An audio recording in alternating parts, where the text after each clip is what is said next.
I'm sorry, but that is cheating. Look where the axe is. Look. Look. I guess this should do it. Oh. Right, actually, no, hang on. In all seriousness, I thought for some reason, Wait, I forgot I had that as a is command, that? and I thought you replayed it on your end. It's shiny! No! no way! I found a shiny rufflet! In honor of us finally meeting. Meeting.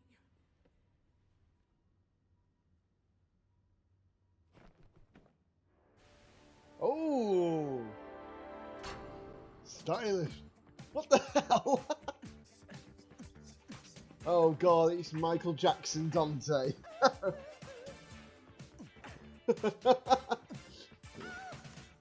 Oh my god, Michael Jackson Dante.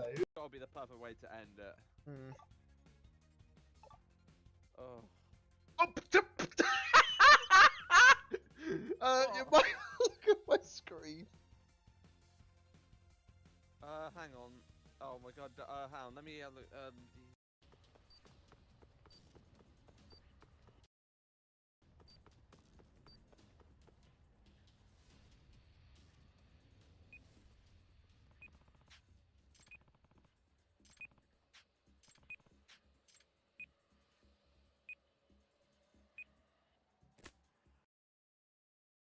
Are you kidding? What are the chances, the timing on that? What? Test the theory out, find out, see what happens. Oh, dude, you tested my patience. I think you tested it. I think this is copper. Hold on. He's behind me. You can just see his Yes! eye. Yes! Yes! Oh, he's scaling. Oh. Are you okay, Danny? Shiny God of War! Nice! Mummy? Sorry. Mummy? Sorry. Goodness. Someone clip that for me. Wiggle faster! I'm Wiggle trying! Faster. Wiggle faster! You almost got this! Come on! You can make You it! almost got this! You almost got I'm it! trying! You almost got it! Get out! Get out of there! Go! Run! No. I won't get very I far. want to believe in No, Danny you're so not gonna much, get and I there. pray to God he can find a hatch. But the chances, even for him, is significantly low. You's not getting that far, boy. Yeah, no. He's right behind you. Where are any of the... Oh my god! Beautiful! What the heck? That was beautiful. Oh Hey, Danny, no! you have Okay, a, you wait. have a couple. Yes! Oh, that was Yes! beautiful. Somebody Beautiful. clip that! Somebody clip Every that! time! Every time! okay. Alright. Got a Mimikyu. Okay. Sorry you guys can't... What?! Hello everybody, welcome back to the stream. This is I, a DJ Danny88. Today I'm looking a bit taller. That's my chair this time around. But yes, today we're actually playing the Honkai Star Rail new patch. Which is going to be quite incredible to say the least. Just making sure that the volume is accurately in place. So... just let me know if you... Well, just let me know basically if the volume is too low, too high, etc. I'm unsure, basically, myself. But yes, obviously going to be playing some Honkai Star Rail today. Like I say, brand new patch, patch 3.2. Obviously, if you play Honkai Star Rail, there's my friend code. If you want to actually add me as a friend, I am got quite a few characters to say the least. But obviously, yeah, that is basically what I put as my quote. She's my favourite character, without fair doubt, before anyone asks. But yes, obviously going to be definitely doing the pools now soon enough. Just getting everything set up and such, just making sure everything is on the fine on the side, etc. And making sure that I've got no incoming calls, etc. If I do get an incoming call during the stream, I will have to mute myself. If it's a longer call than expected, I'll have to put myself on a BRB screen, which is fair enough. You know, it's fair enough.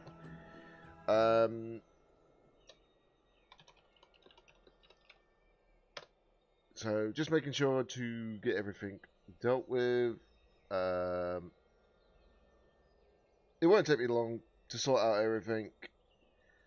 I wasn't planning to stream this early, to say the least, but I am streaming it this early. You know?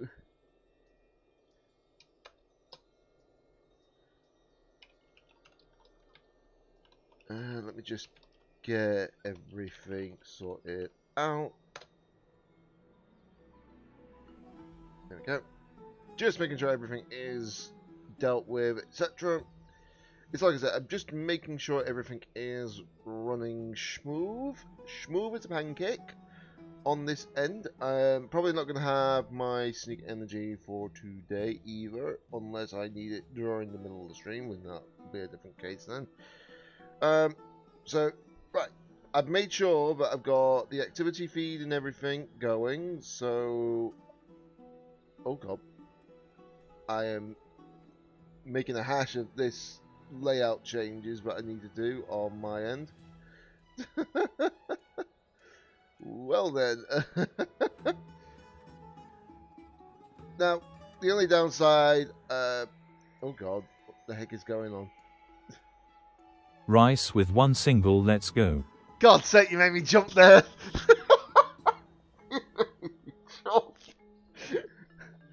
Oh god, I was not even looking at that. I was trying to increase the sizes of all like the chat windows and everything. It's just like, oh, guess what just happened? Oh yeah, we're gonna actually just give you a blue jump scare with the text to speech. I keep forgetting how loud that is. But yeah, obviously gonna be doing these pulls for a definite in a short moment. But before we do that, I need to claim this now. Obviously, I know that at the moment you can choose any of the standard banner characters, which would be fine, to say the least. But here's the thing, I don't need to get any of the standard banner characters because I've already got at least one of each one. And rather leave those for situations where I need it. However, to get a chance for a Ranmei or a Luocha, that's great. Now, because I've already got both characters, I had to contemplate, basically, what I was going to use it on. Because, obviously, get this, it's part of the anniversary, basically. But I've been contemplating what to get. And after very careful decisions,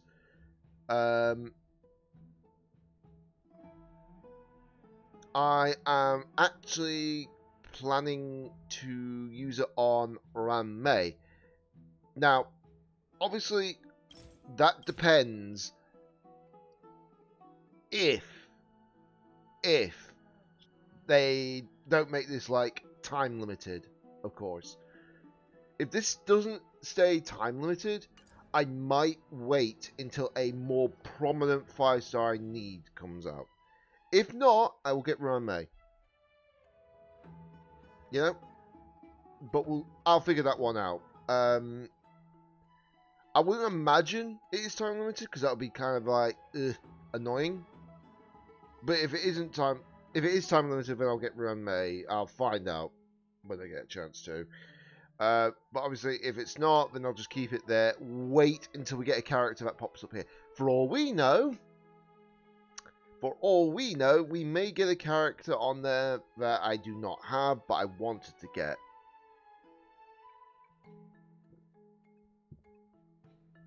So, obviously, I'll look at that. Obviously, we do have, 63 of these in pools. So that's good. Obviously, that's the event. I've got everything done. I've already done the showcase bit for all the Jades. So, don't need to worry about that. Just making sure that I've got everything checked. And I've got 179 pulls currently without using my Starlight at the moment. I've already done this, just in case. I got rid of Yangqing, Bailu, and Japad for Fushun, Blade, and Sile. And I thought that would be the better options because Japad, he's good, but he's not that great, you know? So I'm just trying to think how to pronounce that name. Binshu?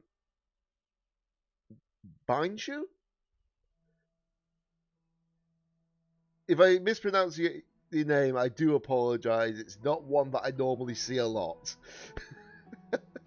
So you can understand that.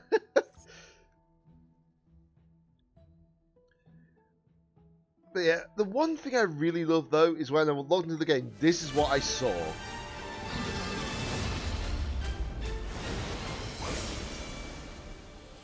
Oh, that just gives me chills, that animation. That animation gives you chills. You're good, I put random letters together, lol. I mean, I try. But yes, so I've got none there, none here. I've already got everything else maxed out. I've already done the Diamond Universe for the week. So I don't need to worry about that. So let us see what happens. I'm at 8 pity, and I know that for a fact. I'll double check to be sure. Yep, 8 pity. The last character I pulled was Trivy. So here we go. Hoping for some really good streamer luck. For a second then, I thought it was. That would have been quite funny, wouldn't it? First 10 pull 5-star, you know, that would have been absolutely fantastic. So this should put me at 18 pity now. Oh! I need one more of those. I won't complain, actually. So now I've got S5 version of that, which is great. Nice. Well, Pella's now clutched. So I can't complain about that. Right, this should be 28 pity at most. Okay, we're not getting what we need there. That's fine. I got 20 Starlight from this character. That's fine.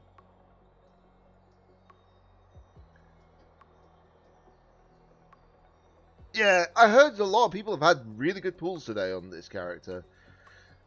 Okay, this should be 38 at most. Okay, that is definitely not there. Oh, we got a double 4-star, so that's 2 more pulls we can get from the Starlight, so I can't complain. Right, the next one should be 48 at most. Still not there. Okay. This will be 58 coming up. Still not there. Another copy of the light cone. I'm planning to get Easer S1. That's the aim of the game. Trying to think. 58, yeah. So this should be 68 coming up. Oh! 5-star! 5-star! Come on! Give me it! That's early if we get it straight away. I know what it is. It's the remembrance icon. It's not a hard icon to figure out. Yeah, I'll go. Let's go! Sorry for the dance. I got that early as well. I can't complain. What the? Wait, did we just get 3 4-stars in that same temple as well? Yeah, we got 3. I got every single character featured on this banner. How can you? You can't make that up, can you? So not only did they get, so let's see, what was it? So it was 58, 59, 60, 61, 62, 63. 63, that's what it was. Woo-hoo-hoo, let's go. I'm glad about that. Now, need to pull for a light cone. And I don't know how much pity I've got on this because I've not pulled for a 5-star light cone in so long. The last 5-star light cone I actually genuinely pulled for was Firefly. And that was back in 2.3. Nearly a full set of patches since then, you know? nearly like expansion worth patches.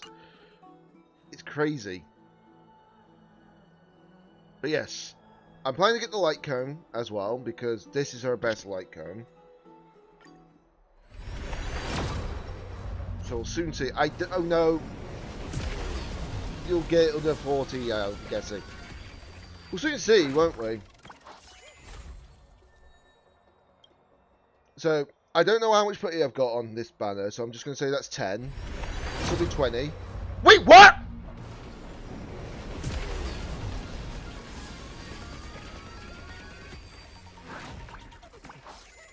What? Don't get overexcited, Danny. Don't get overexcited. You still need to pull it.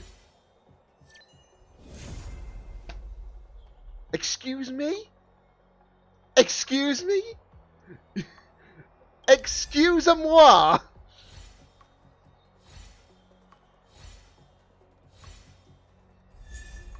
And I got another copy of that. I can't complain about that. Wait, technically that's 14 pity. Technically that's 14 pity. Wait, does this wait. So 63 79 pulls. I got both the character and the light cone in 79 pulls. That's kind of clutch. That is kind of clutch. And you're not wrong, Prettier. Streamer luck is real. And, mind you, you were actually correct on this. I cannot believe that. You said you'll get it under 14, under 40, I'm guessing. You were right on the money. I did get it under 40. Well under 40. That is absolutely nutty. Well,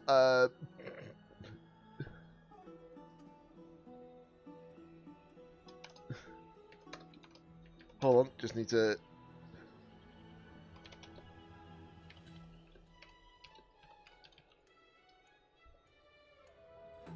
Actually, hold on, I'm just trying to think. Yeah.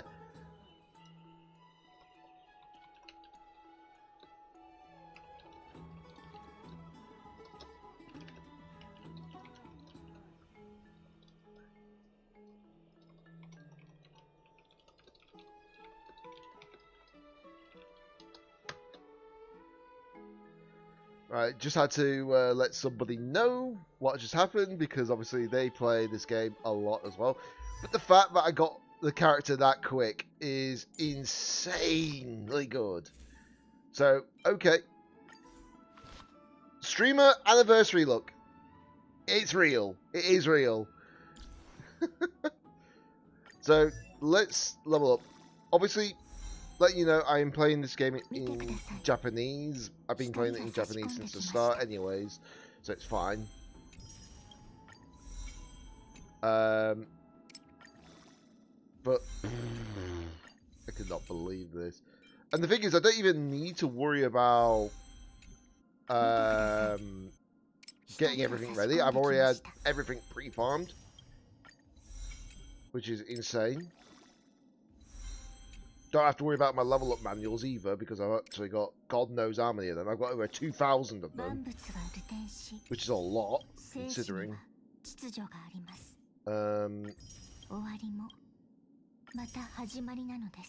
And coin. Okay, so I've changed a few things about this. I've just noticed. it now lets you just instantly go to... Oh, God. Don't want to do that. I cannot believe that. Trust me, if I had all the money on this game, I would have literally just gone for an E2 as well, you know? Because E2 Caceres is just broken at this point, you know? Because I don't need the other character. I don't need the other feature 5 stars. I've already got Jalcha. I've already got Acheron. I've already got Foog. So I don't need those.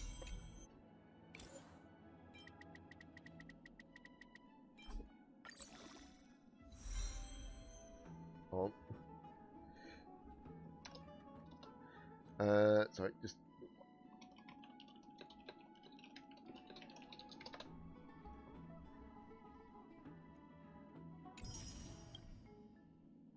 Okay. So, once I've done this light cone thing,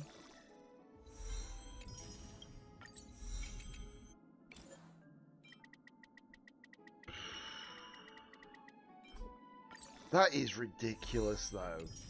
Do you know what, they've actually taken the biscuit, actually? If I won the 50-50 on Caceres, and then immediately got another 5-star, which was a 50-50 loss.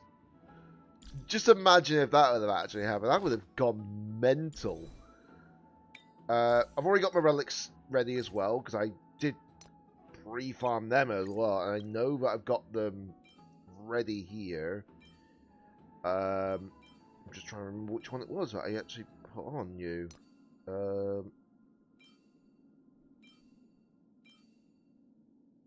Right. I know it's this one that I had on you.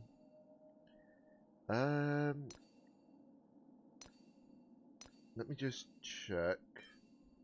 Right, I think it was... Yeah, it was this one that I wanted to put on you. Obviously, the boots should be easy to figure out.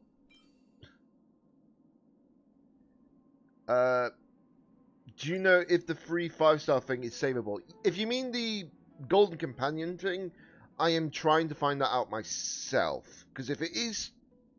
indefinitely stays in there as long as you claim it within the patch.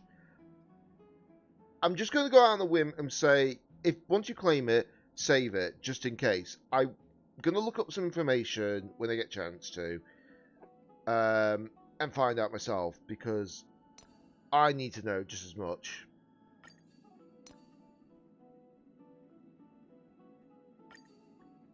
Right, what pieces were I using? Was it that one, you think?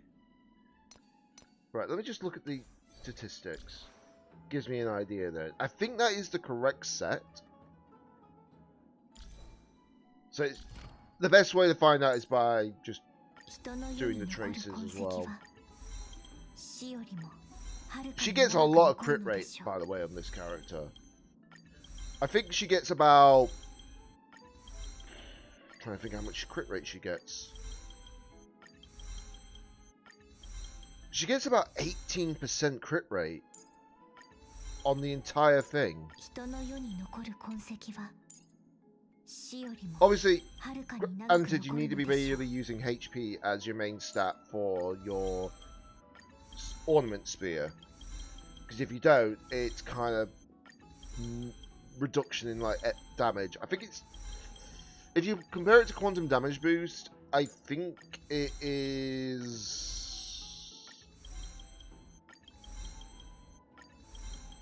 Yeah, it's crazy, but the set gives a lot of crit too. Yeah, as long as your speed's under 95 before the start of the battle, you immediately get that 32%. It's ridiculous, isn't it?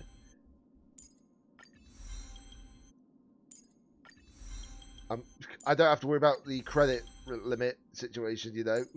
I've got God knows how many credits right now.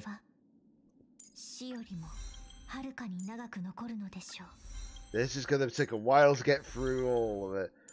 I really wish... This is the one thing. I want them to actually add in a thing where it allows you to actually just click a slider, and then it just basically says, use it all up to get up to the max level that you currently can get, and it would be great. Would be nice if they do that. I think I mentioned it in the... I think I actually sent them in the feedback where they did that last time. Okay, so I don't have any more of these, but I can convert some, so it's fine. I'll make about 40 for now.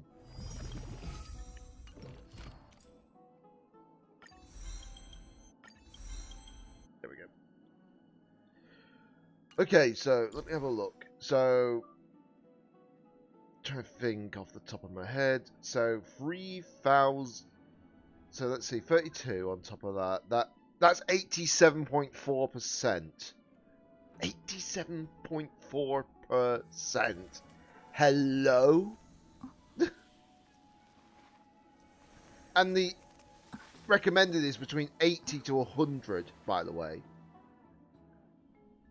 Wow, that build is way better than mine. I mean, it's like I say, I've been farming because I had already the relics the traces pre-farmed because I originally was going to go for a Glare, but when I found out that a Glare's got one problem with her, and that is the fact that she needed Sunday on the team for definite, and also she was a high speed unit. You needed to get a lot of speed on her relics. I was like, you know what?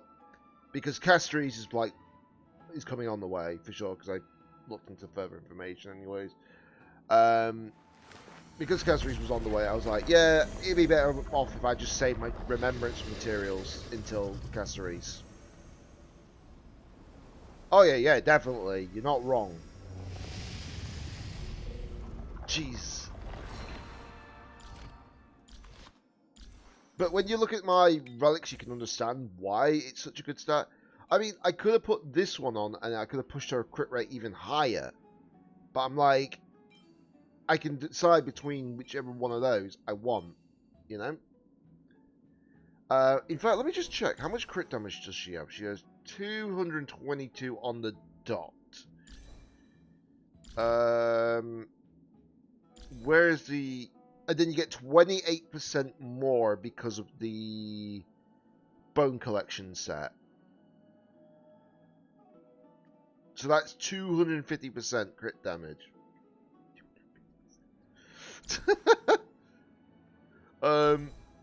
So... Yeah, free farm, but I got unlucky relics. Yeah. Don't forget about the wishful resin thing, though. Banju, thank you very much for following. Much appreciated. Welcome to this go. Drop that comment for and dance another way. But yeah, don't forget you've obviously got the self-modeling resins plus the wishful resins if you need to use them on any certain pieces. Don't use them on the head or the gloves.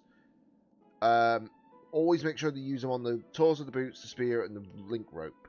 You know? Because at least you can choose which ones you want. I'm going to just switch it over to that one because I made both these plus 15 just in case. Okay, so let me just get... So that basically pushed me over 90% crit rate. Over 90%.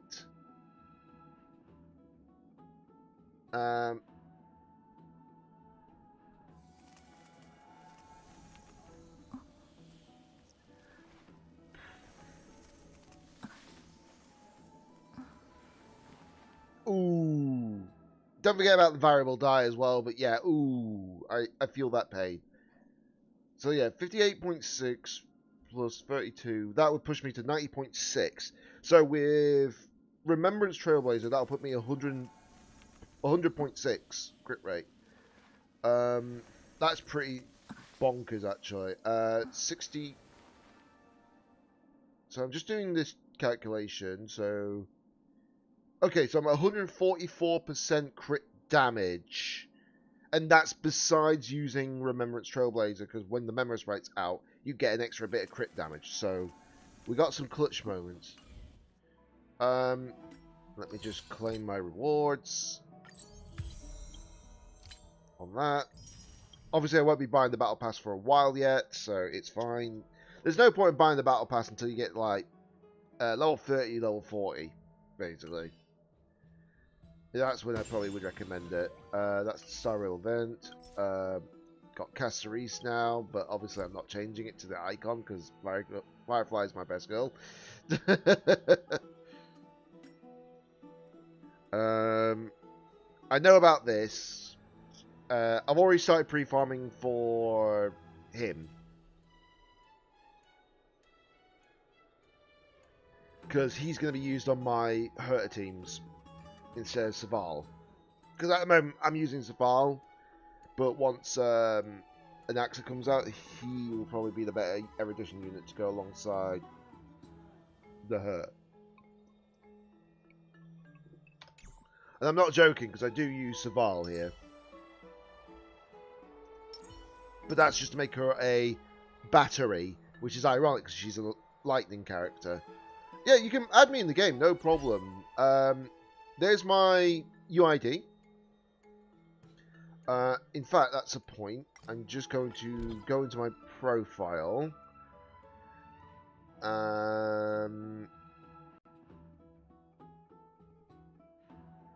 Yeah, I have to make my identity useful. Yeah, pretty much. Right, I'm just trying to figure out what would be the best character to swap out here. Because I don't want to move Firefly. I might remove Lingsha from this, just so I can put Castorise in. There she is.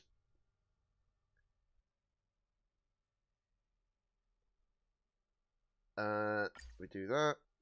And then I'm probably going to choose to remove Sparkle from that, just to put Lingsha there. So there we go. Yes, I know, a lot of hero characters, who would have thought?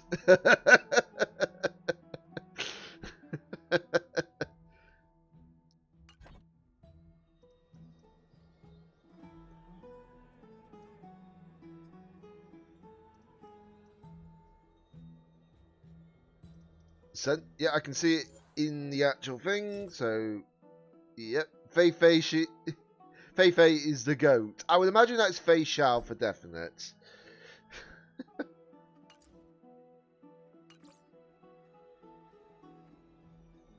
Yeah, I can understand that. I mean, I've got a few good builds. I haven't got a lot of crit damage on the Herta at the moment, but everything else on there is fine. I've obviously got a good build on Tribby as well. Obviously my Robin, my Firefly, which is obviously here. She's got 222% break effect, but when she goes into her enhanced state, she's got nearly a 400 break effect. It's ridiculous.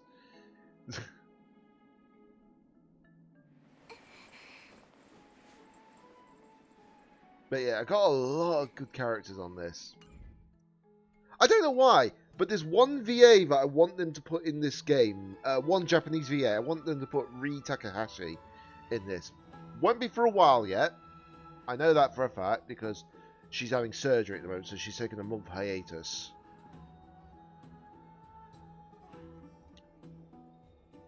Yeah. I mean, I don't have her light cone either. Yeah, I don't have a light cone either. I've got basically this one, but as you probably noticed, I still need to sort out her build a little bit more because her crit damage is a little bit questionable. But apart from that, she's fine. No, I mean Firefly. Oh yeah, Firefly. Yeah, that's fair. I mean, hold on. Where are you? Where are you? Where are you? Where are you? There you are. I can actually see all your characters here. So let me just have a look at your Castorise. Yeah, I can see what you mean by my build's actually crazy. I can see what you mean. Oh yeah, your facial is so much better. Oh, yeah. It takes a moment for it to do that. I feel that pain as well. I'm struggling on the crit rate situation as well. Oh god. Just a second. Something caught me out.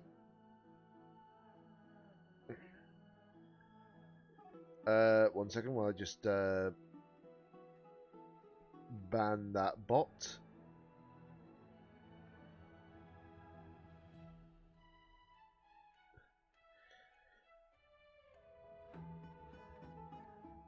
Yeah, I can understand that.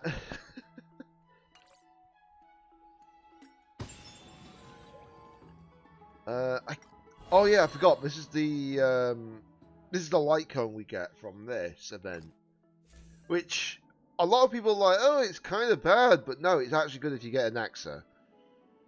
This actually is the best free-to-play light cone for an AXA. So now I'm trying to sniper E2. I don't blame you.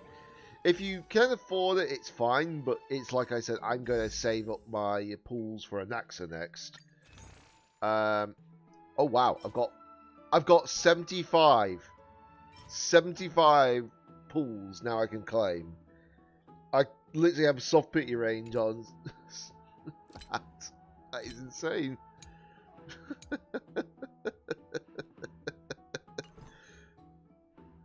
I can do 3 standard pools, see what I get. Oh, make that 76.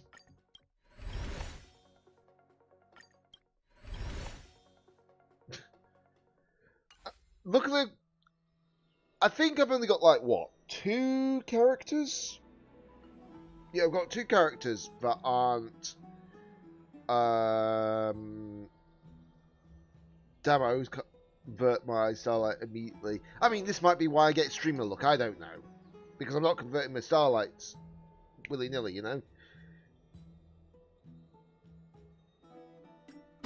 There'll be a point where I need to use the Starlight, but as long as I can actually deal without having to use it, that'll save up over time.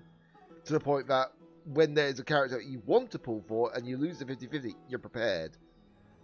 You know? The one thing that doesn't help, though, is the fact that... what's her name? Cypher. When Cypher comes out, I want to get that character. Also, 1 second while I just sort some out my end.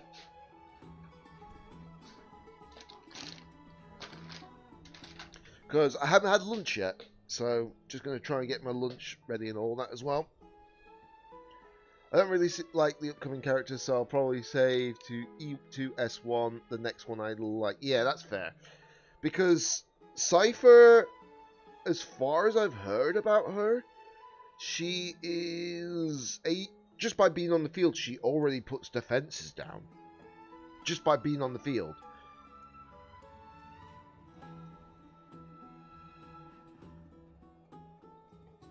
So she's basically a interesting replacement for Pella, if that makes sense.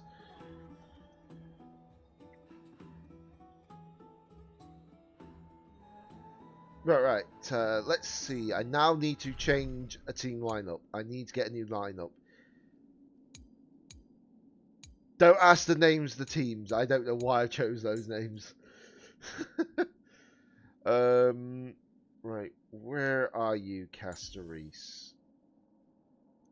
Did I not actually put her as a favourite? No, I did not. Well, I'm an idiot. Right, so Castorise. You have Topaz. I'm jealous. I've had Topaz when she first released, funny enough. I think... What patch was that, actually? I'm trying to remember off the top of my head. I think it was patch 1.4, wasn't it? 1.4, 1.5. I've had her since then. A lot of people are like, oh, she's not that great and all that and such. And then follow-up attack meta became a thing because Fei Xiao, you know? Ooh, yeah, I feel that pain, I do. But I do have a fair few 5-stars. I don't have every single 5-star, but I have a fair few. But some of them being calculated, you know, to like, should I pull, should I not, you know? Right, so I'm trying to think, who was it? Okay, so I think it was Luocha that was intending to put here as well. Then we want Remembrance Trailblazer, and then I want Trippy.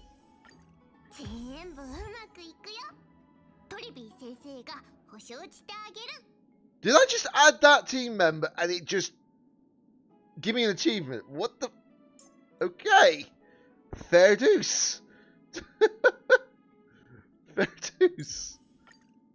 Hello, James. I know, right?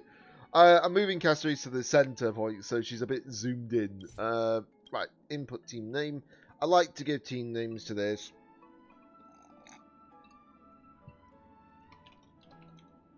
No, I'm not going to call it Hades, because that's not fair.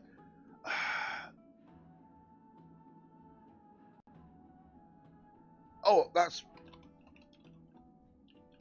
There we go. Persephone. Goddess of Death, basically. If you know, you know.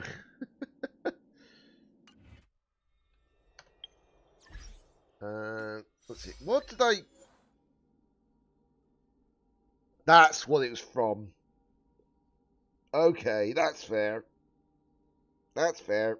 The thing is, I didn't actually have Yasmin and Trippy in the same team at all, so...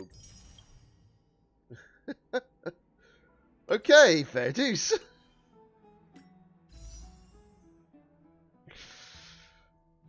Yeah, I've got 99 pools still left, so... The thing is like, I don't want to pull for any more characters, if that makes sense.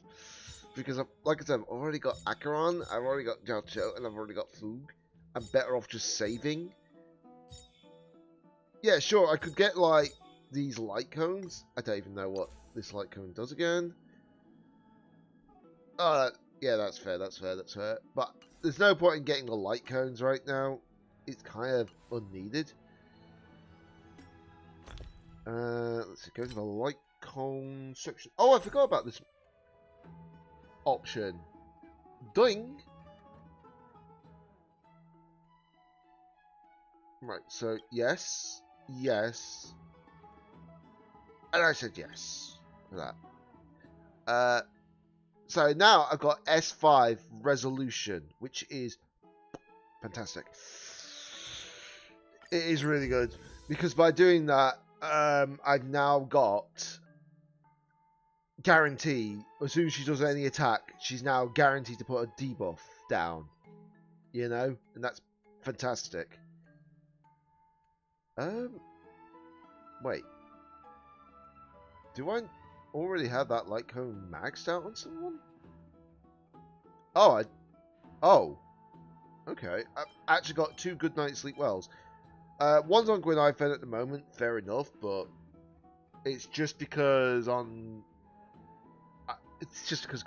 a good option at the moment. I've still got this light cone as well. I did max this out because I originally put this on Remembrance Trailblazer, but now that I've got this, it's better because hold on. Because now that I've got that on Remembrance Trailblazer, which is here, I've got nearly 160 speed on her because of that, and she gives a damage increase to characters. So let us just enable team. And here we go. We've now got Caceres.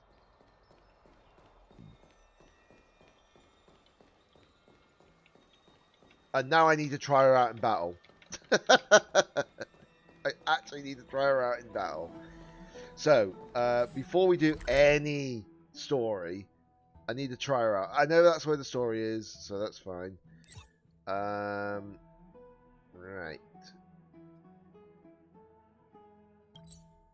Oh, that's a golden calyx. I didn't realise that.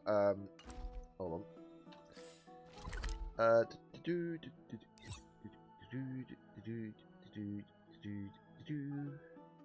Sorry, I'm just trying to figure out where to go to do the. Do I go here?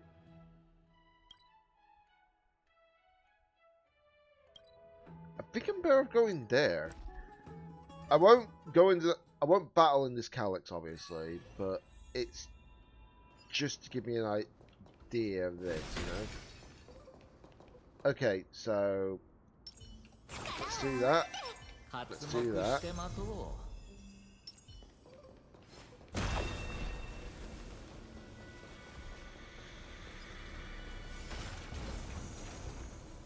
And in comes a big dragon. This is gonna be dangerously good.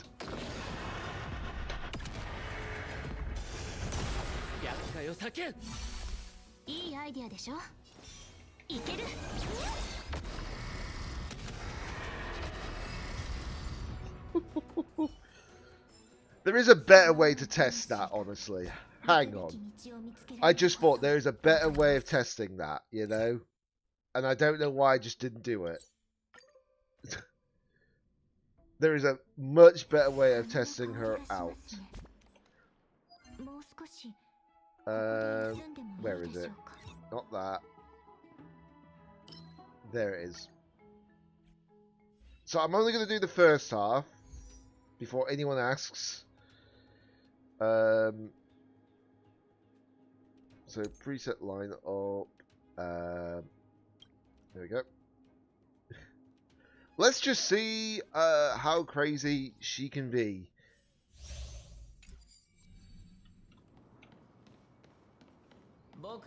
Right, so we do that. Do that. We're gonna obviously do that. We're gonna do that. And then slice, bring out the dragon. Yeah, all good, all good.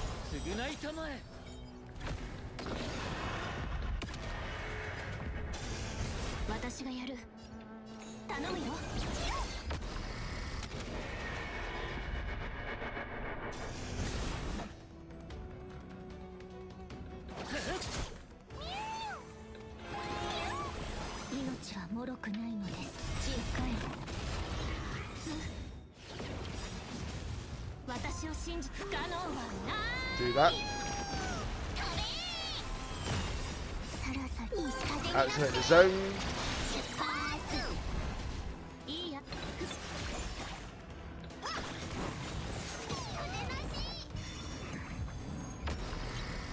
This is going to be destructive.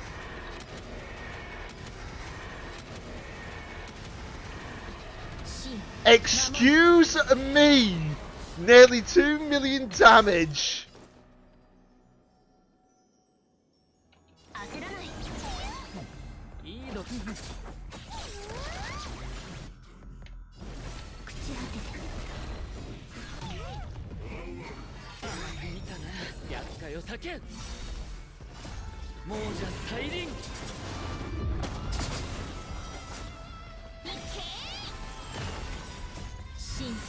Bringing out the dragon!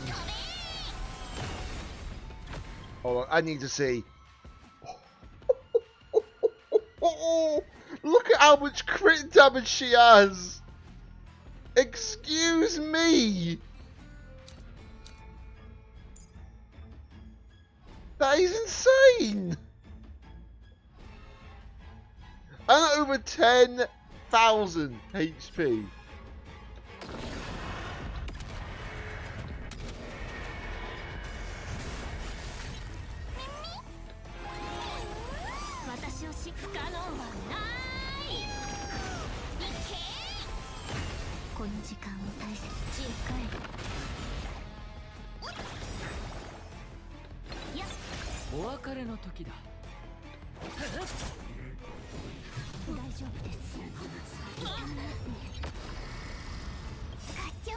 Activate the zone before we do an attack.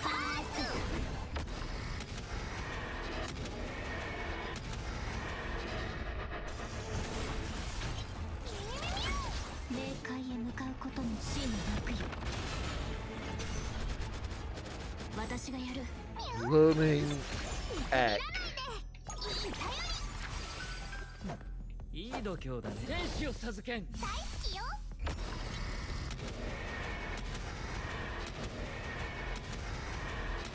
Oh, it's forced. That's fine.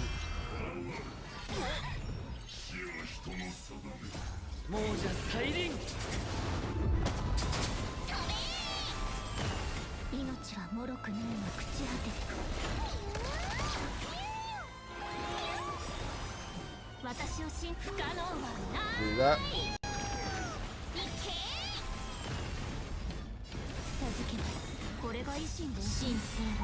Dragon Tamer! Excuse me.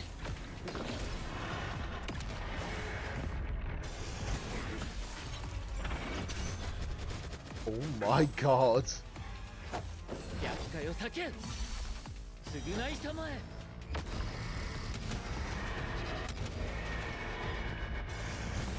天使を授けん。 And then heals the dragon. Okay, here comes the big stage.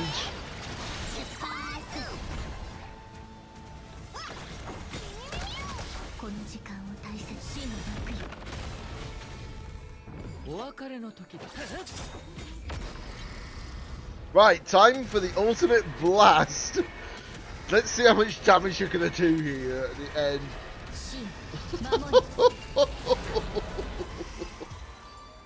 Yeah.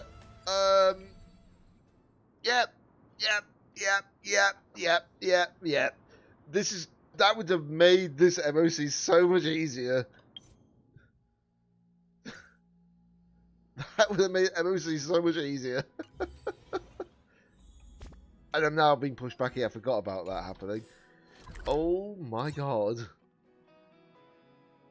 That... Can I just say how crazy that is?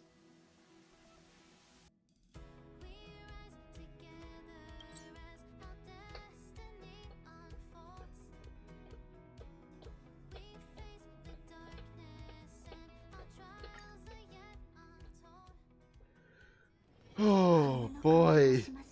Yeah. I think it's safe to say Castorius is definitely sticking in the meta. Because that is downright stupidly good.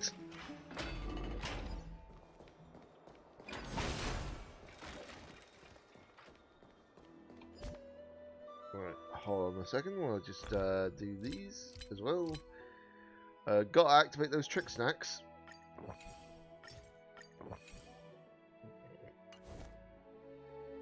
And I think I need to synthesize actually some trick snacks. Because one of the things will probably be for, yeah, I thought so. Synthesize like so many things.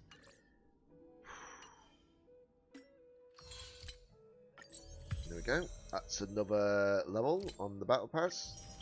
Actually very close now to getting this battle pass already at level 10. But it's not too difficult to do that.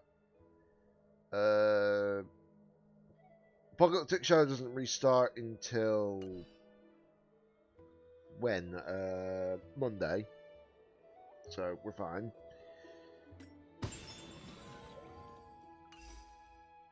I've got time to do that event, no problem.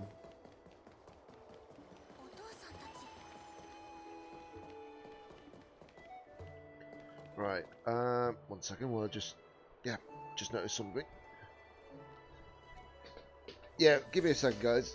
Obviously, I'll be back and forth for just a memento.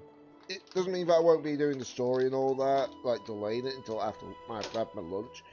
I'm just gonna have to keep an eye on it.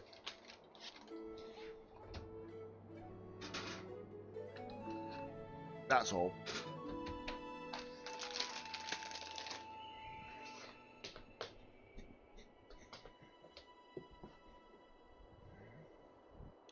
Right, let me just turn on my timer. There we go. Just wanted to make sure that timer was set. Right. Okay. Fair heads up warning for everybody who's watching. I will be doing the story now. You have been given your spoiler warning. I wish I had like something that I could just press it and just do like air horns or such, or a warning sound. I don't know. Okay, so I think the last time we were... Yeah, the last time we were here, I think it was during a certain segment of the story. But Blooming Egg. I know there's also this I could actually just purchase if I wanted to, but I'm like, no, I don't think it's worth it. Sure, you get like... What is it? You get 6 pools. But I don't think it's worth it. Because it's mostly just fuel. If I need the fuel, fair enough. But I've got 66 of them. I barely used any because I keep pre-farming.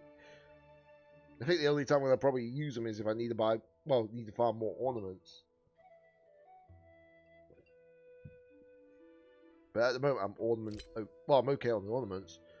Plus, I need to find out the best ornament set for a Naxa. So there is that problem. Once we start getting information about that, it shouldn't be an issue, but it's going to be a while till we get that information. Because a lot of people who give out that information are usually from the the creators server, basically, you know, when content creators are basically testing out these things. That's actually a very valid point. Hold on. I did say that I was going to look this up, didn't I? Give me a second, guys.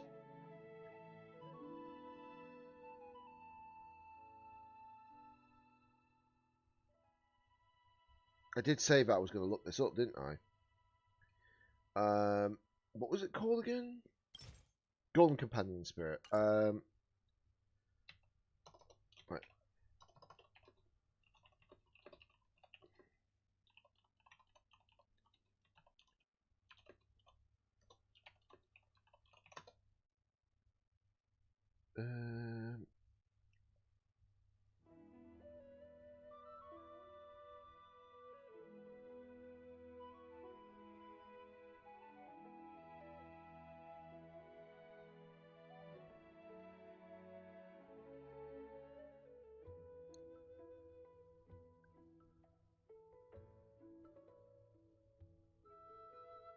Okay.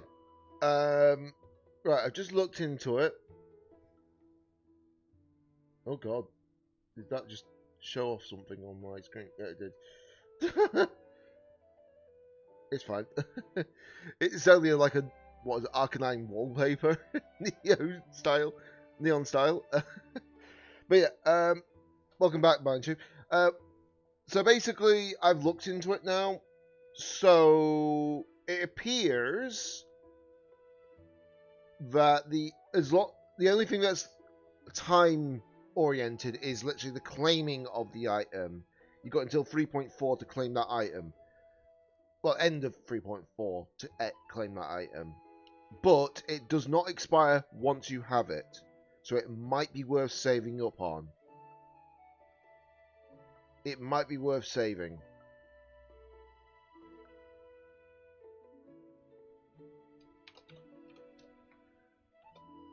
So at least we know that information. I should have double checked it beforehand. So it's all right now that I know, you know. I mean, I wouldn't be surprised if Kafka does join the shop. Maybe in, I don't actually expect any characters to be joining the shop in 3.3. I feel like 3.4 they might join the shop, and it might end up being Kafka, Jingliu, and Silverwolf possibly. I don't know, because they're getting buffed in 3.4 along with Blade, who's already in the actual 50-50 Lost Pool.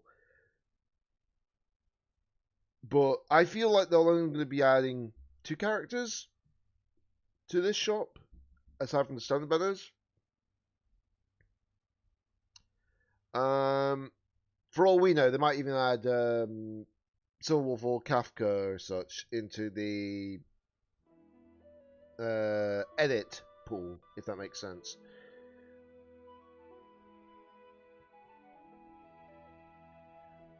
But I've already got Kafka myself. I'm fine as such.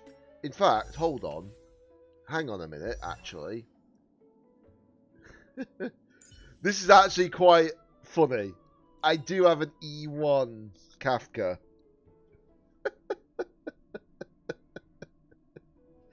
I do actually have E1 Kafka.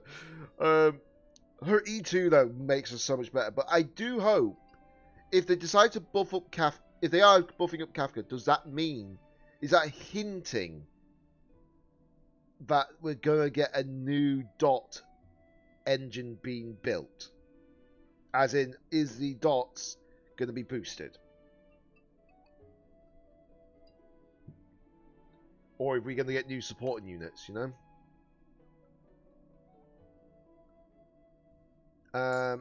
Oh yeah, I forgot. I got Firefly E1 as well. Which limited 5 stars do I have? Oh yeah, I've always got Topaz E1, which is ridiculously good. I'm just looking at all the 5 stars, but are limited, of course, not the unlimited ones, if that makes sense.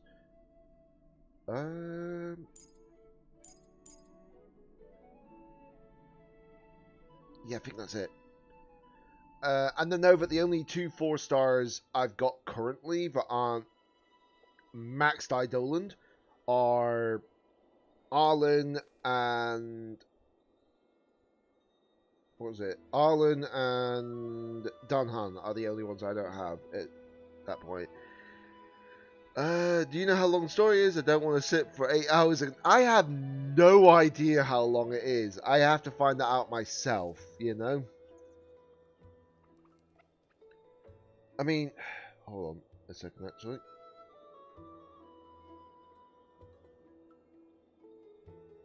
I might have to Google it up. I might just have to Google it up. Oh god. The neon wallpaper spotted again. It's fine. It's not like it's anything bad to hide, you know. Let's see.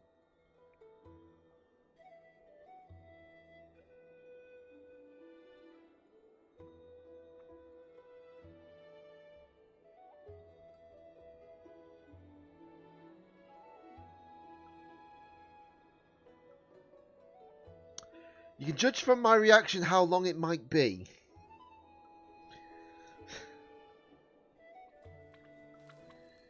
Hope you're ready to sit for another 8 to 10 hours.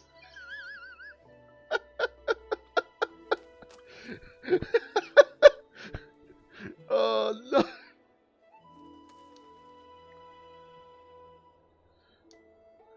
Oh boy.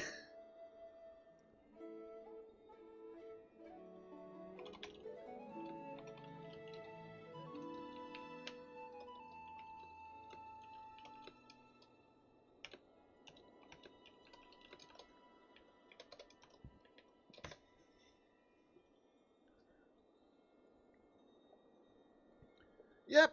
Yeah, we're going to be here for a while again. I might have to make this a multi-day stream. I won't be able to stream it tomorrow, though, but I'll have to definitely stream it.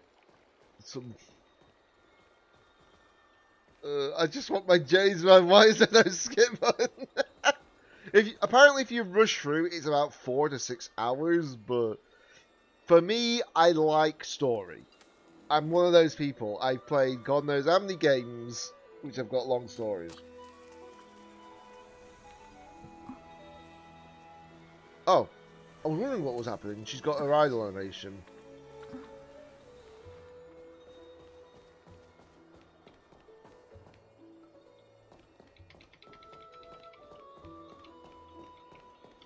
The upside is if I want to change my abundance user, I can always change it to Gallagher as well. You don't have to use Luocha, you can use Gallagher as well.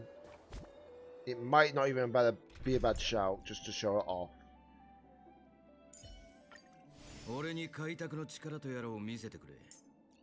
But that's just because my Gallagher is pretty strong.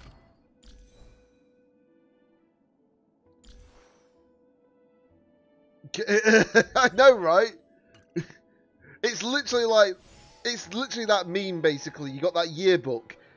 Zile, the cooler Zile.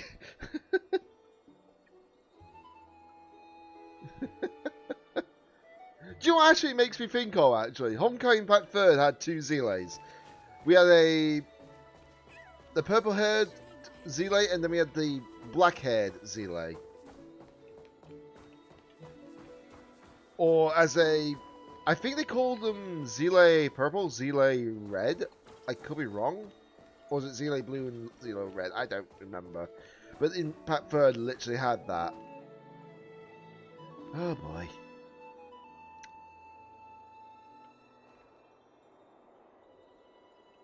Right, here we go. クリスビアスの記憶を通して最初の予言を知ることができた。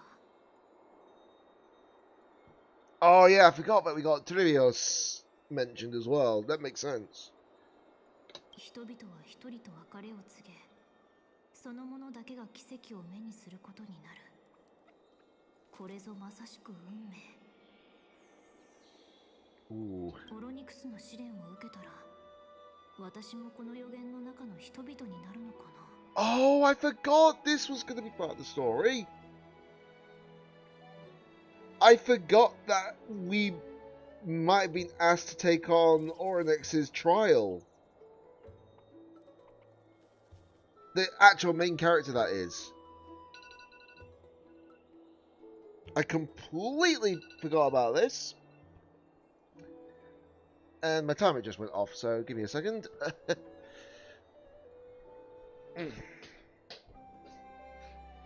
Ba- ba- ba- ba- ba- ba- ba- ba- ba.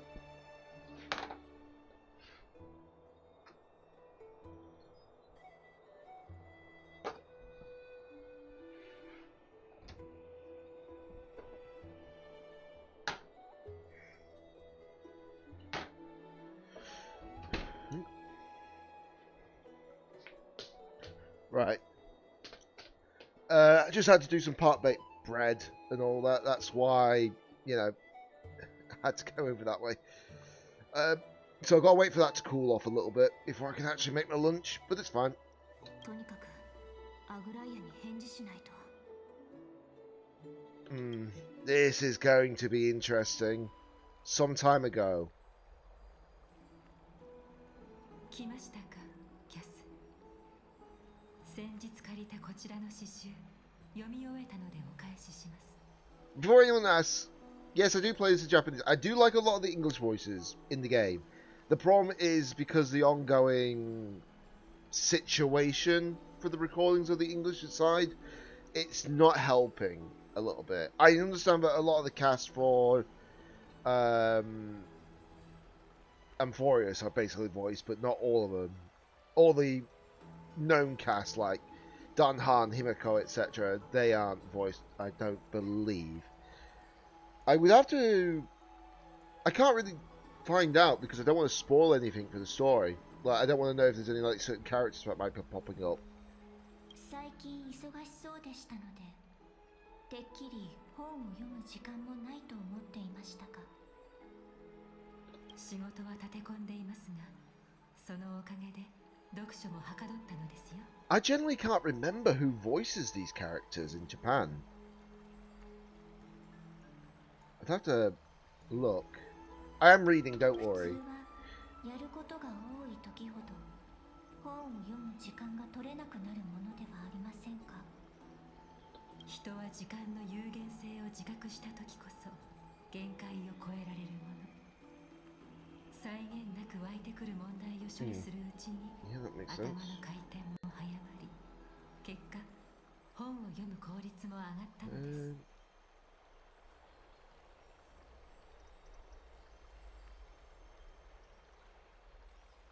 Alright, let me just check.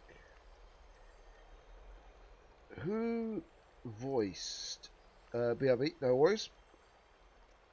Right, just switching it over to like the JP cast so I can actually see who it was again. Because I'm using a site called, what is it, Behind the Voice Actors. Basically gives you like the whole cast list of certain characters as long as they're actually known.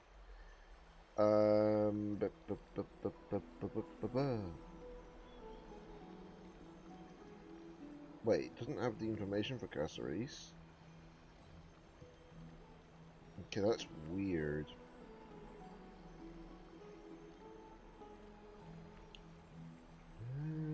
Let me just check the English side, because then I can actually check.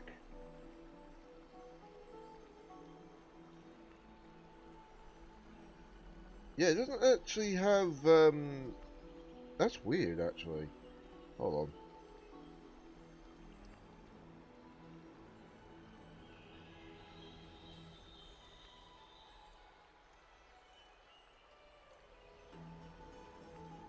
Okay, so we don't have that information, that's annoying. But yeah, as far as I'm aware, the Japanese VA is actually quite. Well, the thing is, with the Japanese side of things, it's great because you don't have to worry about the strike nonsense right now, which is understandable. Don't get me wrong, I'm understanding the whole like strike system, but the thing is that considering Hoyoverse has a tendency to actually recast certain VAs, if possible, they will do it. So that's why I'm like, I understand they want to strike, but if they don't do stuff soon, there's a likely chance that they could be hit by it in a bad way. そういうものでしょう。ところで、あなたもファイノンも地主学派の門下生でしたよね。アナイクスの試験はいかにも彼らしく理不尽なものだったのではないですか。アナイクス先生が教えていたのは錬金術入門と神話史で控えめに言っても I thought I was hearing something else around where I am and didn't realise it's the actual background ambience in this game that's making that sound that I'm thinking of. So let's see, Introduction to Alchemy, History and Mythology. Okay.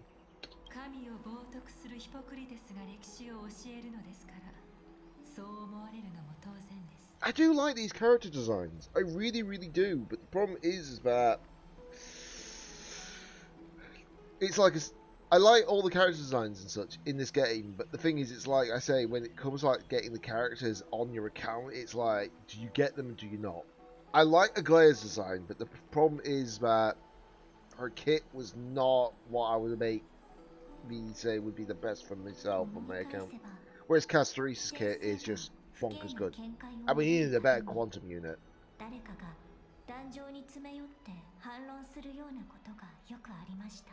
Because we've already got a strong lightning DPS in Acheron, and if she ever gets buffed, then it's going to be crazy.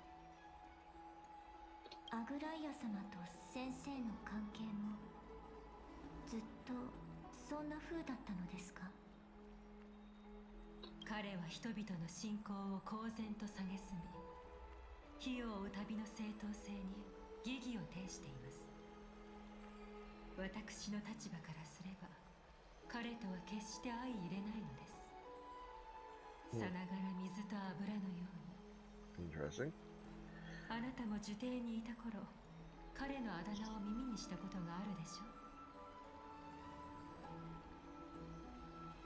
Do you know, that's just one thing that just sprung to mind. I know certain VAs usually tend to do like these group pulling streams. As far as I'm aware, they might not be doing it for this character, which is unfortunate because of certain questionable people out there, basically, that make like really, really foul comments, should we say. I would have loved to see like the reactions for those VAs. They might be doing it, I don't know, but I understand why, because obviously they've been like giving a lot of hate just because of the fact that they're easy targets by certain people to complain about Castorice's global passive. And I'm like, I understand it's the global. I understand what the global passive is. I do not believe that we'll be getting the global passive like on every single character in this game. Don't get me wrong on that, because I've seen the kits and everything. So if there is a global passive, then we will know about it. But I don't believe they'll do the global passive until maybe the next anniversary, if that makes sense.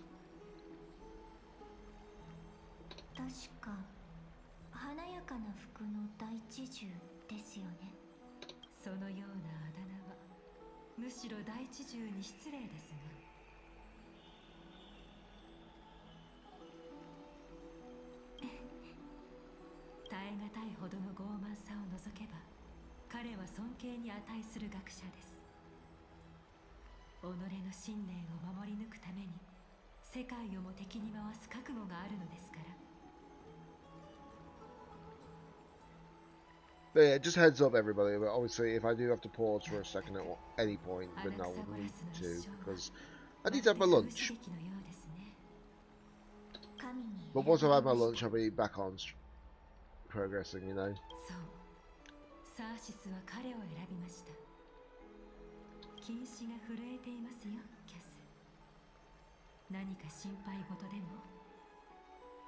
単なる世間話を I keep forgetting that she can tell if someone's like making a certain comment or anything like that, or questioning something because of those golden threads. フレイムスティーラーとの戦いにおける功績を鑑み、彼に火種を剥がす方法を見つける猶予を与えるつもりです。 Yeah, that's true. I forgot about the core flame was actually in him. Literally in him. もし彼が余計なことを考えて、私たちに危害を加えるつもりであれば。Oh. 私は手段を I mean, she could stitch him back together after pulling it out, I suppose. やはりそうなるのですね。火を追うのは黄金兵の宿命。あの誰よりも自尊心のあるアナクサゴラスは今や歩く屍に等しい。きっと彼なら賢明な判断をすると信じています。お言葉ですが、私はもう一つの可能性を信じたいと思います。I feel like as well, if Casterese wasn't like elfin, like she is right now, I still feel like a lot of people still actually like her regardless, you know? 先生も時間が差し迫っていることを自覚され Or Elvin, sorry, not Elfin. 限界を超えられるかもし Made the れない wrong こと。 terminology. もちろん、あなたにはあなたなりの考えがあるのでしょうね。今は客人が来ています。 Oh, we're back. オロニクスの試練を受ける決心はつきましたか？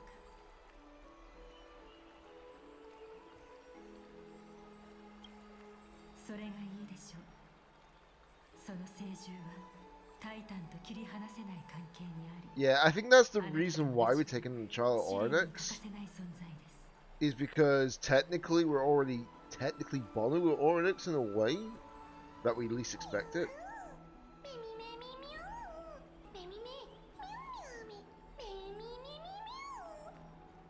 I'm still surprised that the Japanese VA for Mem is literally the VA for Alicia from Impact Third. 本来なら火種を返すのは我ら黄金兵の務めですから。ただ試練を受ける前にもう一度その意味をよく考えてください。半身になれば人としての身分を捨て、オロニクスの神権を引き受け、 Yeah, we know about this. 一人でオンパロスの歳月を背負うことになります。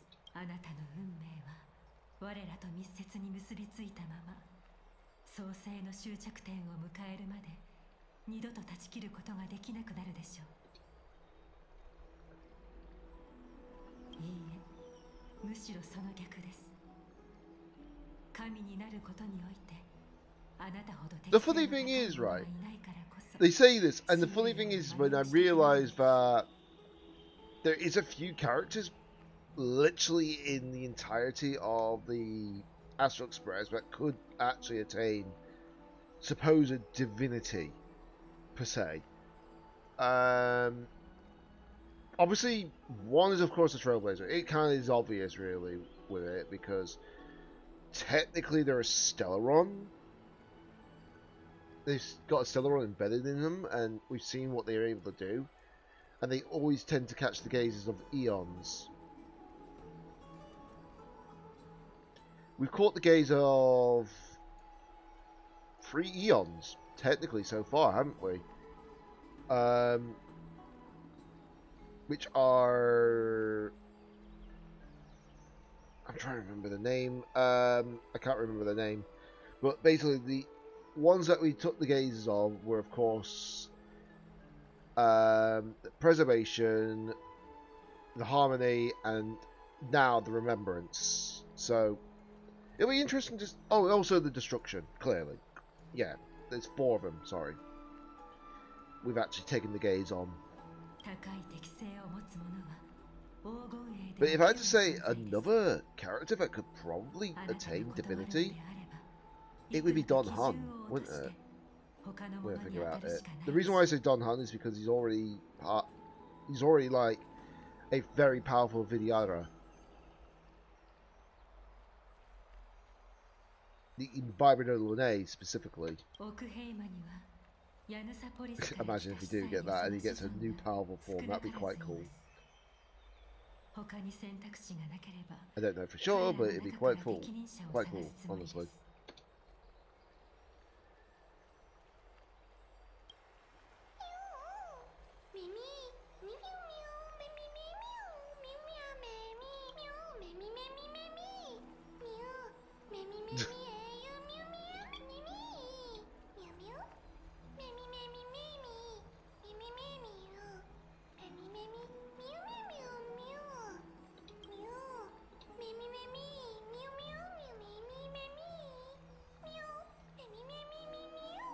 あのタイタンを知っているのですか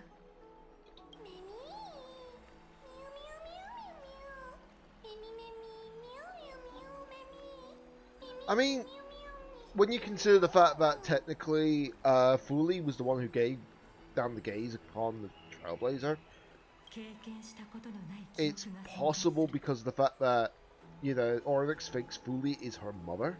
As such, so it kind of 記憶 makes のこ sense. とはよくわかりませんがミュリオンの言いたいことはわかります深淵で耳にしたオロニクスのささやきは痛みと不満に満ちた言葉とは裏腹に覚悟が決まったのであればルトロに戻って休息を取ってください儀式の準備が整い次第このような事態を招いてしまったの So は I'm just making sure to read it. 私の責任でもあります幾度も奥平間のために身を挺してくださったあなた The thing is, I would have it on auto if this was in full on English, but like I say, because there's no English, well, not everything in English is actually properly voiced yet at the moment, I would imagine. But I do play this version in Japanese, so 天空の呪いこういった禁忌にそろそろ真剣に向き合わねばなりませんから帰る前に okay, リスにも声をかけよう right. Cassie's saying hello to Cassie, so that'll be funny. Right, BR. Oh, hold on, what am I doing? Gonna BRB, just gonna sort out my lunch. I shouldn't be too long, I would imagine.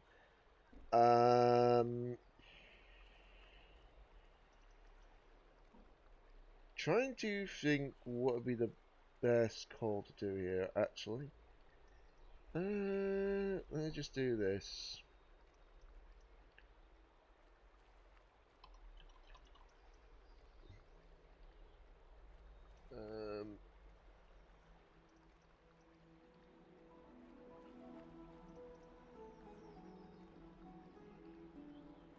Give me a second, guys. Oh, no.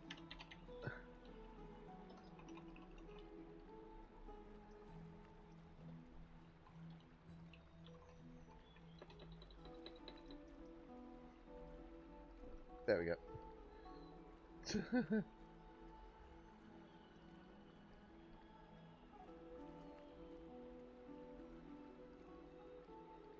Right, I'm just making sure that's big enough so that you guys can see it. There we go. But yeah, like I said, I'll be right back. Just gonna have my quick lunch break. Shouldn't be too long, of course, but once I'm back, you'll know.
Right.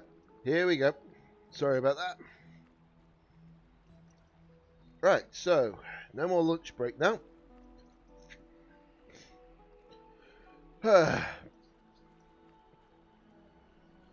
Okay, we can finally get back to the game. あなたとミュリオンの成功を祈っています。私は大したことではないのですが、アグライア様とお話ししたいことがあって。 I just knew that if I didn't, you know, have that lunch, it would have been like, well, it'd be a bad idea. I'd starve myself otherwise, you know. アグライア様に一冊の詩集をお貸ししました。トリアン様から譲り受けたのですが、彼女も去る銀融詩人の遺品として受け取ったものでした。本来であれば持ち主のいなくなったものは処分されますが、私が読書好きと知ってトリアン様が譲ってくださったのです。その詩集には寓意を込めた詩が記されています。はるか遠くの地にスティコシアという都市が Oh, ありました。 okay, so we're announcing the next, ある日、 they're mentioning like 暗 one 黒 of の the 死 new を areas 侵 as 食され such. た死を思わせる巨大な竜が空から舞い降ります。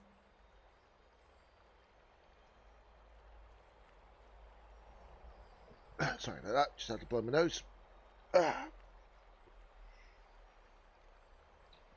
その巨竜がスティコシアのお姫様を飲み込んでしまったので、勇士たちは力を合わせて対峙しました。と悲しみに暮れる女王はある錬金術師を招いて竜の血と肉でお姫様を蘇らせることにします。ですが、そうして蘇ったお姫様には Well, that's quite 生前の記憶が dark. すっかり But 失 then われて again, い what I まし expect た。 with Emphorius, there's going to be some dark moments in it. ミュミュミュメミメミミュメミメミ。詩集の作者はアルキピアといって多くの都市国家を旅した銀融詩人です。遺作には詩集や辞書もありますが、彼女が最も残したのは悲喜劇の脚本でした。神話に関するものには下線や覚書きがあってとても綺麗な筆致で。 Yeah, that makes sense, I suppose. 本をめくるたびにアルキピアの生涯が目に浮かんできて、会ったこともないのに一緒に旅をするような心地になります。まるで彼女がまだ生きているかのように。そうですね。文を綴る、絵を描く、写真を撮る、何かと記録を残そうとするのは人の性なのかもしれません。写真といえば、前に映写ストーンをお借りした時、勝手に見るわけにもいかないと思って気持ちを抑えたのですが、実のところ私も架空の名殿のことは気になっていたのです。 Yeah, this is going to be hard to explain. どれほどオンパロスの都市国家をめぐっても天外の世界について知ることはありませんでした。 I mean, it's not like you can leave Emphorius because of, what was his name again? What was the name of the actual Titan? The one that's in the sky? I can't remember. いえ、先のことを語るのは少々早かったですね。 Because the problem is that until we get past this Titan in the sky, it's kind of like, well, what can you オ do? ロニクスの祝福を得られることだけを願っています。他に用もないし、ルトロに帰ってタンコーと話そう。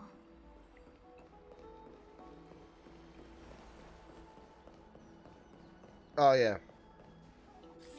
I forgot that we have to go down there. But what I'll do is I'll make it shorter by teleporting in.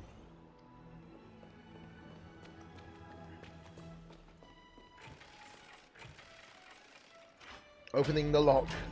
Dun dun dun dun. Wait, Phylon's here? 民会？そう。あ、相棒も帰ってきたのか。ちょうどいい。一緒に聞いてくれ。Oh. More trouble? 揉め事というほどでもないな。ただ君たちにはオクヘイマの内部情勢を知っておいてもらおうと思ったんだ。元老院を覚えているか。俺たちの動向を見張っていた者たちのことだ。どうも彼らに新たな動きがあったらしい。Of course they would. ちなみに元老院はオンパロスにある都市国家の代表者から構成された権力機関で生徒の立法権を有し、数年に一度の民会を主催している。民会はオクヘイマで最も重要な政治イベントと言っていい。その影響力は計り知れず、火を追う旅の方針をも左右できてしまうほどだ。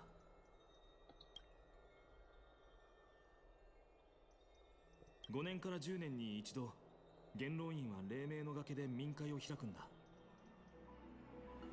Okay. 民会では代表たちが重大な議題について投票を行う。例えばアグライアを筆頭とする黄金衛に生徒を管理する権利があるか、タイタン討伐を続けるべきかといったことを、ね、Just closing my balcony door. 一般市民と英雄の均衡を保つための仕組みのように聞こえるか。ああ、まさしくその通りだよ。だけど一つだけ問題があって、元老院には悪意を持った過激な人たちもいる。Yeah, which might not be the best idea for them. 民会を利用し、火を追う旅を支配しようとしているんだ。ひとまず彼らのことは反対派と呼ぼう。過去100年間に十数回と開かれた民会で反対派の声は大きくなる一方でね。アグライアのおかげで火を追う旅はなんとかこれまで続ける。次の民会がじきに始まる。そして今回はまた新たな変数が現れた。やはりお前も気づいていたか。アナイクス先生が元老院に利用されないか心配なんだ。アグライアは必ずサーシスの火種を回収するだろう。でも今の先生はとても特殊な状態にあって、火種を剥がすことでどんな影響が出るのか。Yeah, there is that point. You're not wrong, Phylon. 先生は昔から自分の研究にしか興味がない人だから、禁止の監視を逃れて安全を確保したはずだ。そんな時に反対派に協力を持ちかけられたら。You know, there's one thing I'm curious about. What core flame will Phylon eventually obtain, as in, like, bond with, basically? Because at the moment, I don't... We know it's definitely not Strife. We know that, because obviously that has already been done by...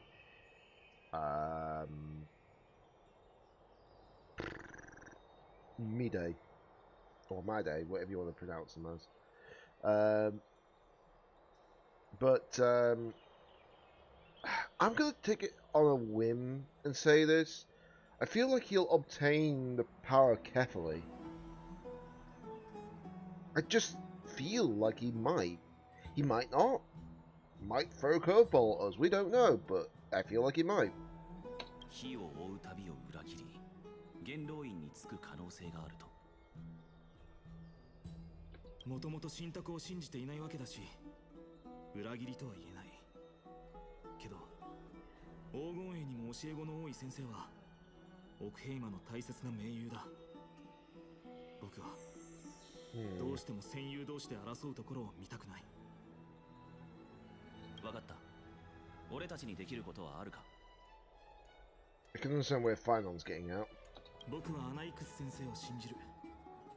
アグライアにはあと少しだけ先生に時間を与えてほしいと頼むつもりだ。君たち正直に話してくれたこと、礼を言う。まったく、次から次へと息をつく暇もないな。お前とミュリオンがオロニクスの試練に挑んでいる間、俺も呪帝に行って天外の世界の手がかりを探してこよう。すまない。君たちに頼ってばかりで。深淵でのことを思い返すと、君はオロニクスに気に入られていたようだし。Yeah, I think it's just because of the fact that they were able to sense that Fully could gaze through us, maybe. しっかり休んで英気を養ってくれ。また家臣で会おう。そうだ、念のためこれを置いてくよ。元老院や民会について知り。Right, democratic. Of course, it's politics. But it's all right because this is not real world politics. Thankfully, it's not real world politics put into the game. It's literally the politics of the world we're in, which is fair, you know.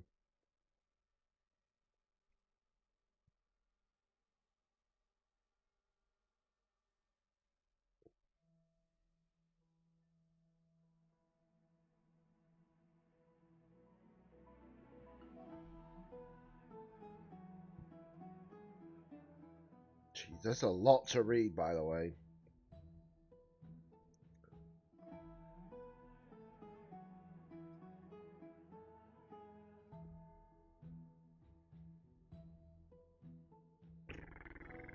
Yeah, that is a lot to read. I understand what it's getting at, for sure.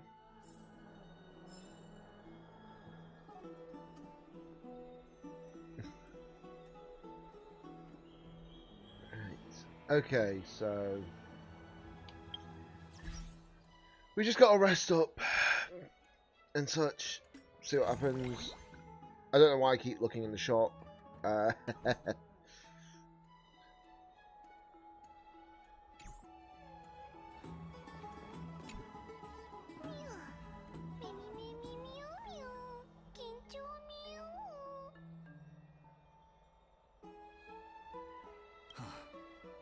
すべてうまくいくことを願うしかない。アイオーンに一別されたお前なら、この地にいる神の試練も無事に乗り越えられるはずだ。Yeah, and that's not just happened once. That's literally happened 4 times now. That we've earned the gaze of an Eon. Technically, say 3 would be earning, because the 1 might be just like, I see you, sort of like thing, you know? Which obviously the structure of Eon.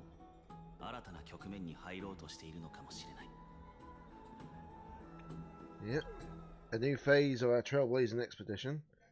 I do hope that we eventually get more information on what's happening with the Astral Express, etc. The rest of it.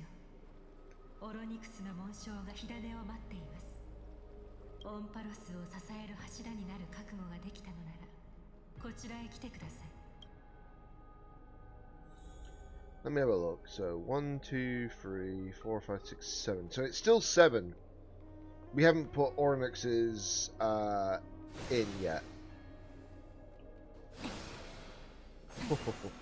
I love Gasseris's design. She's gonna be such a good unit overall, you know.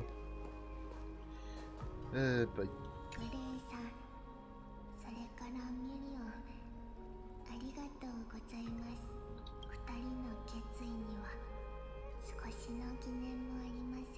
yeah, carefully.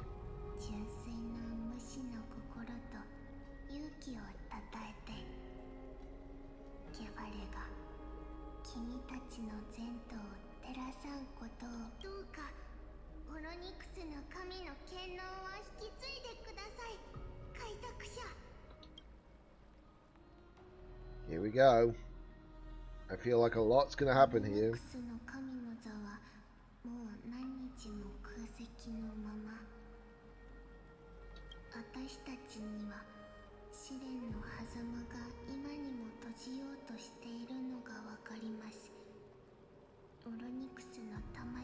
Ooh. So there's a time limit.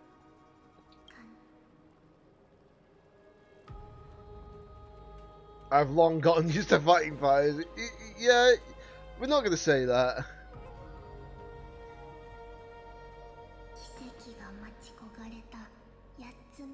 Yep, the 8th core flame. Considering that they're in a position where they actually had 6 for the longest time, but then we finally gotten past that point in like quick succession. We might even see the 9th one soon.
Why would you say that?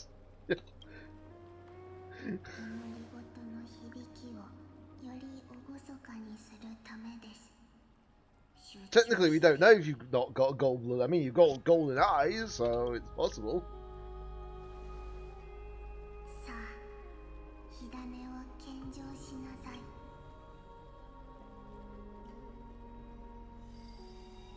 Submit.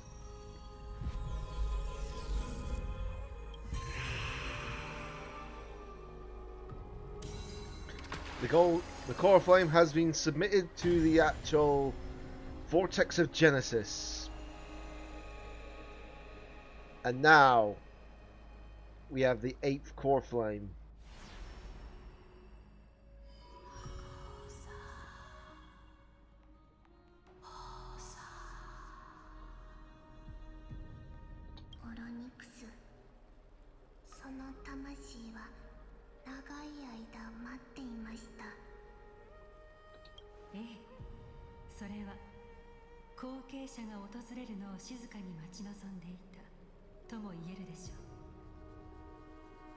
So I just something caught in the eye, I just need to get rid of it.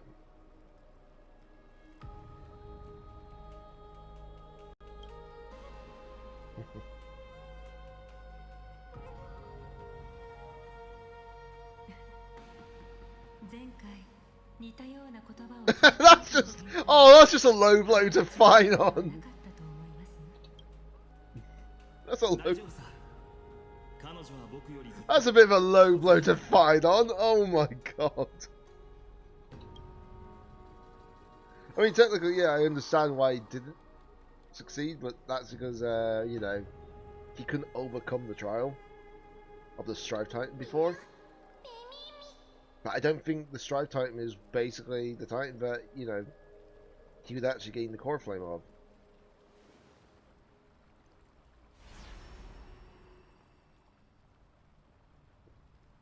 Here we go.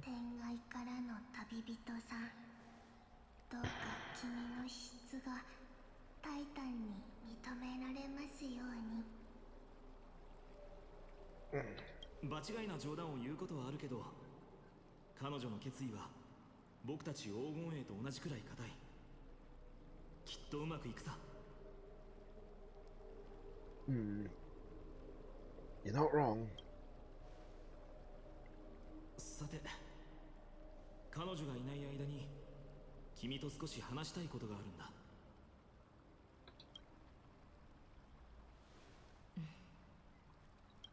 ええ、聞きましょう。It'd be interesting. The Titan's murmurs. I can't understand what the Titan's saying either. What?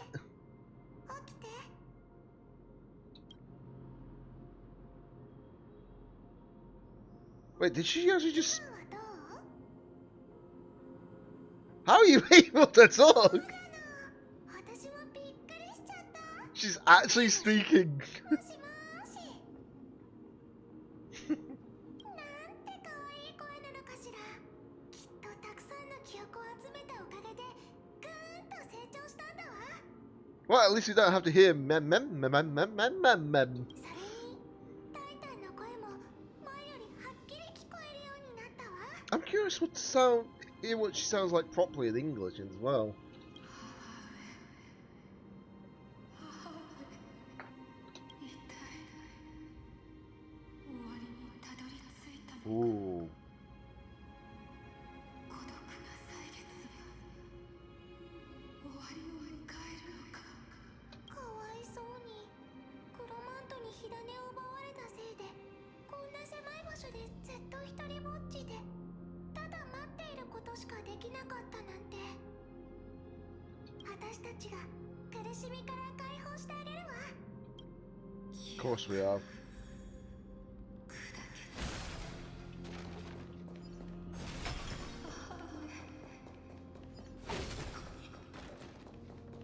I just realised 母上って誰のことかしら。 who they're calling out to. Very likely they're calling out to Fully. Most likely.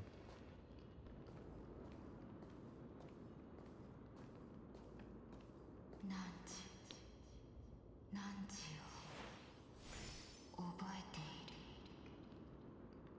天父は何時を見つめた。 Sky Father has gazed upon you. 母上は Mother is calling 何 for 時を you. 呼んでいる。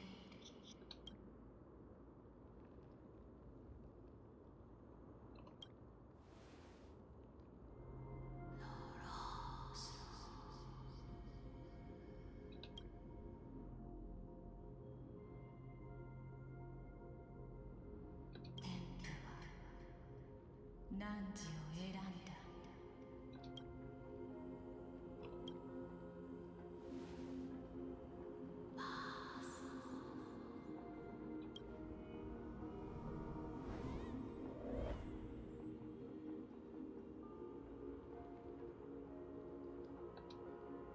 母上はもう答えてはくれぬ。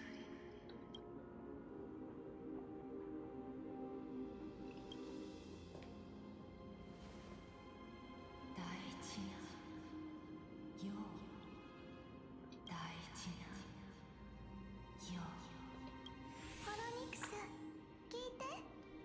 あなたは長い間オンパロスの運命を守り続けてきた。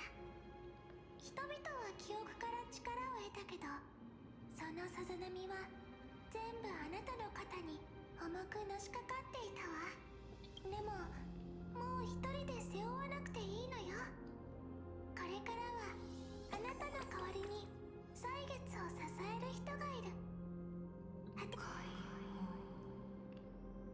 解放、解放されたい。大丈夫よ。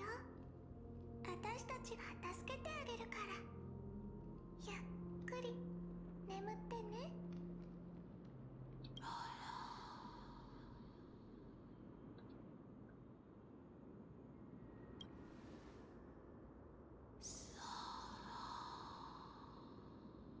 何時には資質、 You have potential strength, そして willpower, 強い powerful 意志が and tenacious. ある。だが But you lack something. 足りぬ一つ Just one thing. だけ。何が足りないのかしら。 What do we lack then? That doesn't help us, though, you know. 何時に What you 足り lack ぬもの、それは is a future? 未来。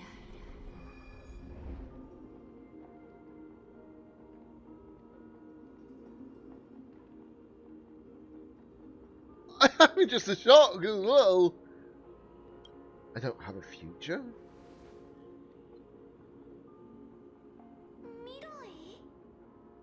天外からの旅人。何時は記 We should have. 天賦の眼差しが汝の形を安定させた。汝は天界を通り抜けた時から今は一人でに歩く一回の記憶に過ぎる。 What? そんなわけ。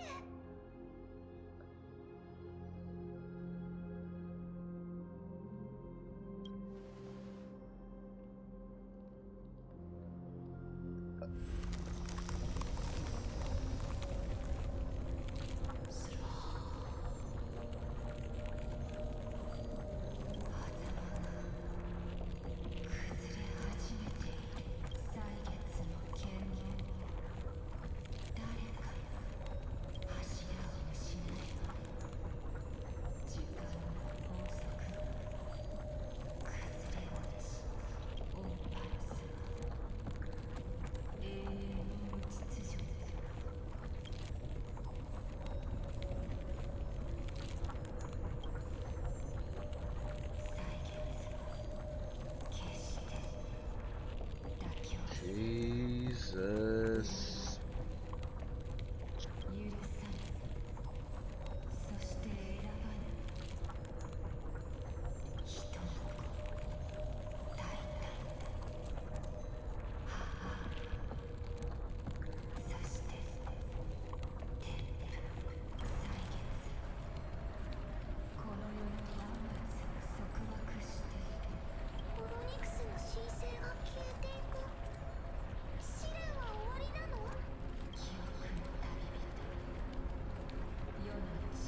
'Past Strider of remembrance, my strength, I shall entrust it to you. Fate of the world, if you wish to save it, go and find your future that has been stolen, even if it means you'll have to cheat death.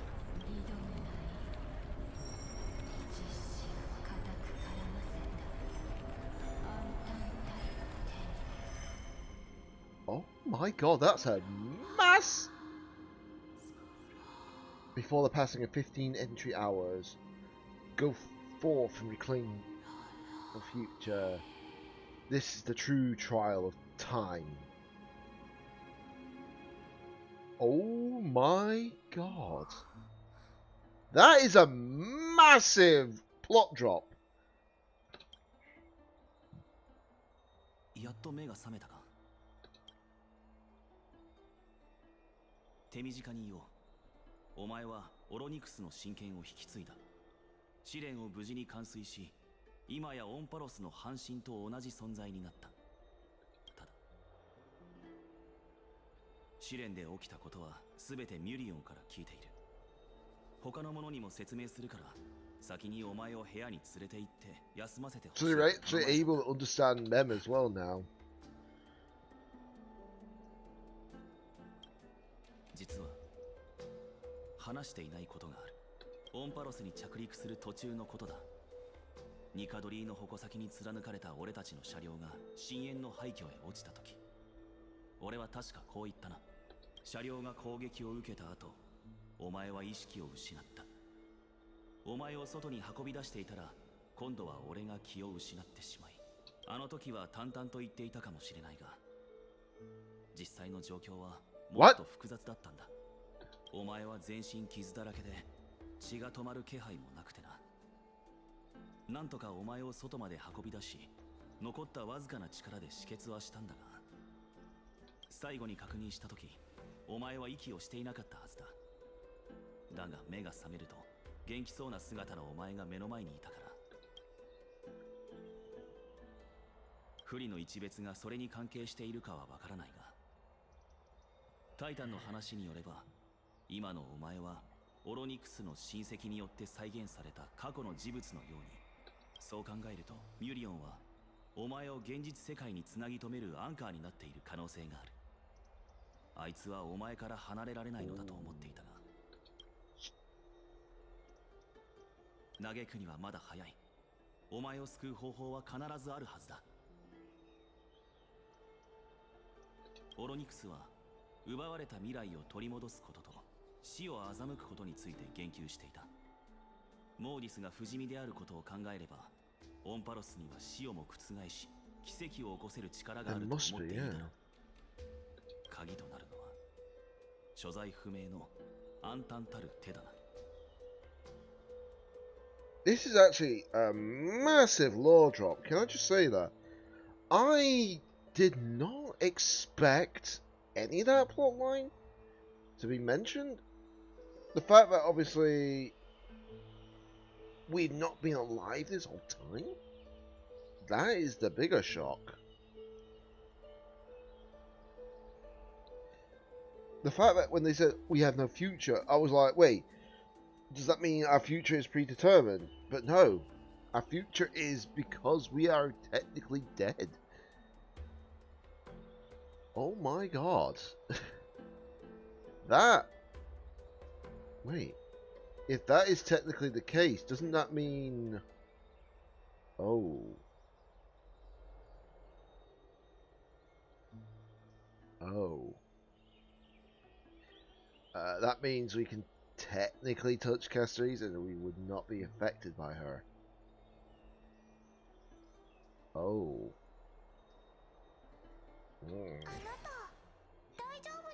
Oh, she appeared.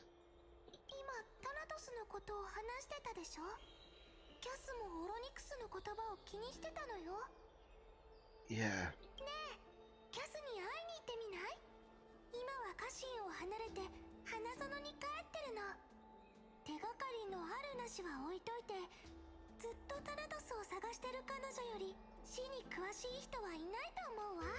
Soだな。ミュリオンの提案に乗ろう。先に言っておかないと。あなたの身に起きたことは黄金衛全員が知ってるわ。ごめんなさい。不安になってつい全部話しちゃったの。 Why would we hate you, Mem? You're actually helping us more than you think. As they say, two heads are better than one, or in this case, many heads are better than one.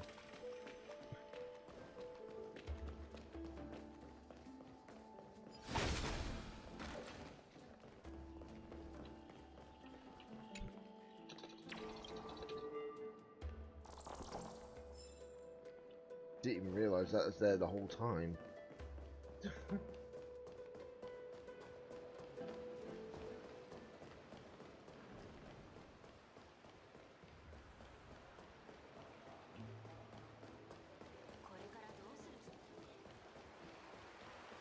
But blooming heck, that was a drop of a plot.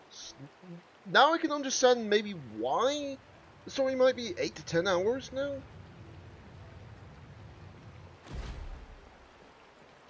I'm looking forward to seeing the person's reaction to this. A certain other person I know, along with others.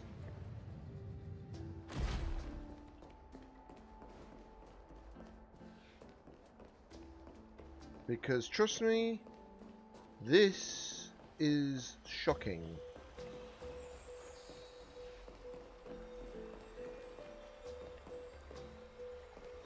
So, Fully did more than just give us Mem and the new path.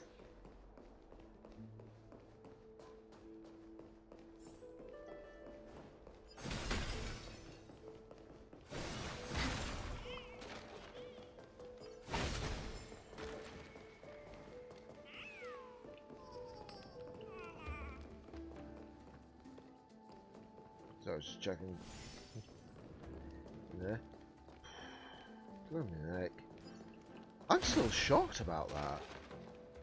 I didn't see that coming. I generally thought something else was going to happen, yeah, but I didn't expect it to be that.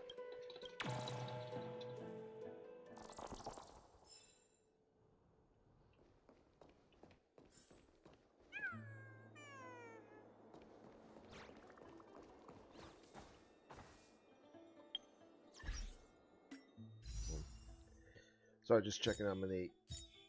I don't know about anyone else, but I wouldn't mind trying to pull for an E2 version of her.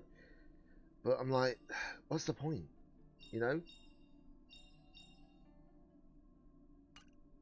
She's already strong as it is. And I know that for a fact. In fact, how much HP do I even have on her? Over 9,200 health. Excuse me. That is insane when you think about it. That is insane. But yeah, very glad that I've got, obviously, a personal light cone. I'm very glad that I've got her as well. Got her maxed out and everything. There's one thing I really wish. When it does the VA thing, I really wish it would just tell us actually, you know, properly.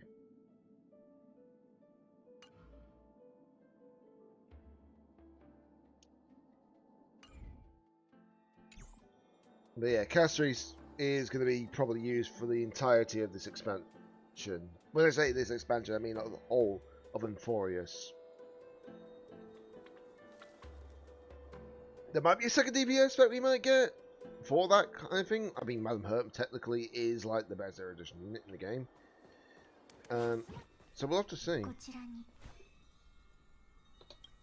Oh, Castries.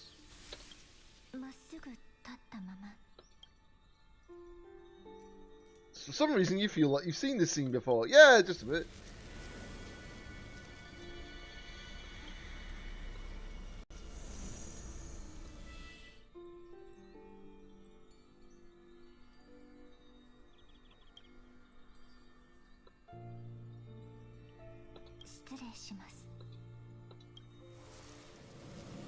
Oh, that's a nice image.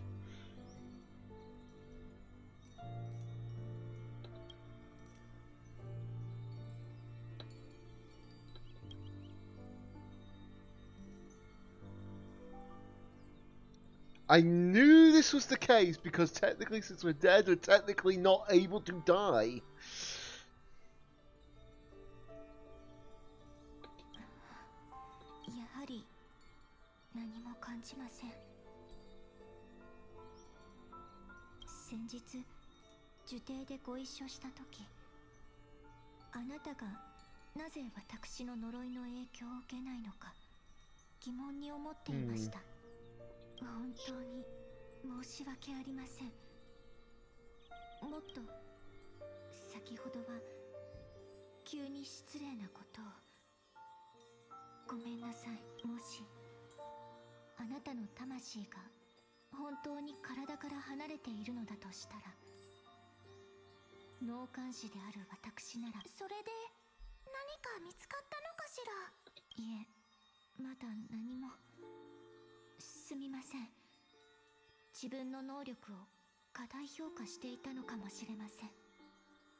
Wait.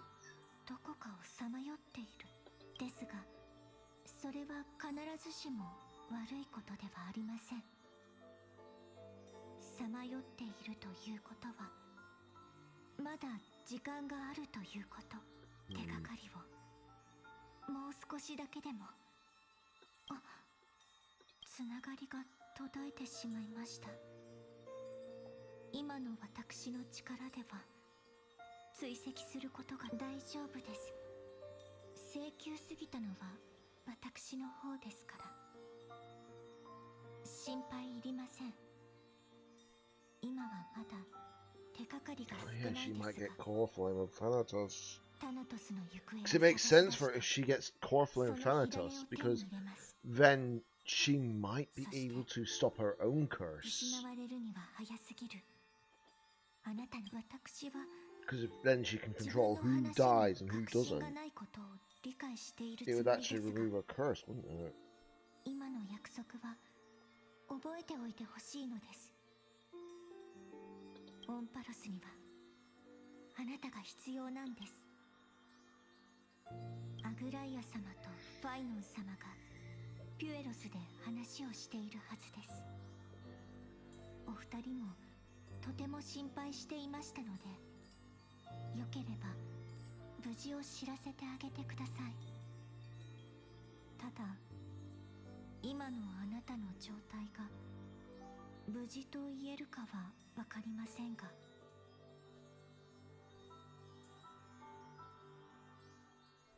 あ、それとこのスティコシア空話集をどうぞ。人は読書をしていると集中して心が安らぐものです。種類が減っていくのね。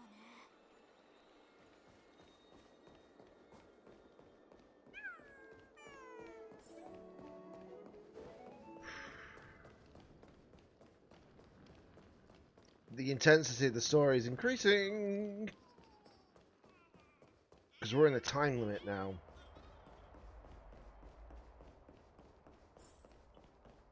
We're technically in a time limit. I was trying to think, how do I get that?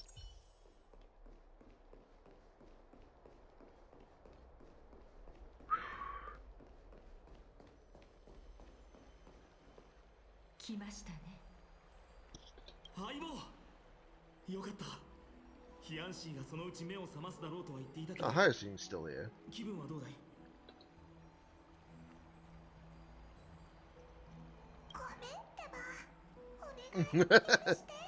あなたたちは歳月の試練を完遂しました。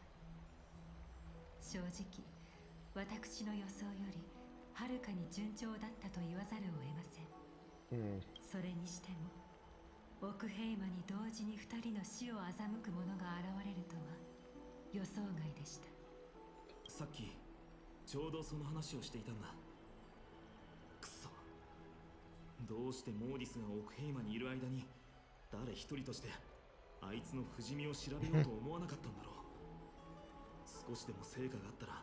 Oh, hey, Midge Wolf, welcome to the stream. Waifu Star Rail. How are we doing, Daddy? Go and use the bathroom, be right back. Yeah, no worries. Yeah, it pretty much at this point is technically like Waifu Star Rail. You're not wrong on that. Because a majority of the cast when it comes to the game, well, majority of characters in this game are mostly female. Especially when it comes to like certain units. But doesn't mean that the male ones are slouches anyways. Because, what's the word? Mide is strong as well. Apparently even stronger if you put them alongside Castoris. Or Castoris, sorry. I know that obviously they pronounce it Castoris, but technically it's the same spelling as Castoris, so it doesn't really matter, does it? すでにそれを調べた者はいたようです。ですが、結局何の成果も得られませんでした。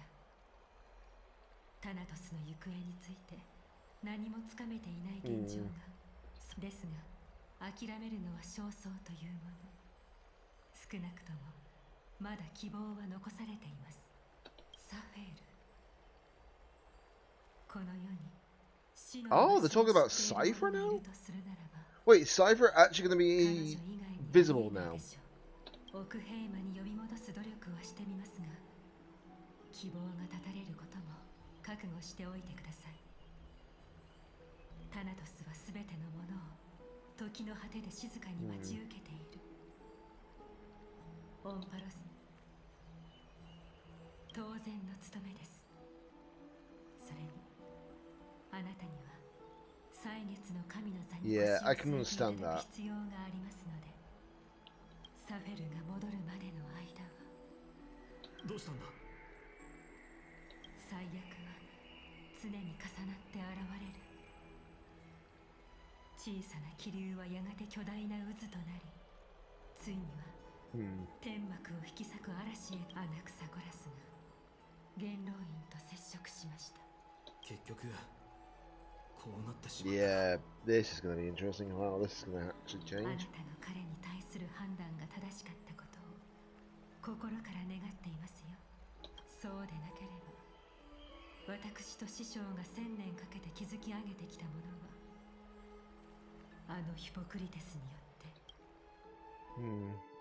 Oh, we're going to a Naxus POV. またここに戻ってきましたか。この夢には覚えがある。絹のように滑らかな冷たい霧が立ち込む。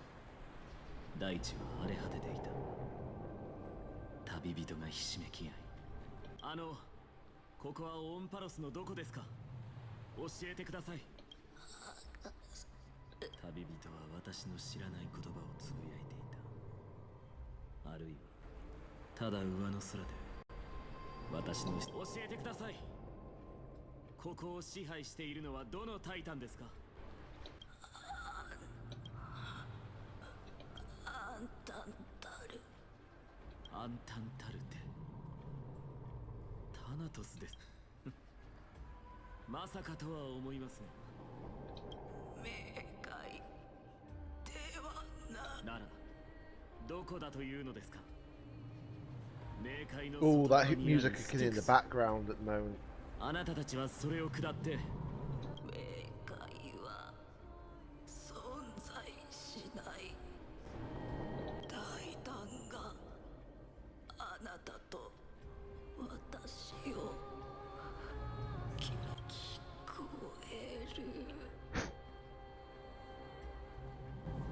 何がですか。旅人は枯れた指で音のする方を指さす。その方向に目をやり耳を澄ませると、巨大な波の音、そして聞こえてきた。潮流の奥深く存在しない世界の門の向こう、私に語りかけてくる声が。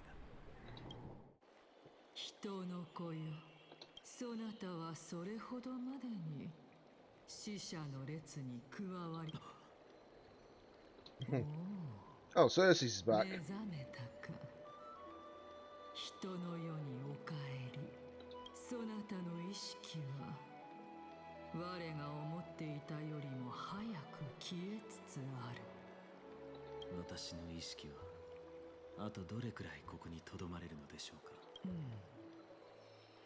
我の見解では、 Oh! 今から15回 Isn't that the の same? 時まで。 That's the same for the main character. Oh, great, fantastic. なるほど。あと15日ですか。なんだ、今さら名残惜しくなったのか。いえ、逆です。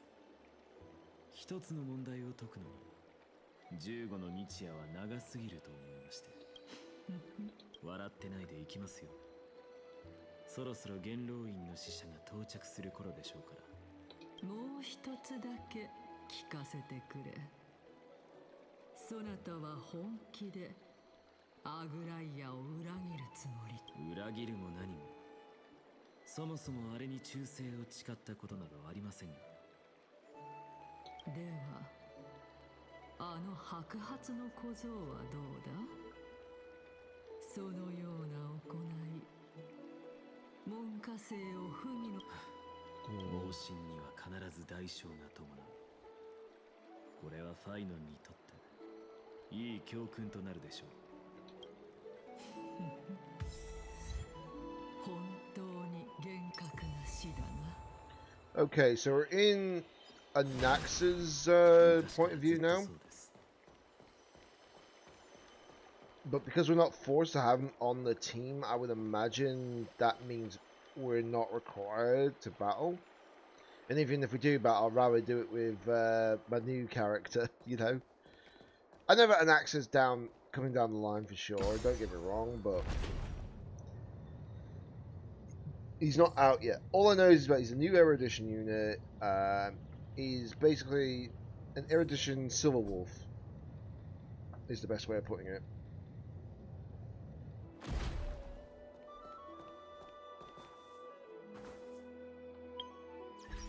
let me just grab my achievement situation. Oh boy! There is 5 more achievements, and and that's for the story bit, because the Rail Unto the Stars, that is obviously the story achievements you get. Yeah, no worries, Frozen, no worries at all. You know, this is normally your break day anyway, so I wasn't like going to be disappointed if obviously you wanted to sleep longer at all, you know? I'm not that nasty. Besides, it just let me start Star Rail a bit earlier than expected, you know? It is probably why I forgot to send my alarm next. Yeah, exactly.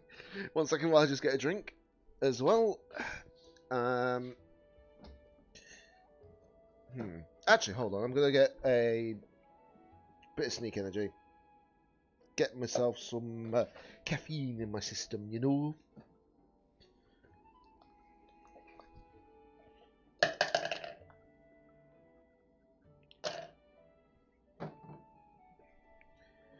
Why was I trying to put an empty ice tray in my flipping freezer?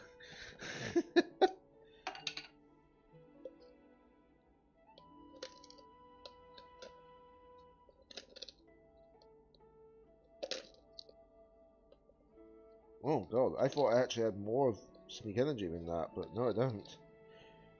I'm gonna have to buy more sneak energy in due time because I'm running very low on it. I've got enough in there to last a few more attempts, but after that you might have to switch over to like H2O and all that for a bit. It's fine though. Good thing I only have like 1 scoop of these a day.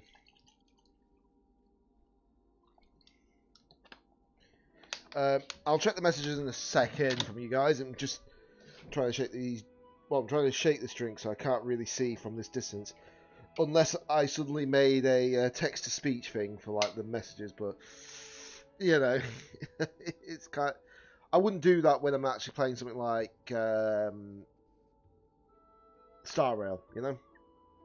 Maybe if I was playing like Mario Kart, for example, or things like that.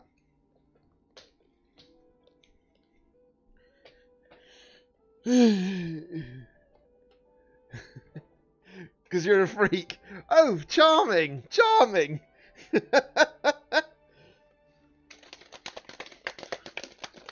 I come back to that's the first message I see.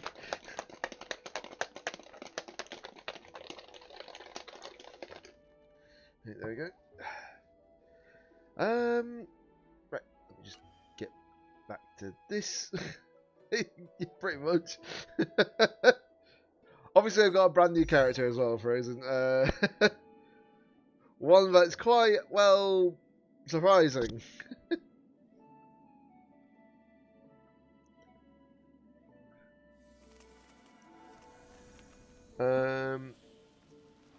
But the biggest surprise is literally she's partnered up with what I will call Dark Charizard.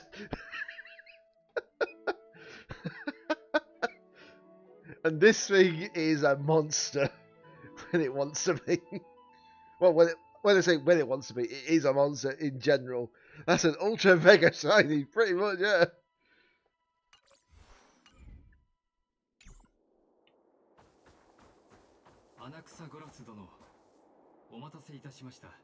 I wasn't expecting to hear a robotic voice.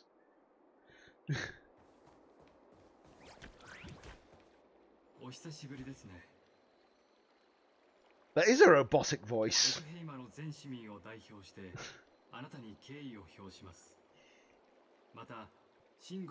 But it's not one that I recognize, thankfully.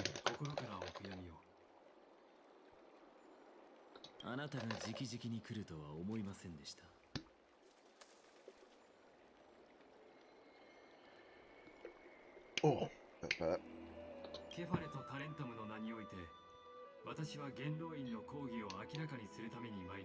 By Carefully in Talentum. Okay. ここにアンティケシラ人がいるとは驚きだな。黄金戦争の後めったに見かけなくなったというのにご挨拶申し上げます。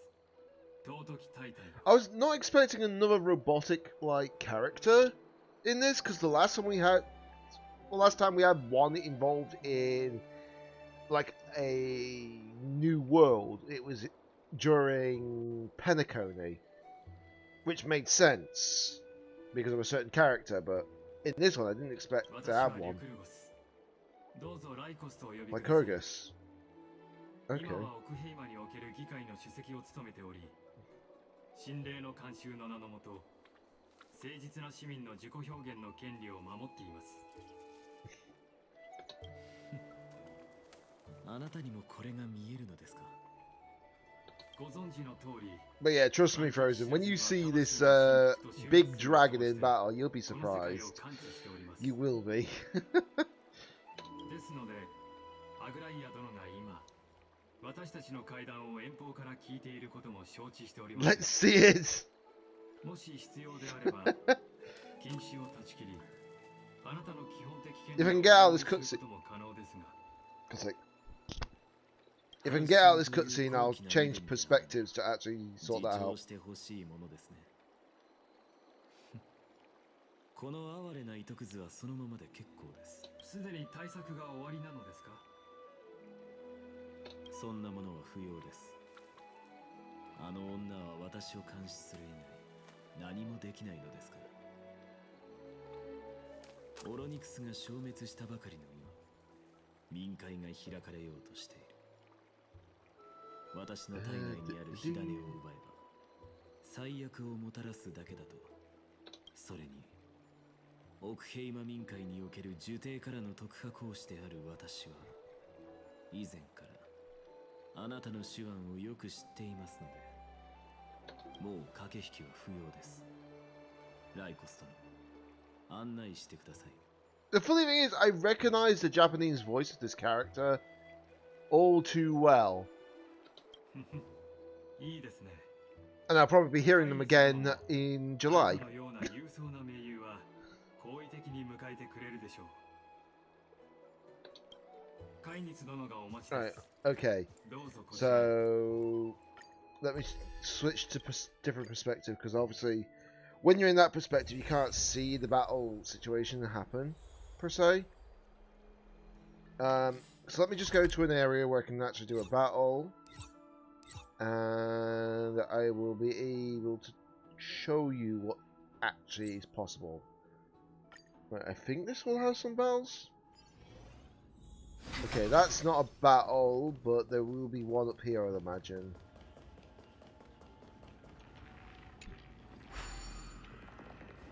And I just saw that, so I better just get that bug while I've got a chance. Right, I hope you're ready for this, Frozen.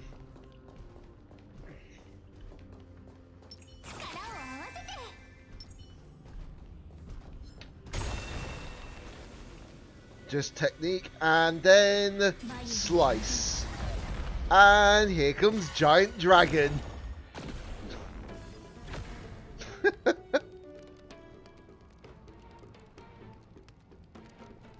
He's about to hyper beam their ass.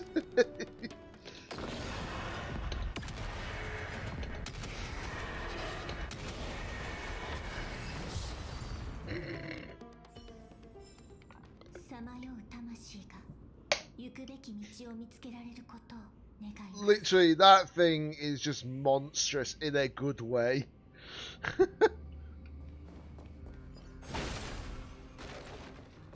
And all in the control of a scythe-wielding maiden. That's the funny part. They done got disintegrated. Yeah, they did, didn't they? Right, we'll switch back to the correct POV now. Again. But yeah, that's the power of that dragon. It is ridiculous. And I'll imagine that when we get to another battle down the line, who knows how strong they're going to be. And there's Kefali as well at the back. ただ黎明の崖に登るたびにいつも考えるのです。タイタンにとって死とは死んだのと同義なのか。難しい問いですね。まだ時間はあります。よければ詳しくお聞かせ。聖者はいつか必ず滅びるものですが、ケファレはまだその終着点には達してはいない。ただそこへの長い道のりをゆっくりと進んでいる途中なのだと。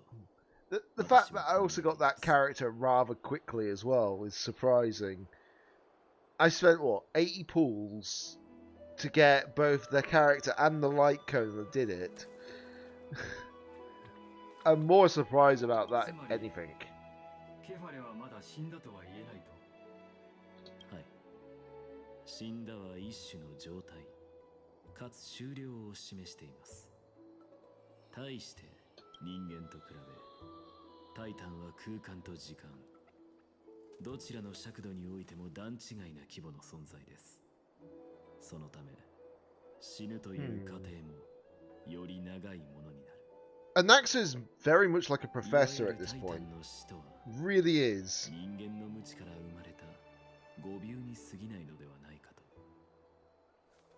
と。Hold on, let me just find out one thing while I got a chance. So the one thing I'm just going to check, because I swear I've heard the voice many, many times before. So that's why I'm trying to get the... Gonna look, bud, gotta get started for work. Yep, no worries, I understand that you got work.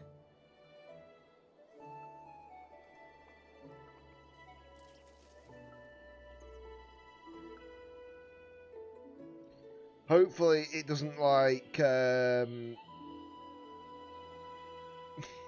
tire you out, bud, you know. Let me see if I got this right, because I swear I heard this character's voice before.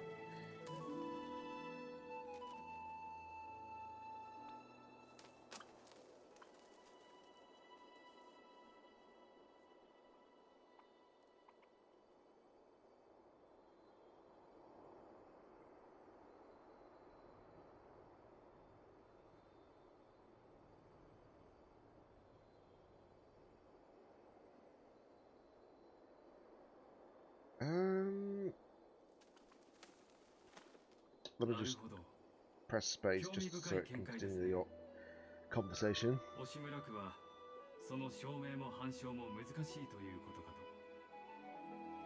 何にせよ、ケファレは幻滅期以降。Okay, so it's not the VA that I think it was, unfortunately. Because I actually thought they were the voice of a completely different character.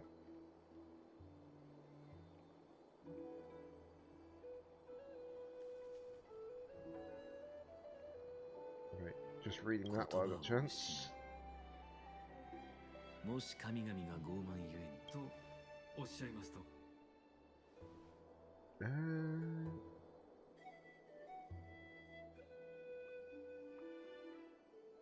Oh my god, are you kidding me? The Japanese VA is actually in Final Fantasy 14 16. Oh boy.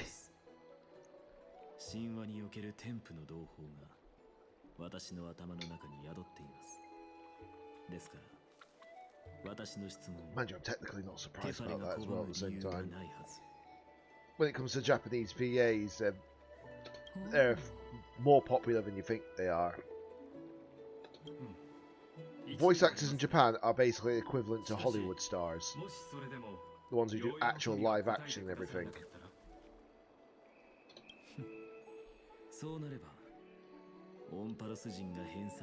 But the reason why their voice actors are more appreciated than, well, more popular than voice actors outside of Japan is just because everything, there's not a lot of things that get like live action in Japan compared to anime, video games, etc., you know?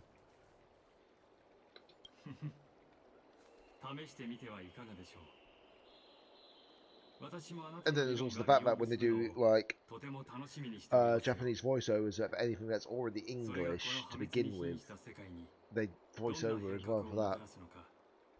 ぜひ見届けたいというのもあなたの理論は非常に理にかなっていると思えるからです。もしタイタンが Oh, cutscene. That's a big hand.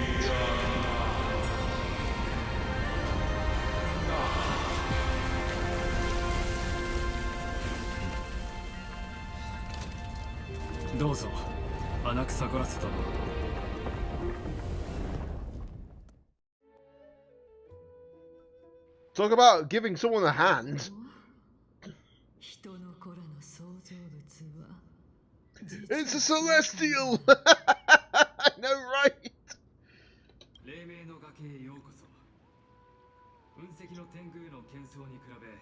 But when you consider that even at a distance, Kefali is massive, it kind of makes logical sense. They might have taken some aspects of like the Marvel Cinematic Universe and just implemented little bits and bobs around, you know? ここにおいでになるのは皆高貴な方々ばかり。司祭や学者をはじめ戦士をもてなしたこともあります。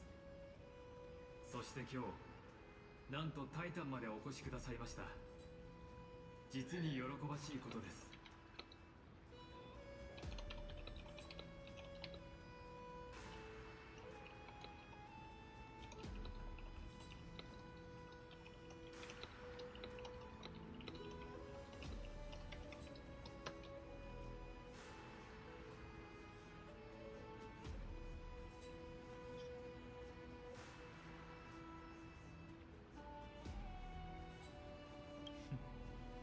冒涜者から崇高な神聖の体現者になったことを光栄に思いますね。 Do you know what's really funny actually? When I think about this, don't ask me why, but why does that hair color remind me of your what's the word?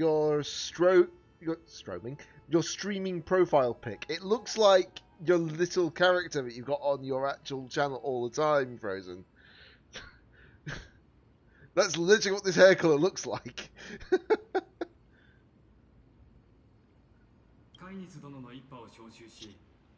Who knows, you might be doing voice acting next, I don't know. Bro, what?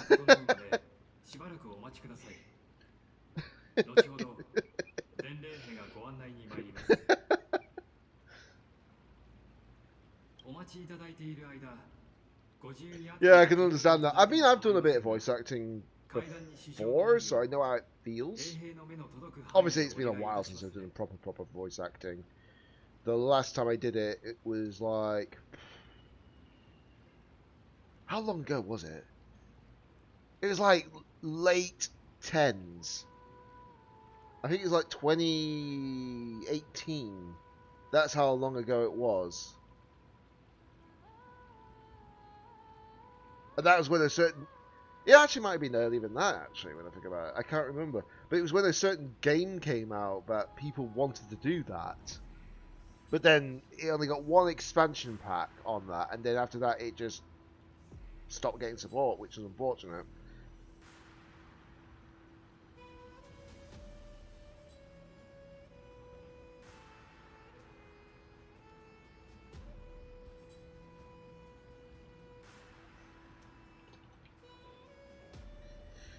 Ugh.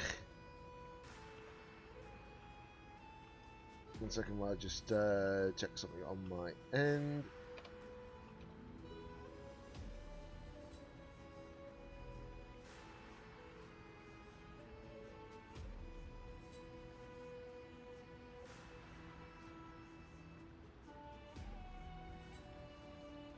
Right, there we go. Sorry about that. カイニス殿のやり方はよくわかっています。わざわざ釘を刺さなくても結構。かしこまりました。ご協力感謝いたします。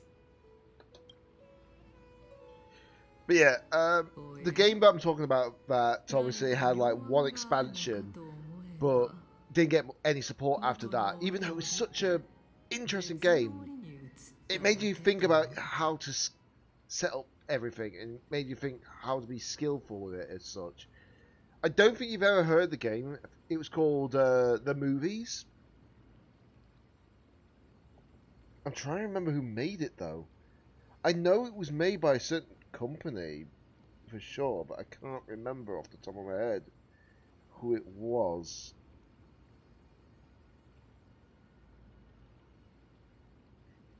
That's what it was.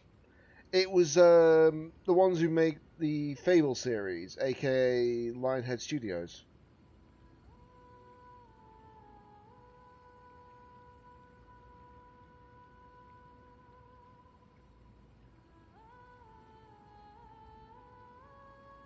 It was actually a good game. It generally was a good game, but it's like I said, it just... Oh wow, it was actually earlier than I thought it was. That was back in 2005. Oh boy.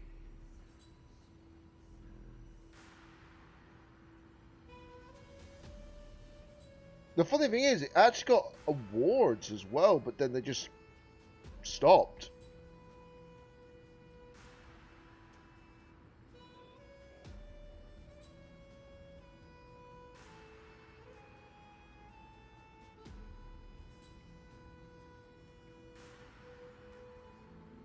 Oh, there is a spiritual successor as well for it. Huh. Might have to look at that. 考えはあります。余計な口出しは無用です。では、我は辺りを散策するとしよう。どれどれ。ここに我の壁画はあるのか？呪帝以外の人の子らはタイタンのことをどう思っているのか。行くなら早く行ってください。私は他の用がありますので、このタイタン、のんきすぎる。まあいい。まずは元老院の最近の動向を探るとしよう。はっきり聞こえているぞ。He's trying to have thoughts in his head, and the Titan's like, "Nah, bro, I can hear you."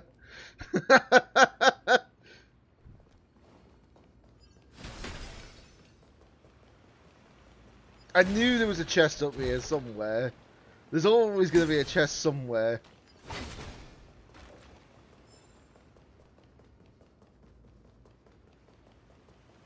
Is there a chest up here? Yes, there is.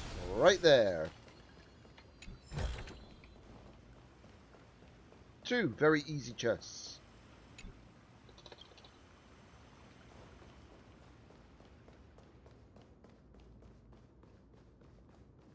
Right. 神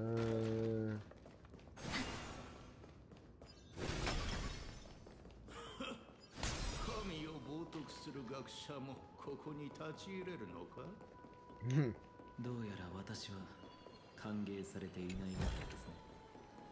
Are you surprised about that, Anaxa? Really? Are you that surprised that you're not welcomed here? Right, so this might be actually easy.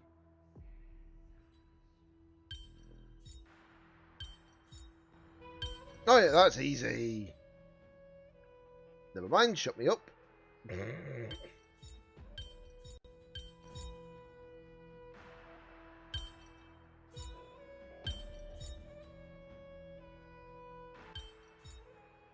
Aha! I'm a genius!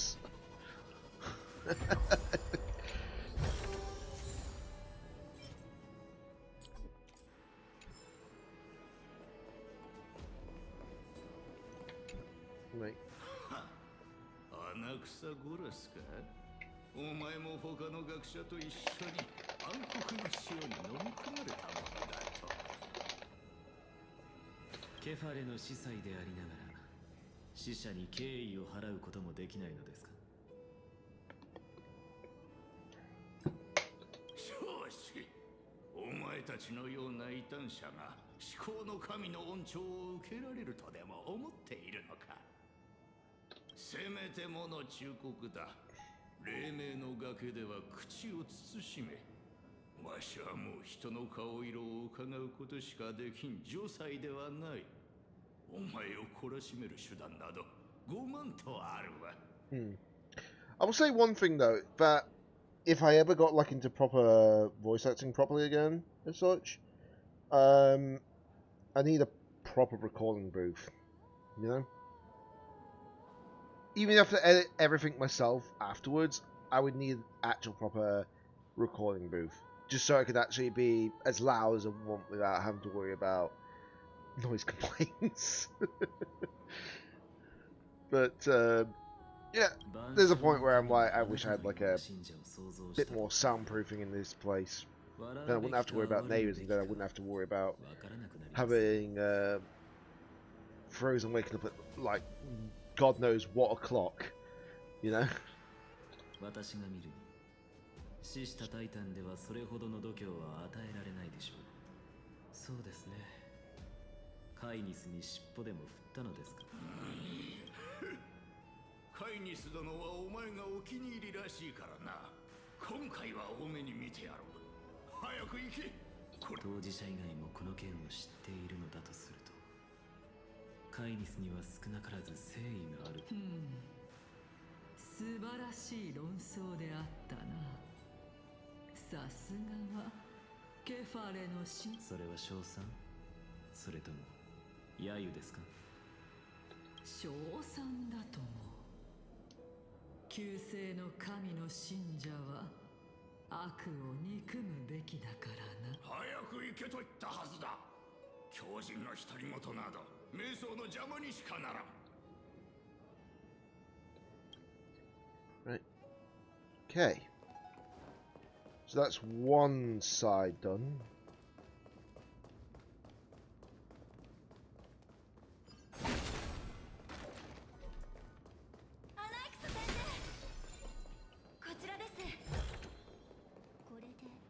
Someone who apparently likes an Axa. Who would have thought?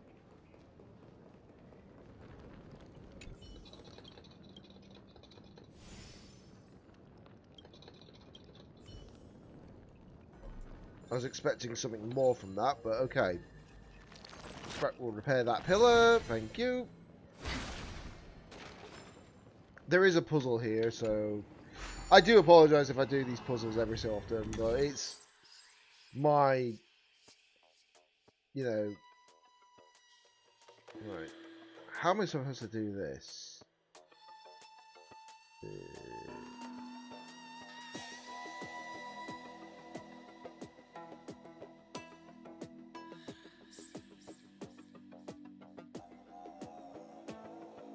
One, 2, 3, 4, 5, 7, 8. No, that's not quite it.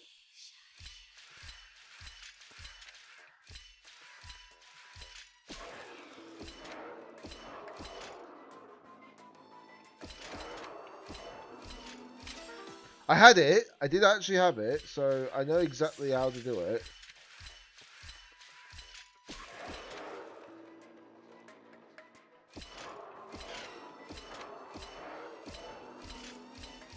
There we go. I can be smart when I want to, which is not often. Right. To the young scribe.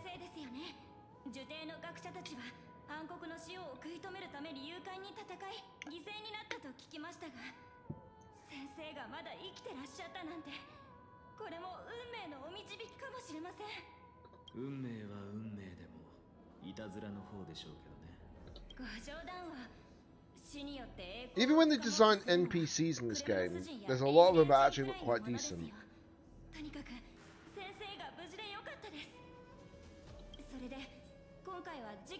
The only downside is that the voice actors and actresses that do these NPC voices don't get much credit.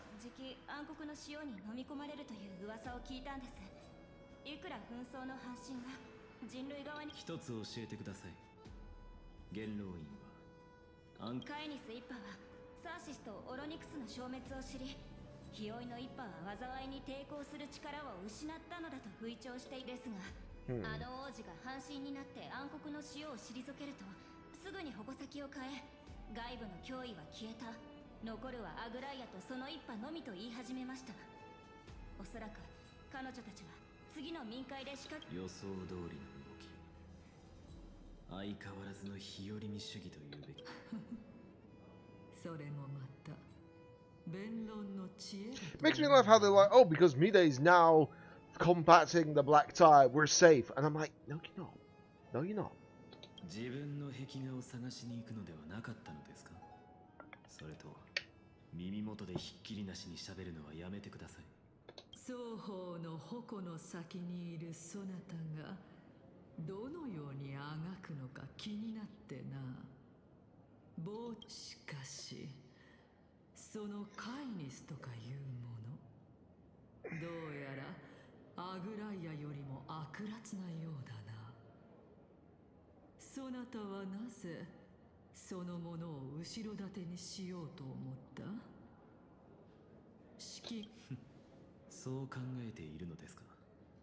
ならあなたはがっかりすることになるでしょうね。うんざりだ。Okay. 15回目の門の時。He wants his death. What the frick? Why?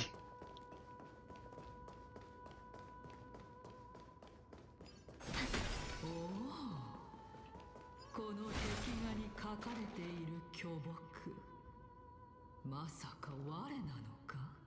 Oh, I didn't even realize the murals. So that's one mural. Then we have another mural here. Oh, that's the Sky Titan. That makes sense. I was trying to figure out what does that implement. Well, what does that mean? But no, it's the Sky Titan. すべての植物、枝やつるや葉もサーシスの化身かもしれない。人々はその姿を知ることはできない。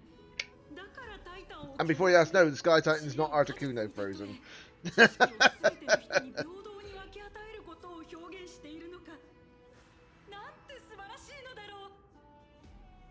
この壁画、なかなか抽象的ではないか。 Besides, it'd be the wrong franchise if that was the case. 褒めているのかけなしているのかわかりませんね。とても気になるのですが、理性のタイタンは習字学を学ぶこともあるのですか？何を言うかと思えば、当然褒めている。案外これこそが我らは一体何者なのかに対する。 I've also seen someone sneak into the stream slightly. Hello, Seb. Welcome to the stream. You can't beat the activity feed.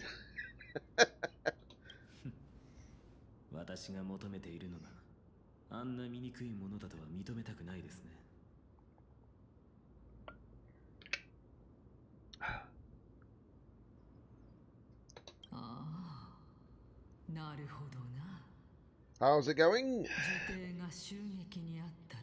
As you can probably tell, I am playing Honkai Star Rail at the moment. I didn't even realise it was a category at one point. 知っていたのなら、なぜ That's good, 私 that's を助 good. けたのですか？ Always glad to hear that. そのような魂胆があるところがそなたと凡人の違いだからな。はあ、なぜ頭の中に狂人が2人も How 住ん did でい two るのでしょう？ lunatics coexist in the same brain? What the heck? ここへ来たのは庇護を求めるだけが理由ではないのであろう。そなたは一体 Obviously, yeah, there is an English language for this game as well, but I'm playing it in Japanese. Thank you very much for following. Riley, welcome to Disco. Drop back over and dance the night away. Not much is up at the moment, just going through Honkai Star Rail currently. それは私の頭の中にあります。そんなに知りたいのなら好きに探せばいい。But yeah, obviously playing this in Japanese language at the moment. It's just because I've been playing it at the start as a Japanese language, but it also helps because of the fact that the ongoing strike with the with the English VA situation isn't really helping us with like listening to this in English all the time.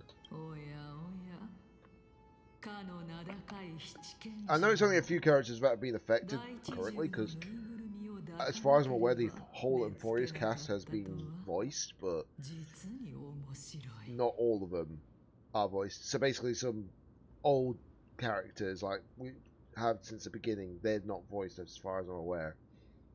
Still,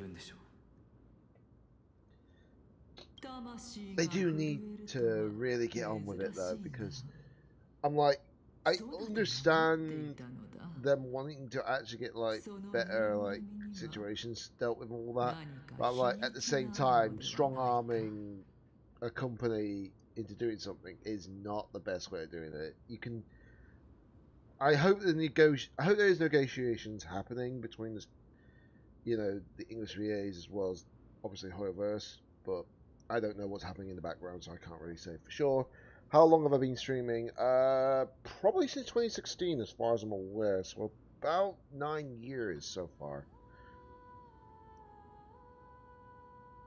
But I didn't obviously get to like a huge point of streaming until like 2019, 2020, I'd say. It might have even been 2018, I don't blooming remember actually. I cannot remember for the life of me. どうせ残された時間は少ないですし、教えてあげましょう。あれは All I know is that 家で飼っていたペットに似せて picked 作 up, られたぬいぐるみ。 obviously he started streaming on Twitch in 2016. I remember that for a fact.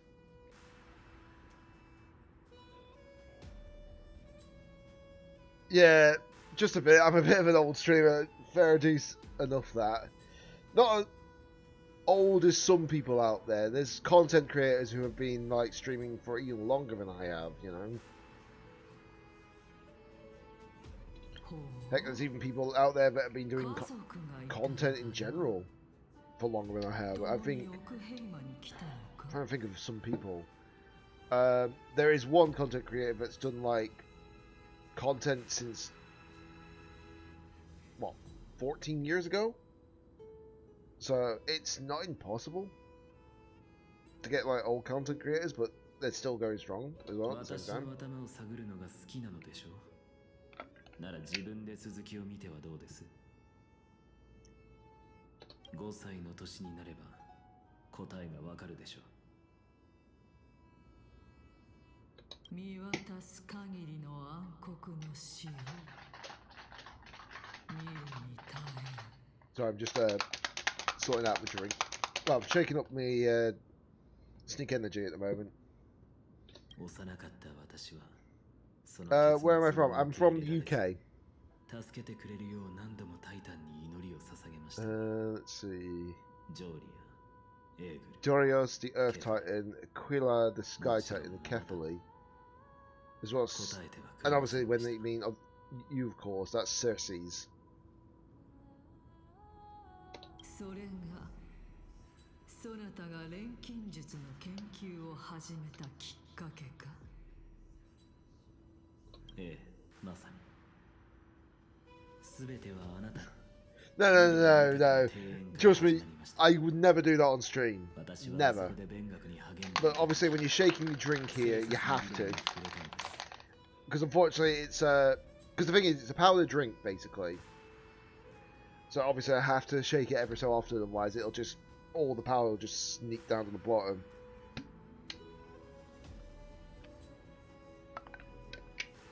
Yeah, it is a nice place, you're not wrong. Obviously, there are a few things that I need to still sort out with this place. I need to get like something that I can go right here, so it doesn't look like so bare,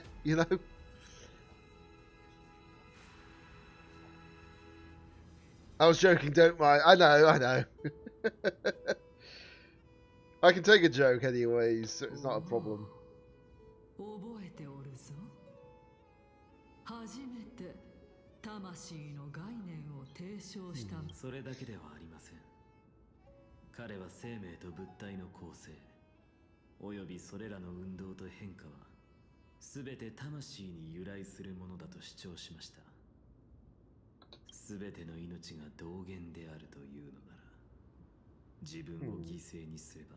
There's a lot of plot in this game, I'll say that. させられるのではないかと考えたのです。Yeah, you're more than welcome to ask. Oh.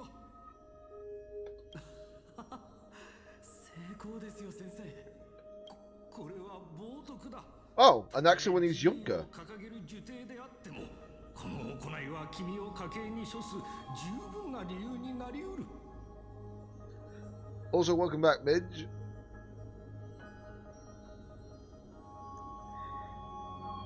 Uh, 君のその肉親は今どこにいるのかね。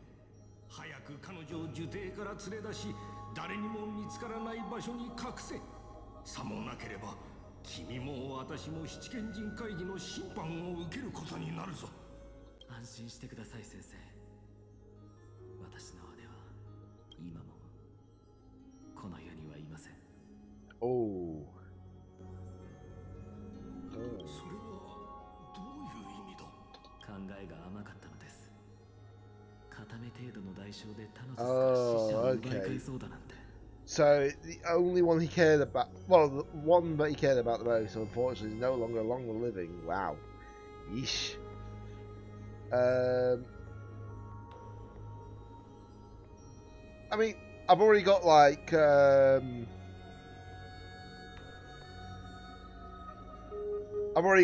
decent stuff already from my actual streaming stuff. All the all the panels, etc., they've already been like designed by someone. Obviously, I've got already on the sort of like payroll side of things. I'm not looking for like everything to be like going over the top, you know. And unfortunately, until I start getting even more income, it's going to be more difficult to actually pay for other stuff, you know, because I've got to pay for bills constantly as well, especially with everything going up in price. That doesn't exactly help.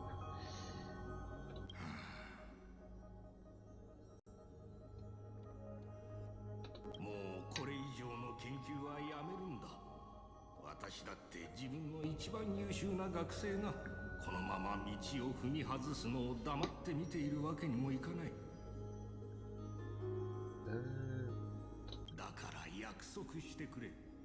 二度と禁忌に触れないこと、そして二度と死者と自分を傷つけないこと。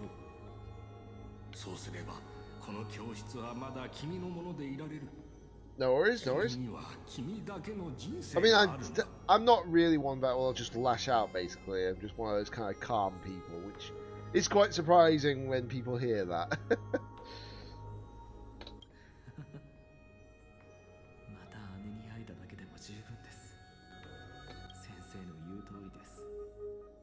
I think it's really rare actually when I get angry about anything.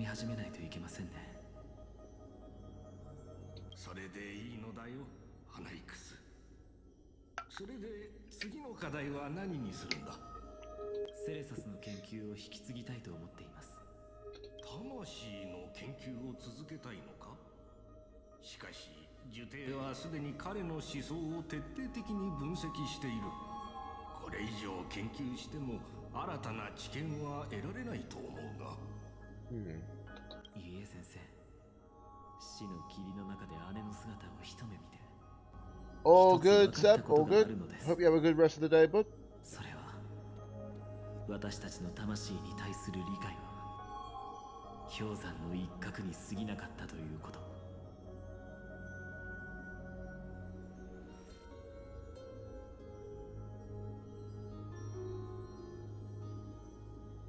目を片方失ってしまいましたが。And no worries, Riley. Appreciate you dropping on by regardless. 真理非常識な世界を私がひっくり返してみせましょう。ほう、その熱い眼帯の下にこのような秘密が隠されていたとは。しかし今の物語はそなたの企みとつながっているようには見えなかった。I'm curious what will happen in this story. It's so annoying that I can't stream this again tomorrow, but some things I have to sort out unfortunately tomorrow, so I won't have the chance to. So obviously I might have to continue this Friday after I stream with somebody else on the day. The reason why I just need to get through the story as quickly as possible because I don't want spoilers on Twitter hitting me, you know? Because I know what it is with Twitter, it's such... You can't really... you want to have like certain things to be seen, but then there's obviously doesn't help when obviously everything gets plot-wise gets like spoiled on you. So you just got to be careful of that.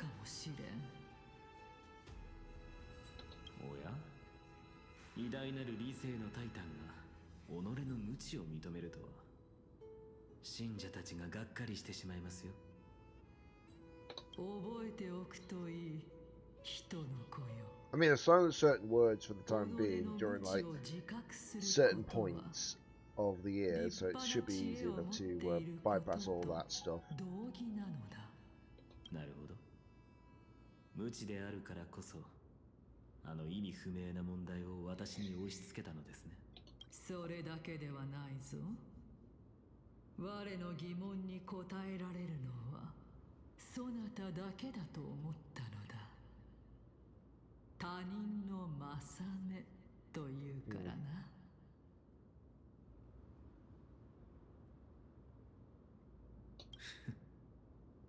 他人の正目ですか。アナイクス様。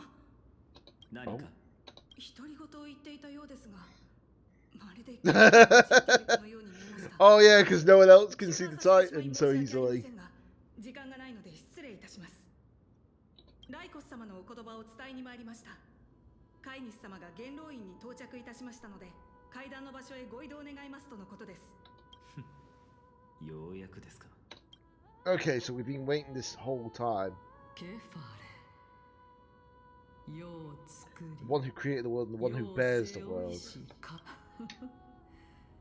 もしそなたがまだ終わりを迎えていないのなら、反逆者のキツ。まさか But who does she mean? Who's define who? Does she mean the council? Does she mean the flame? あれは華やかな服の第一銃ではないか。目を合わせてはなりませんよ。私は冒涜者なんて知りません。 This is actually the first time we'll ever actually be able to see Kathleen as close as this, you know?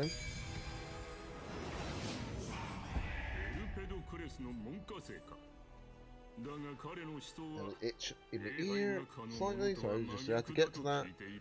This is actually the closest we'll probably ever get to Kathleen so easily. 違いがあるからこそぶつかり合いが起こり、ぶつかり合いがあるからこそ進歩があるのです。しかし私に言わせれば、正しい論点と間違った論点しか存在しない。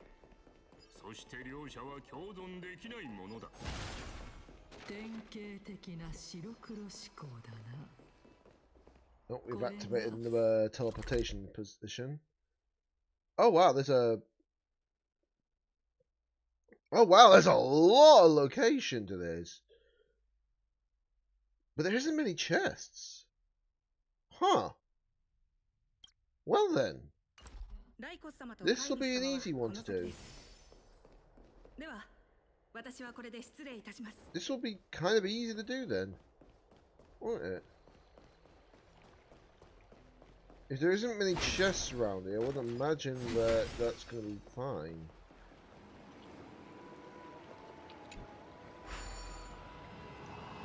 They're not complaining at all. Okay, so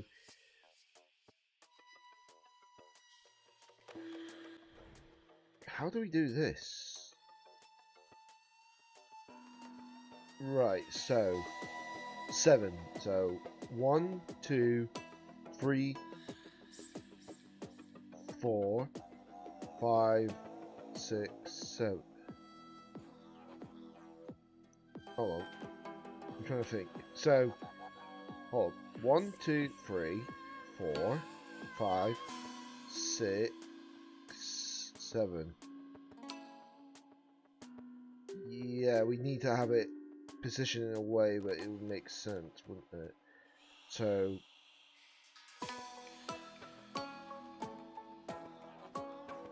right. Let me do it like this.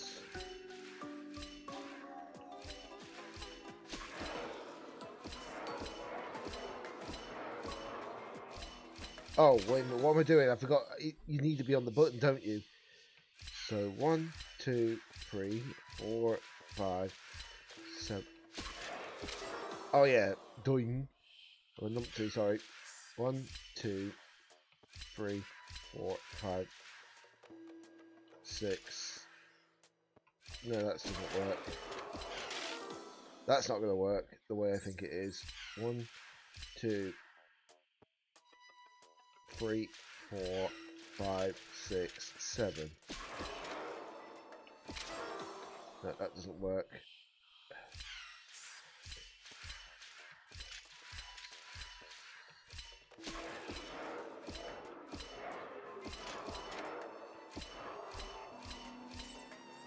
No, that's not going to work. That either.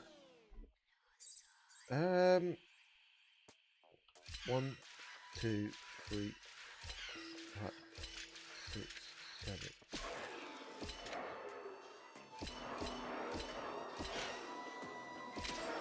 Oh, I think I got it right that time, but I.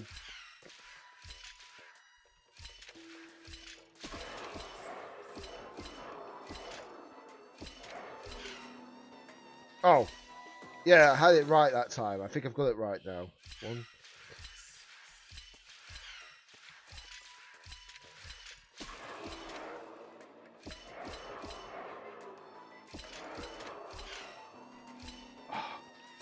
The problem is I need to time it well. So let me just do it again. 1, 2, 3, 4, 5, 6. Oh, God's sake, I pressed the wrong button again. Whoops. 1.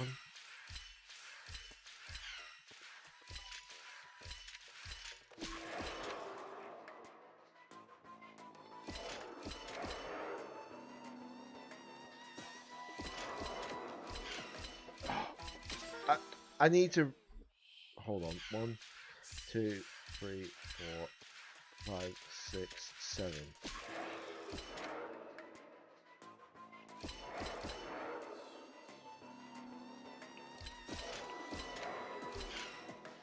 Yeah, I can't figure out what to do for this one. Not off the top of my head, at least. So I'll. Instead of wasting my time trying to figure it out, I'll wait until I can find the puzzle solved. I'll wait until I can solve that puzzle. Otherwise, I'm going to be sat here for hours on end trying to do that.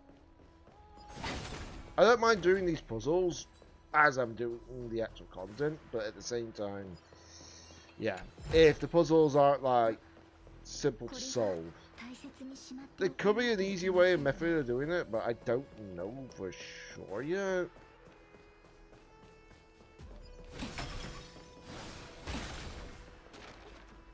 I just saw something pop up on my phone, but I thought it was a message. It was not. It was just my news app.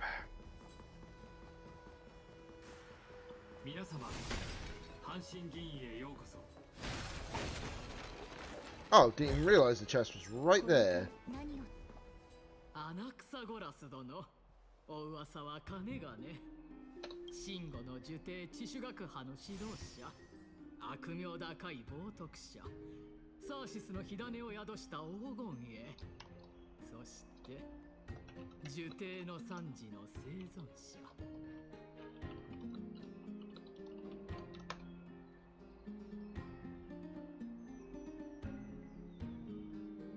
もし漏れている称号があれば、ぜひ不足分を補ってもらえると嬉しい。どうやらカイニス殿は私のことをよくご存知のようで、自己紹介の手間が省けましたよ。Just had to click something on my. しかし風習の違いでしょうか。私の故郷には艦隊という概念があり、 Just had to click something on my actual chat feed because for some reason it was not scrolling down. というものなのですが、まさか出会い頭に詰問されるとは思いませんでした。その上、主は刃を研ぎ、従者を闇の中に潜ませているとなれ。Obviously, I don't know how long I'll be streaming for, but I'll try and get through most of the story if I can. あなたは私の腹を裂き、火種を取り出して、宴の魚にでもするつもりなのでしょうか。皆の者、引け。ご理解に感謝を。私は文弱な一介の学者に過ぎないので、どうかと血の匂いにはな。そう謙遜するな。七賢人の名に恥じないその見識と気迫。貴殿は険しい道を行く我々の偉業に加わるにふさわしい。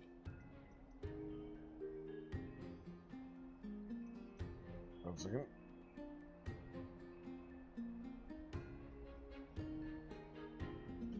Gotta love it when someone tries to get caught in your eye, you know.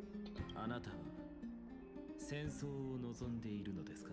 衝突は必ずや起こるだろう。黄金兵たちが戦争を望むのなら、こちらも戦争で答えるだけだ。アグライアが黄金の血の力で善良なる市民を弾圧しようとするのなら、我々は奥平魔の民として権利と気概を表明する。Yep. Sorry about that.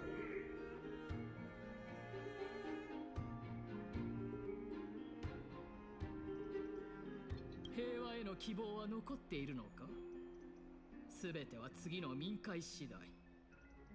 私に言えるのは、彼らが民衆の声を聞いて目覚めることができるかどうか。幸いなことに、黄金衛である貴殿は我々の招待に応じてくれた。Gotta love it when you get an itch and you try to yawn and such. It's like, ugh. ずうずうしい。先ほど下がったあなたの忠実な粛清者たちは、今の言葉とは違うものを聞いたでしょう。Just opening up my balcony door again. Getting a bit warm in here. 彼らの仕事は有害なものを一掃すること。確かに違うもの。Thing is, when it gets warm, you don't want to be really making it worse for yourself, you know? 黄金衛に組みしていたではないか。しかし、今はもう我々の同志。 Because if you start to feel warm and dehydrated, just you don't feel right. 聞き耳を立てる者がいないとも限らない。場所、前に光栄にも貴殿の死、エルペドクレス殿と礼拝学派の論文について議論させてもらったことがあってな。だが貴殿は地主学派に属しているようだな。そこは最も反対派が多い学派と聞くが。支持されるのも反対されるのも、阪神議員の中心部へようこそ。歓迎するぞ。貴殿の記憶にもあるだろう。ここで多くの雄弁家が人の心を惑わし、外貨を奏でたことを。そして多くの特進的な鉄人がここで弁明を拒否し、この小さな部隊はまさに奥平魔数千年の歴史の縮図。そして15日後、この地は奥平魔で最も重要な最後の歴史の転換点となるだろう。共に人々を率いて死、紛争、記述のない黄金時代に戻ろうではないか。15日後か。ちょうどそなたの式ではないか。死をもって真理を証明するですか。望む。なんという気迫。さすがは金織と対立しうる英雄だ。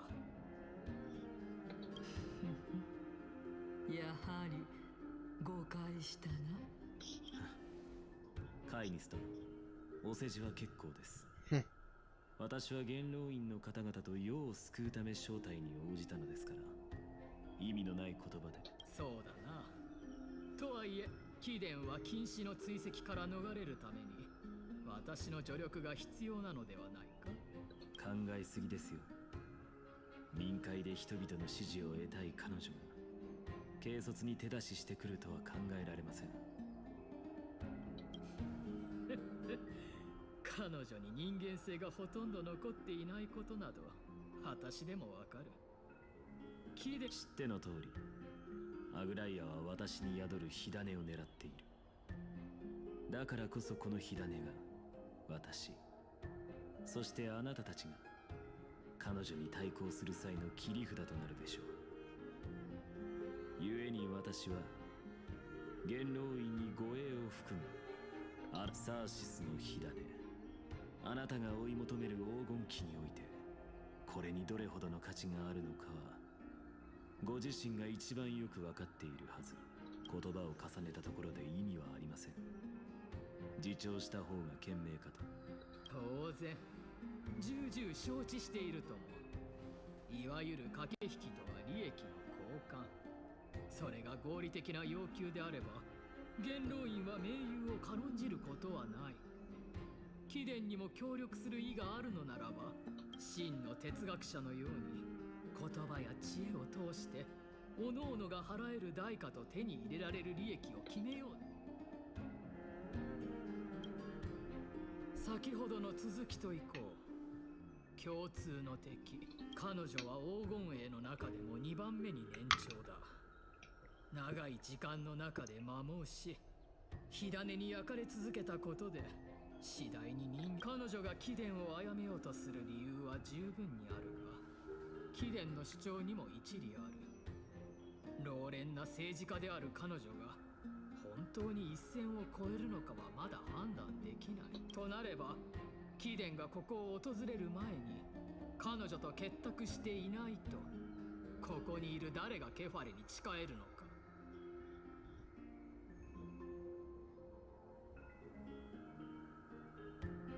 死刑執行人はキャストリス。この名前はあなたも知っているはず。私がオクヘイマに戻ってきた時からアグライアは彼女を使わせて私を監視していました。結果のわからない万全な方法より直接私の腹を裂いて火種を取り出す方が合理的ではありませんか。全ての条件が整った今、彼女貴殿の考えは分かった。少なくとも貴殿もあの貪欲な暴君がオクヘイマの平和を脅かしている最大の敵であることには同意してくれているようだ。ならば元老院は弾圧されている全ての市民を守るように。しかし残念なことに黄金衛、そしてアグライアを支持する人々は plot for this. 増え続けている。I understand that a lot of people were complaining about, oh, there was not enough story. It felt like rushed and all that. As soon as you put more story in, people start complaining still. But the thing is, right, this is nothing compared to like story like, let's say, Final Fantasy 16 and all, and 14 and all that. And they're long games themselves, you know. 教えてくれ、アナクサゴラス殿。都市国家の敵を打ち倒し、高貴なる市民を守るために。誠に遺憾ですが、客観的に言えば呪帝が襲撃された後、学院の実質的な権力者は私になってしまいました。アグライアを引きずり下ろしたいのなら、元老院は私の指示が必須となる。それならば私が代表する学院の重みはその役を一歩引いてみても、私はオクヘイマ民会における呪帝からの特派講師なので、当然民会でも重要な一票を握っています。ケファレの名のもとにオクヘイマは貴殿の誠意と貴重な意見にここまで話してきて、貴殿もこの弁論からどのような利益を得られるのか分かったはずだろう。元老院は常に公正であり、元老院は奥平魔の全市民に永遠の忠誠を誓っている。そこで単刀直入に聞かせてもらおう。貴殿はこの誠意にどう答えるつもりなのか。バカバカしい。私の忠誠に証明など必要ありません。むしろ忠誠を示せと要求すること自お二方が礼儀にのっとってお互いの手を取り合う場に立ち会えたことをとても光栄に思います。神霊の慣習の名において金織のアグライア殿がこの黎明の崖に向かってきているのを見ました。おや、今日は客人が多いのだな。カイニス殿はさぞ悔しいでしょうね。高い外城に位置する元老院だというのに黄金栄の顔色を伺わなければならないのですから。Just going for a long blink at the moment. まさか奥の手を残していたとは。今回は私の負けだな。だが個人的に言うならば、教えてくれ、アナクサゴラス殿。もしアグライアが盟友となった貴殿を差し出せと迫ってきたら、どう対処すればいい？元老院の方々は私と世間話がしたかっただけで、他に何の目論みもないと連句ですが、そんなことをしてしまえば元老院の威厳は地に落ちるでしょう。その上貴重な火種を一つ失うことにも、いや二つになりますね。次の民会では死と共にある少女も私たちの味方になるのですから。ほう、なぜそう断言できるのだ？それは重要ではありません。私には私のやり方がある。それより今は目の前に差し迫った脅威の方を心配したらどうです？アグライアが今日囚人監視の中で私を連れ去るようなことがあれば、明日にでも元老院を廃絶できるでしょう。そうなれば私たちが議論した内容も全てお笑い草にするしかありません。それはあなたが望むことではないでしょう、カイニス殿。I will admit that an actor is quite intelligent, but he's sometimes condescending at the same time. だがこれだけはよく覚えておくことだ。民を愚弄する者は必ず報いを受ける。今回は多めに見るが次はない。貴殿が拷問を好み、苦痛の中で魂の真理を試作するのに長けていない限りな。カイニス殿はご存じないのですね。それはこれからどうなるか見ものだな。おお、見直したぞ。しかしそなたが求めるものが。そんなに私が何を望んでいるのか。我は理性のタイタン。探求するために生まれてきたようなものだ。そう焦らないでください。じきにわかります。私が真に求めるものを伏せていたのは、彼女にはそれが叶えられないと分かったからです。結局黎明の崖の本当の主は常に全体を見ている神霊の慣習なのですよ。Interesting. Very interesting.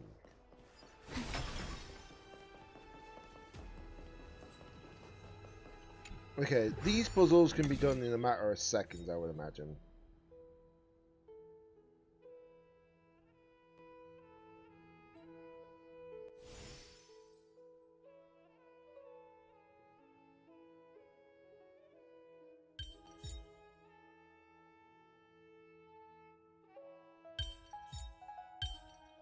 Once I figure out the best for this.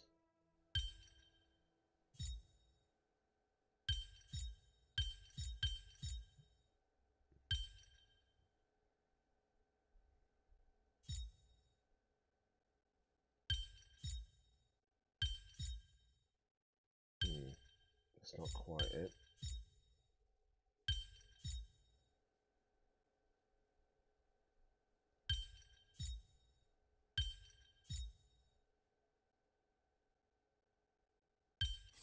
There you go.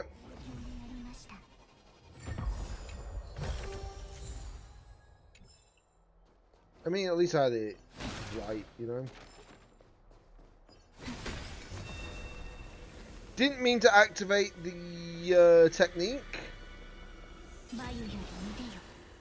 Oh, you can actually disable it as well. Wow, okay.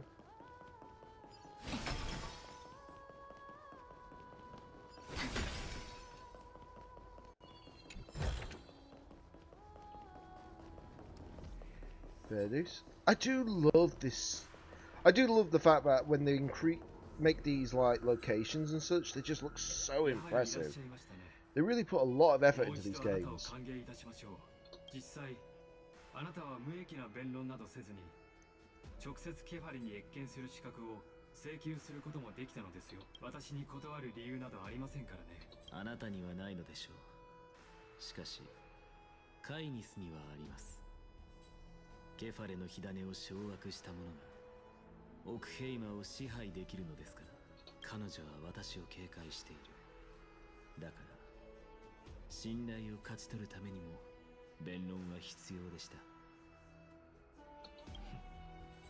確かにその通りです。我からすればこの人の子はタイタンを害するためあらゆる手を尽くしてケファレに近づこうとしているように見えるがな。それでもそなたはこのもの。はい。たとえそうだとしても世を背負う者の宿命としてケファレは全ての命を歓迎します。こいつの声が聞こえるのは便利ですね。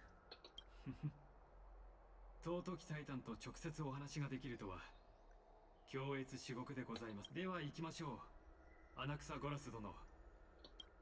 はるか昔の神話においてケファレは神山の頂上で信者たちの問いに答えた。 Okay, so we're able to actually go to Kefali? そのため信者はタイタンの断崖に登ることを神と共に歩むことだとみなしています。人の子よ、聞いたか？サーシスと共に登りをする機会などめったにないぞ。賛歌を歌うことを許してやろう。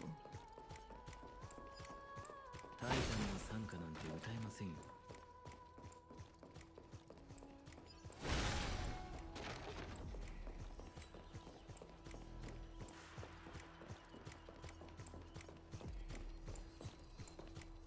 進みましょう。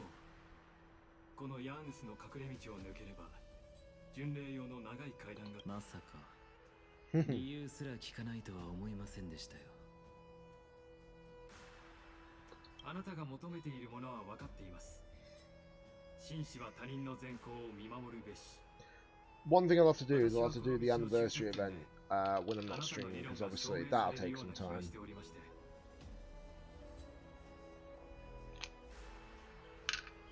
The upside is that the anniversary event isn't really story related. It's just like there for the anniversary. ケファレは決して拒んだりしないでしょう。死期が迫っているあなたはきっとケファレに最も近い存在だと思いますから。そうだといいのですが。正義の子が常識に反する世界に相対するとき、天地をも覆す。あなたがこの滅びかけた世界に真の変革をもたらしてくれることを心から願います。 Right, okay, so we can grab the chest while we're here. これは大切にしまっておかないといけませんね。 I still am a little bit surprised when I look at like certain characters, because I know that some of them have got like elf ears, some of them don't. 今回が初めてです。いい眺めだ。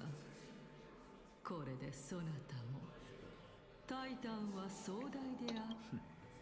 むしろ町にある神殿と同じで相変わらず見かけでここに立ってみてもかの神から価値ある手がかりを得られるのそなたの口から私の頭に住み着いてしばらく経つのにまだ主の性格を理解ここまでにしておきましょう。時間を無駄にしないでいた。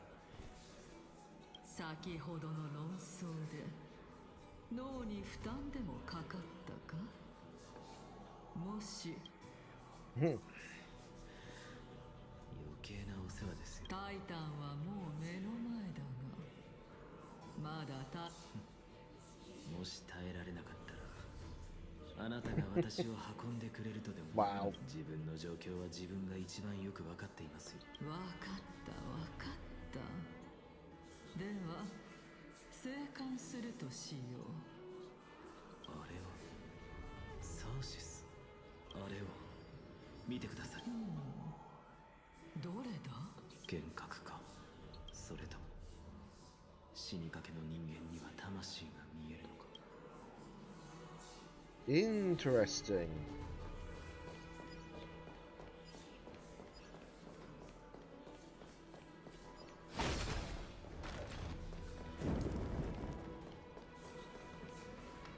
おや、ゴーナウス殿。いつも肌身離さず持っている槍はどうした。ゴーナウス。聞き覚えのある名前だ。残念なことだが私のカリウスは暗黒の潮に侵されてしまった。なんとジョーリアの好物と炎から生まれた創造物でさえ滅びの運命からは逃れられない。サーシス、一つ聞きますがゴーナウスというものを。ゴーナウス。知らんな。 We know who it is. It's actually the name of Strife. 今見たのです。ゴーナウスという名の戦士。我にそのような記憶はないぞ。気のせいではないか。これは亡霊。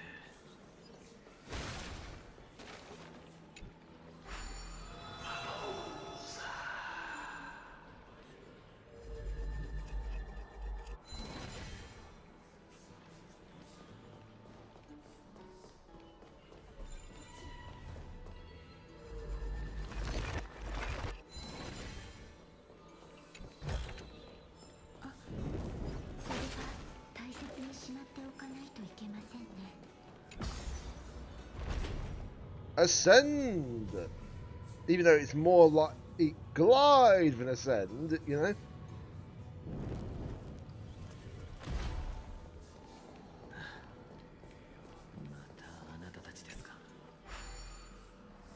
Oh, the hand that feeds you, apparently.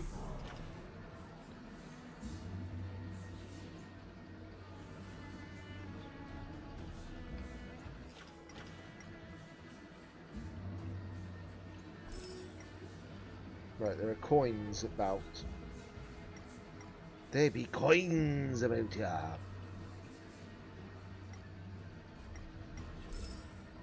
Right, so that's another coin. Do we got any more coins that are nearby? Yes, we do.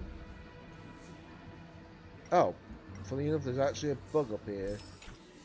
Yank. So we've got another coin. There should be 2 more coins from what I know of. There's 1 more. And then there should be 1 last coin.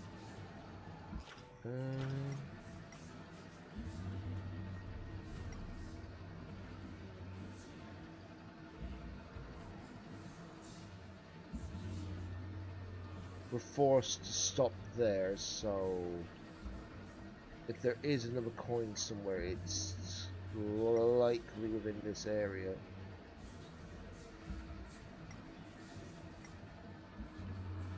Yeah, there is another coin somewhere, but I don't know where yet. grab that.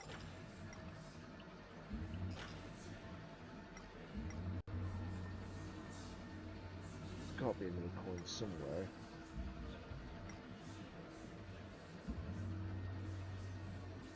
Oh, there it is. I knew it was somewhere around here. There we go.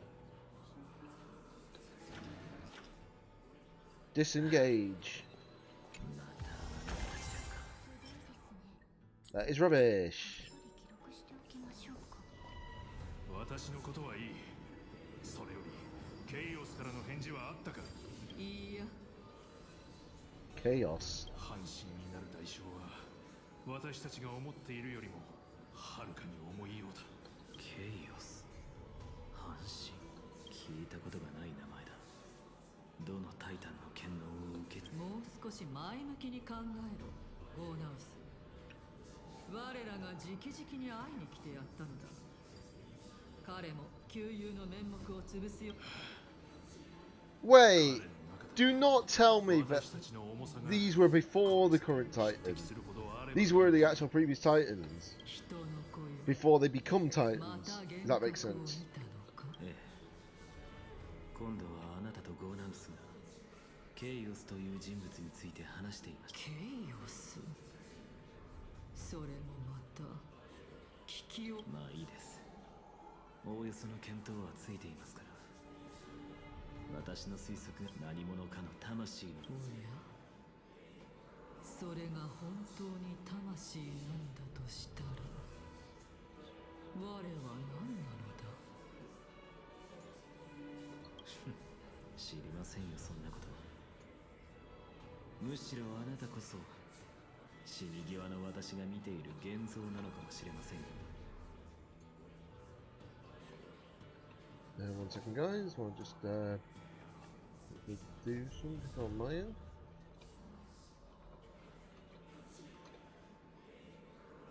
今は先を急ぎましょう。この地に残った。無理をしてくれるなよ。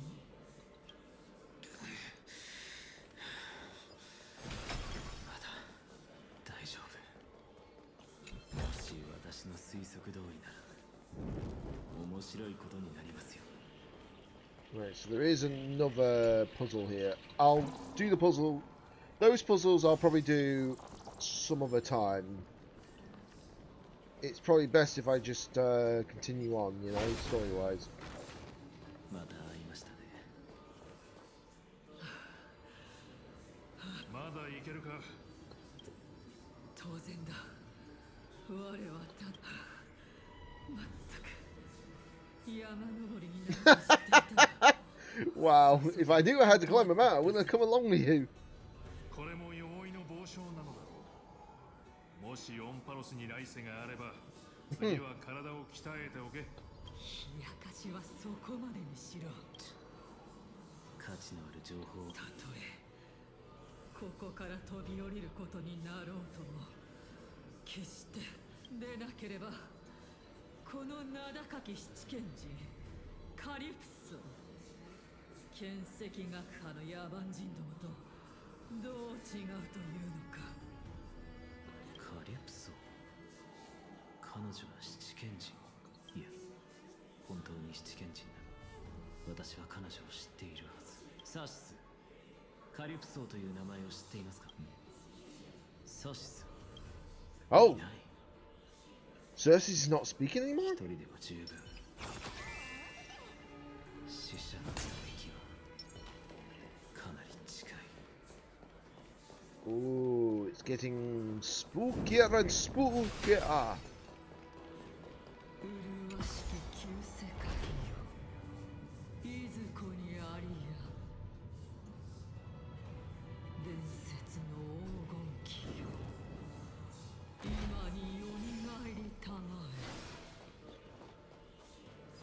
我らの行く道が I have a sneaky feeling that a chest is around this way. Yep. That is bad. 暖かき時代の一切は幻影を残して過ぎ去れり。なぜあなたまで祈っているのですか。ようやく着きましたか。タイタンには問えませんでしたが、予想外のありがたく調べさせてもらいます。やはり間に合いませんでしたか。また戻ってきたのですね。これは聞こえてきた。潮流の奥深く存在しない世界の門の向こうから私に語りかけてくる声が、今度今までにないほどそろそろ落ち着いたらどうだ。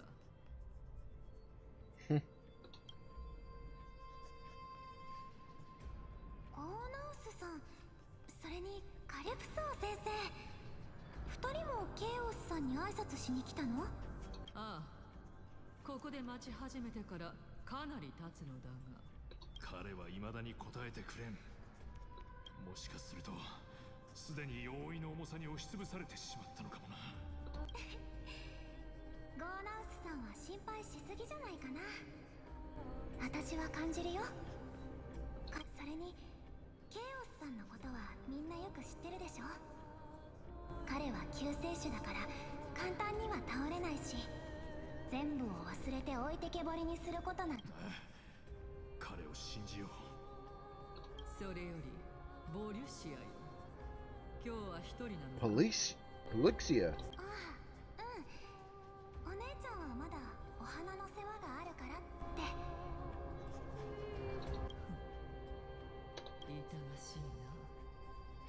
そなたたちは生まれてこの方タナトスの剣道を受け継ぐ席を追っているという。Oh, wow. ここで見聞きしたものの一つ一つが私を震撼させた。一見すればありふれている。しかし実際は空前絶後とも言えるその会話は推測は十分。あとはケファレと答え合わせをするだけだ。これでサーシスの疑問を解き肉体を取り戻すことがか。だがそんなことはしない。なぜなら私が証明しようと追い求めてきたもう一つの凡人にタイタンの魂を融合しタイタンにとって変わる。 Wait, Don Han's POV? We're now at Don Han's POV? Wow, okay. 何を考えてるんですか？簡単していただけだ。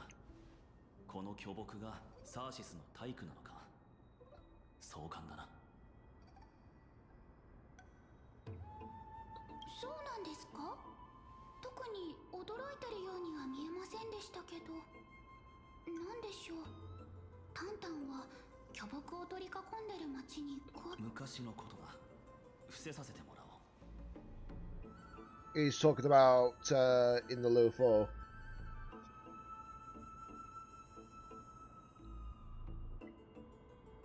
It's a very similar situation. ですか。初めてサーシスを見上げた時、私はまだ子供だったんです。枝葉は星の光を反射して、まるであの日、私はここに立っていつか木のてっぺん、天空に一番近い場所にたどり着くことを夢見て。天空の司祭が理性のタイタンの地で学問に励んでいるのはどうも直感に反する。理由は簡単ですよ。人間がエーグルの国に行くことなんてできないからです。かの神はサーシスとは違ってタンタンならわかりますよね。Get what I'm saying, right, Daddy? グレータンをオンパルスに閉じ込めたタイタンがエーグルなんですから。まさかこの世界の神に目をつけられてしまうとはな。そうですね。いつの時代も空に憧れる人って必ずいるものなんですよ。受帝はでも出発する前にグレータンがあんなトラブルに巻き込まれてしまうなんて。一緒不運が重なったのは仕方がない。お前はアグライアのためにも樹底で起きた災いの顛末を明らかにすることを優先すべきだ。だが道中で死のタイタンに関する資料がないか気にかけてくれると助かる。はい、重大な責任がまた一つ増えましたね。樹底は広いので。 So we've gone from Anax's POV, now we're in Danhan's POV. So I'm now curious what's going to happen. Next thing you know, we're going to get a different POV altogether. お前の方こそ大丈夫なのか？私は金光の庭の主席なんですから見くびっちゃダメですよ。静かだな。この楽譜に所蔵されている知識は膨大だ。どんなに聡明な学者でも迷ってしまうだろうな。出発。時間が惜しい。進みながら探そう。奥ヘイマの昼に慣れてしまうと夜に馴染めなくなるな。Oh wait, what am I doing? The pathway's this way.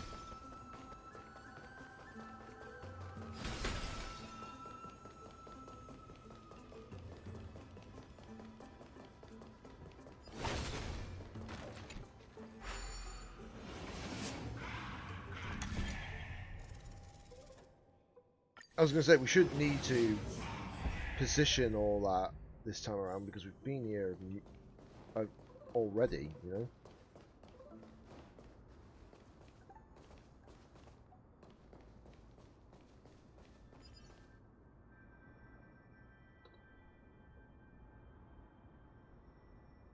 Ankokuの塩の造物。それの残骸だ。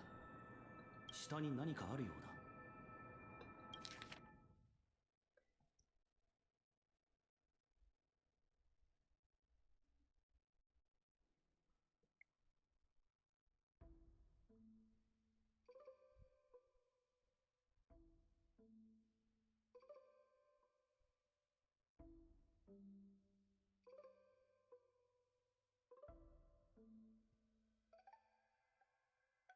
やはり樹底で天空について語るのは禁忌ではないらしい。それにこの二人の学者が議論している天船。アグライアに尋問。Yeah, that's true because we were told from a previous comment, well, previous conversation in the story, but they tried to make skyships to fly away from Emphorius to actually know more and more.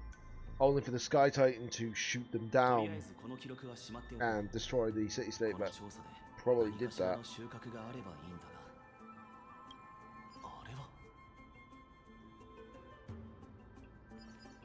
What does he mean by huh?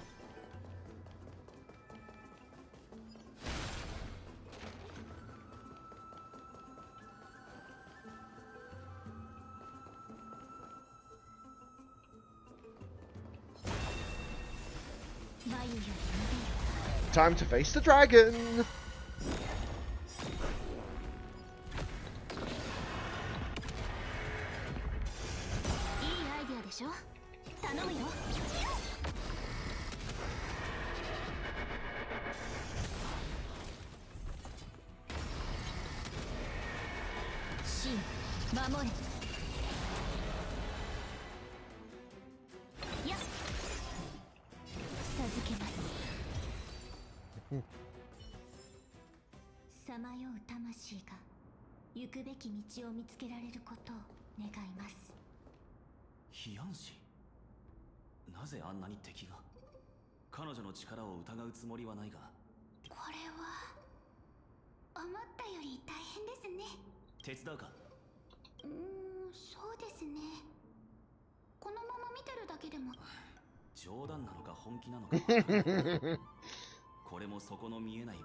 びしさあ存分に味わえ。この程度か。Time to bring out the dragon.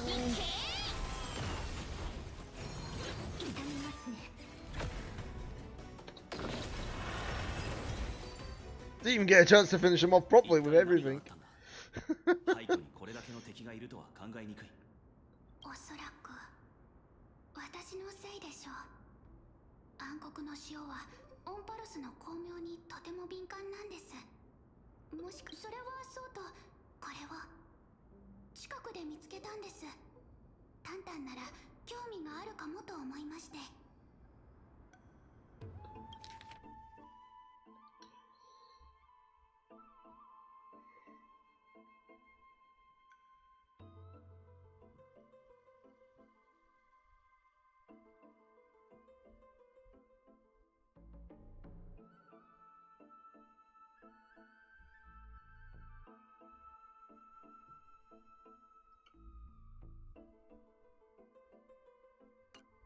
アナク・サゴラス。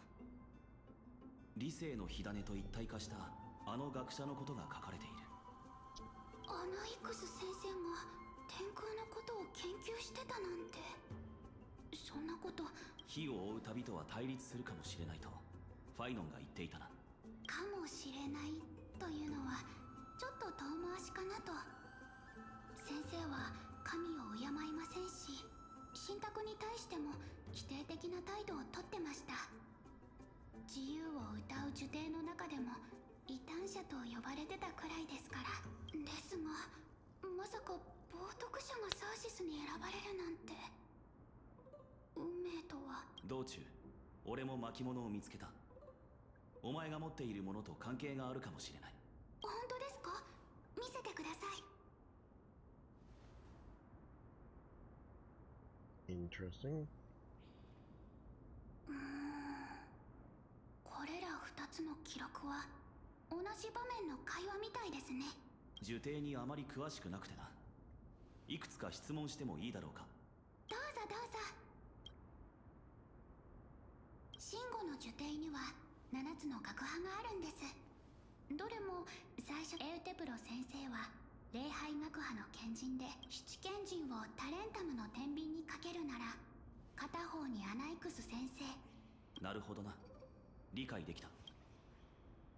今やほぼ全てのオンパロス人が天船の物語でエーグルの太鼓は天よりもそうなので、大型の天船を建造するという方法も取れないでしょう。それは冗談で言ってる。That was a joke, right? 全ての間違いへの試みは正しいに近づく一歩。先生からすると天船の墜落には別の意味があったのかもしれません。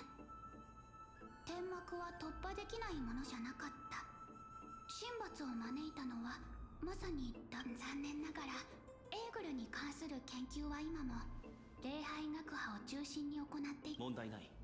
ひとまずタイタンに対する研究を開始しよう。それよりもここに書かれている秘密裏に行われていたアナイックスの実験の方が気になる。私も教員助手の私でさえ知らない研究や実験、嫌な予感がします。まさか呪典で起きた災いにはまだ何か秘密が隠されてるのでしょうか。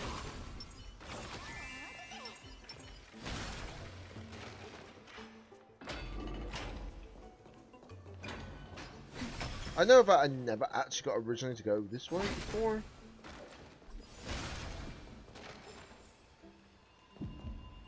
ここは As far as I'm aware. 図書館友愛の館です。七大学派の著作はもちろん、さまざまな国の哲学、詩歌、信仰の書籍があります。噂にこれまででポカンとしちゃうような事件も少なくなかったみたいですよ。かつて赤頭学派がある作家から原稿の原本を借りたそうなんですが、なんと複写したものを返して原本はここに隠してしまったんですって。それは礼を変えているな。そんな遠回しな言い方はしなくていいんですよ。だってそんなの強盗と変わらないじゃないですか。なら、受刑 Sorry, は it's ク just レムロスに対してその強盗をしたこと checking my はあるのか phone just to make sure, but I have no messages or something like that. Sometimes you get family that just wants to keep sending messages, you know? クレムノスには辞書すらないと言ってる人もいましたし、もしかしたらそれで強盗の被害には遭わずに済んだのかもしれませんね。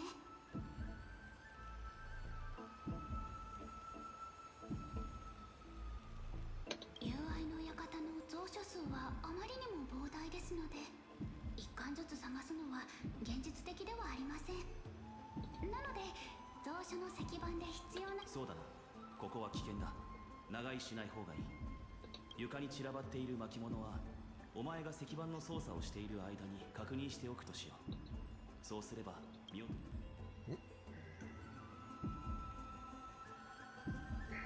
So I just have an itch on the on my lower back for a split second there.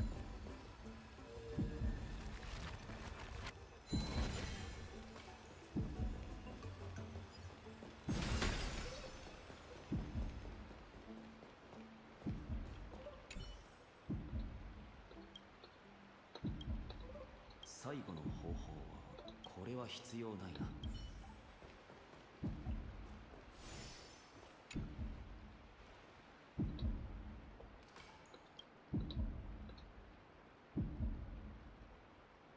どうやらアナイクスについての資料のようだ。重要な情報かもしれないな。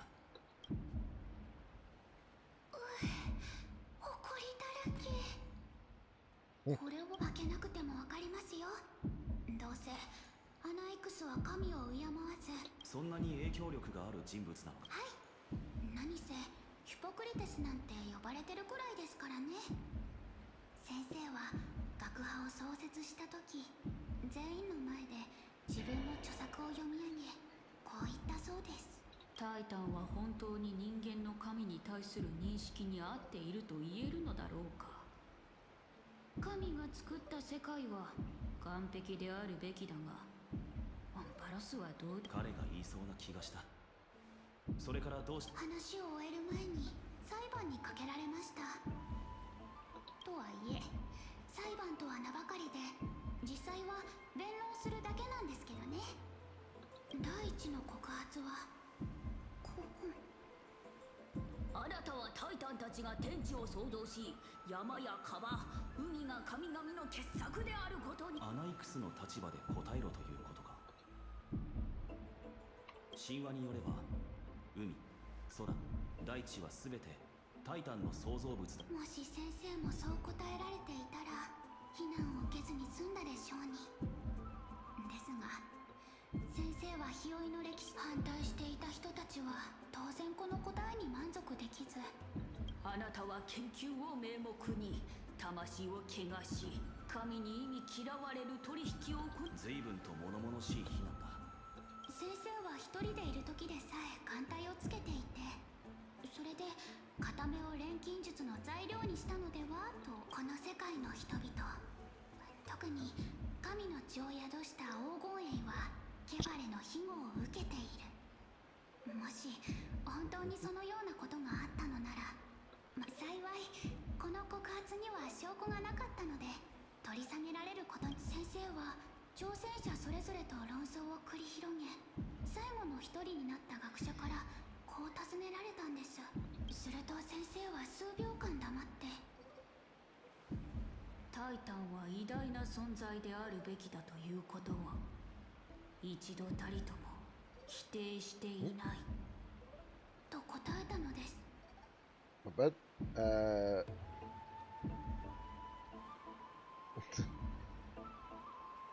明らかに含みがあるが、まるでタイタンは偉大ではないと言いたげに聞こえる。はい、あの騒動がどうやって収まったのかは知りませんが、その後も先生は受刑にいられることになりました。異端視されても彼は、そういえば苦情の手紙で思い出したんですが、受刑にはまだ探してない場所があります。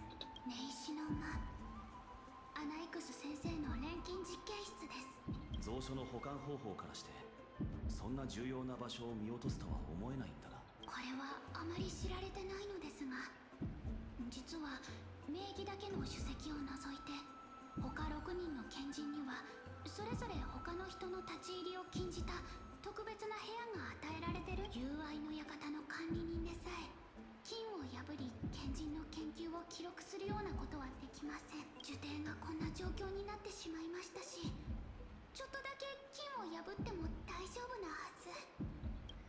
入り組んだ樹海だな。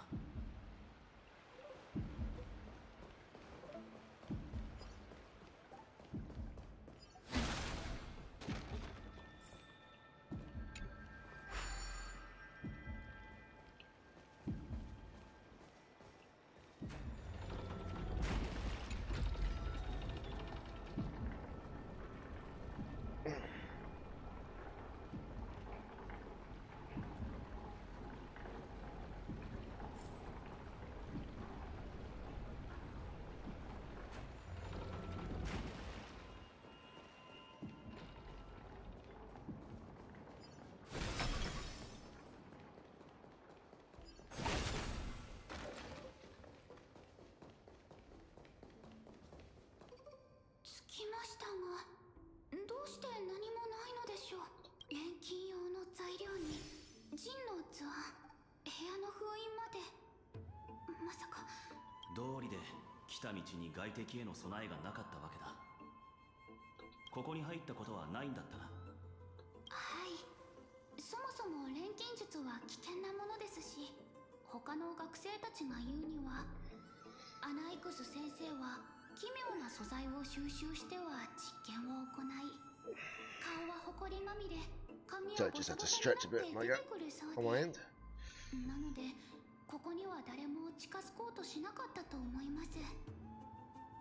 あら、あそこの本棚だけ綺麗に残ってます。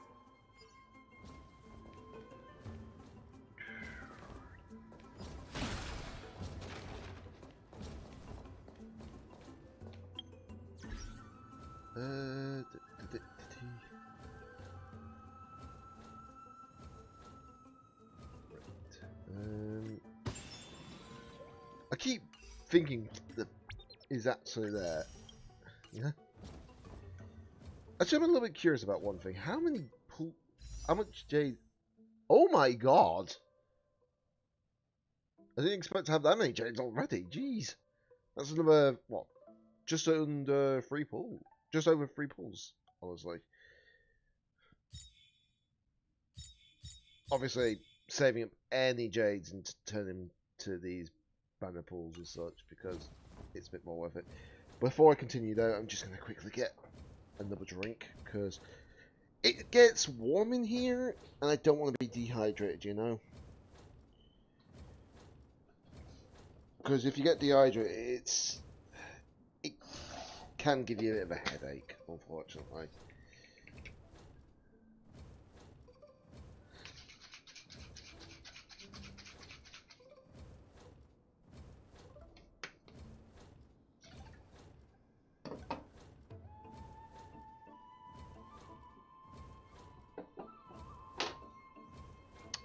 But I'm curious where this story is going, because we've already seen one major plot point.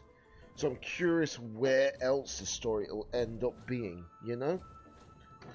Will we get something of great surprise? Will we get something of great acknowledgement? Will we get something a bit more unexpected? I don't know.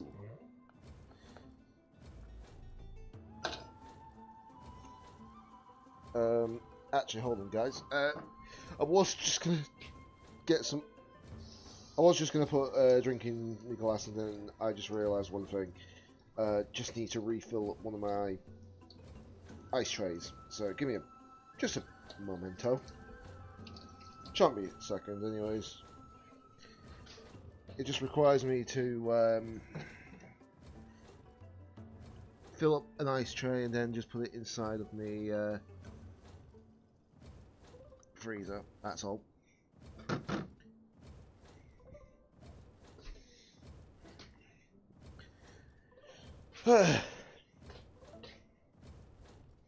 After all, need to keep the ice going, you know? Because this ice will be gone in a matter of like a few days before I know it.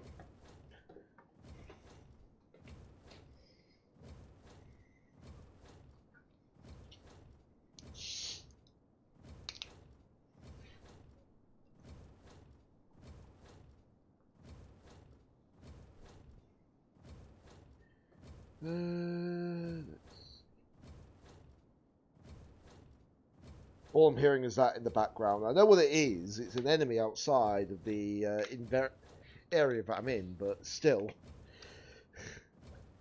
It's loud as heck, isn't it?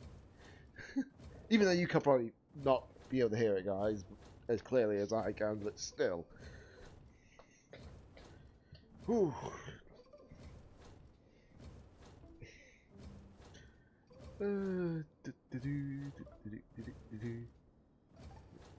Okay. Right, continue on now. Let me just move that mouse out of the way a little bit.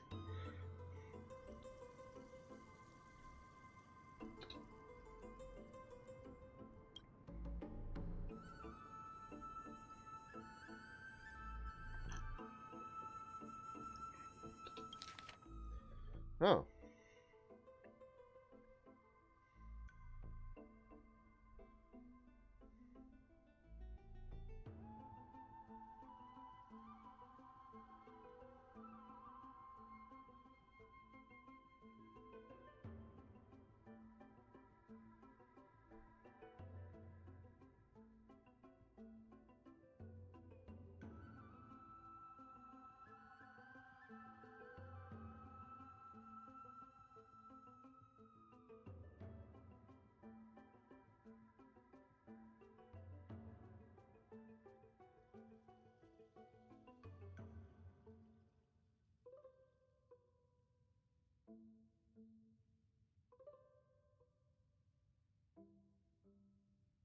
Interesting.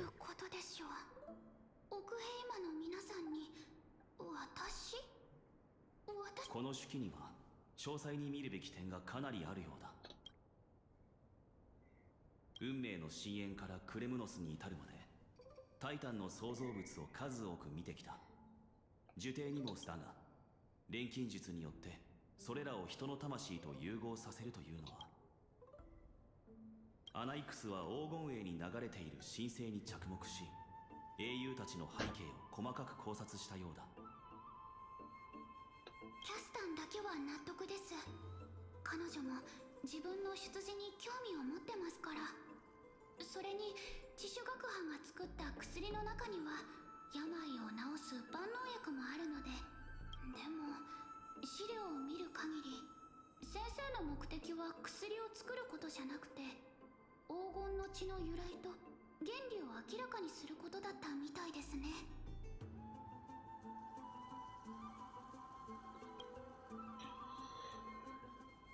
アナイクスは錬金術によって黄金栄の体内にある黄金の血をより純度の高いものへと錬成し、神聖に到達させ Actually, よう hold と on した。 one moment, guys. Just realised. Just gonna BRB for a split second. I'm just gonna go quickly to the bathroom. I won't be a moment.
Right, sorry about that. Just had to make sure that I did that while I had chance, you know?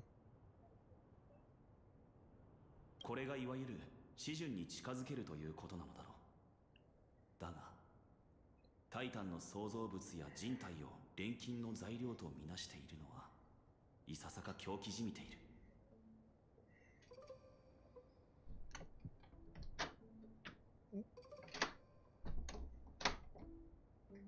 It's trying to close my balcony door, it tries to open itself again.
Oh. 一番心配していたことが現実になってしまいました。アナイクス先生の研究の中には魂の錬成が含まれてます。俺の理解が正しければ、それは錬金術によって人の魂を再構築する。そうなりますね。これが先生が秘密裏に進めていた研究。公の場での、まさか。どうした？暗黒の潮が来襲した時のことです。呪帝はサーシスの火種を別の場所に移そうとしましたが。だがサーシスはアナイクスを蘇らせた。そして今の状況。はい。ですが考えてみてください。アナイクス先生と理性の火種の融合が。どういうことだ？もし暗黒の潮が迫ってきてる中、自分の命が尽きかけているとしたら、どんな代償を払ってでも得られた推測を。暗黒の潮が侵入してきた時、先生が啓蒙の玉座に向かった本当の目的は。それ自体は成功したのだろう。いいえ、その後の反応を見た限りだと先生にとってもこの状況は想定外だったはずです。錬金術の思考がなくなってることが、研究がまだ終わってないことのその研究、別の使い道があるのか？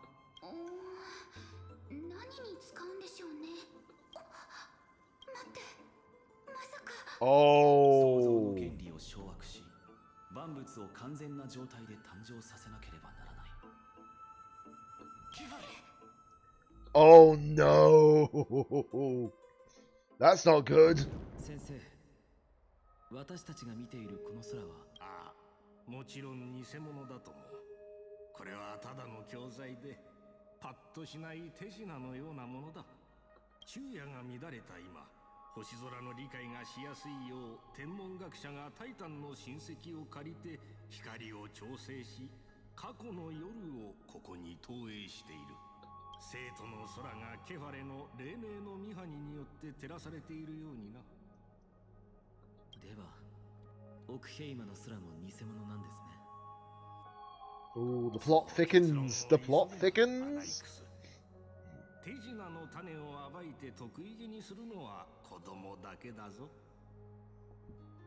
多くの場合、実際は無知でなかったとしても、人は無知を装わなければならない。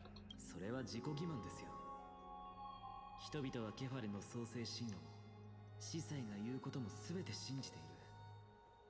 ですがタイタンが紡いだ法則が適用されている世界で、空には彼らが投じた星空が満ちている。この事実にはもう気づいたというのに、なぜ私たちはこの偽りのアナイクス、君が私の心に疑念の種をまいてからもう随分と経った。なぜ？私たちが家計に処されることになるからですか？私は礼拝学派の賢人として唐に根茎のように大樹とつながっているのだ。その一挙しかし最も重要なことは、死を目前にした私は黄金の血と魂についての考察をただ直感的に疑うしかなく、結論づけるまでには至れない。ですが私ならできます。先生、機は熟しました。私があなたの代わりにこの偉業を成し遂げてみせます。そうだな、アナイクス。私もそのつもりだった。次の賢人会議では君に相応の権利を与えられるよう全力を尽くそう。さあ、己の学派を立ち上げる準備だ。私たちは一体何者なのか、それを明らかにし。だから人の子よ、そなたがそれほどの手間をかけてケファレの光を浴びよう。そうですが、もし私が知性を持たぬ大知獣であったなら、偉大な力を前に頭を垂れ、神々が信託を授けてくれることを願ったでしょう。しかし私はに率直に言うが、このような途方もない力の前では。あなたもスティコシア人の話を聞いたことがあるでしょう。彼らは押し寄せる荒波に直面しても座して待つことはせず、波の激しさに見合った堤防を築き、サーシス、人々は私を冒涜者だと罵りますが、私はタイタンなど所詮人類がまだ征服していないだけの力に過ぎない。おや、タイタンに匹敵する力を手に入れようというのか？タイタンの力だけで満足するようでは浅はかですよ。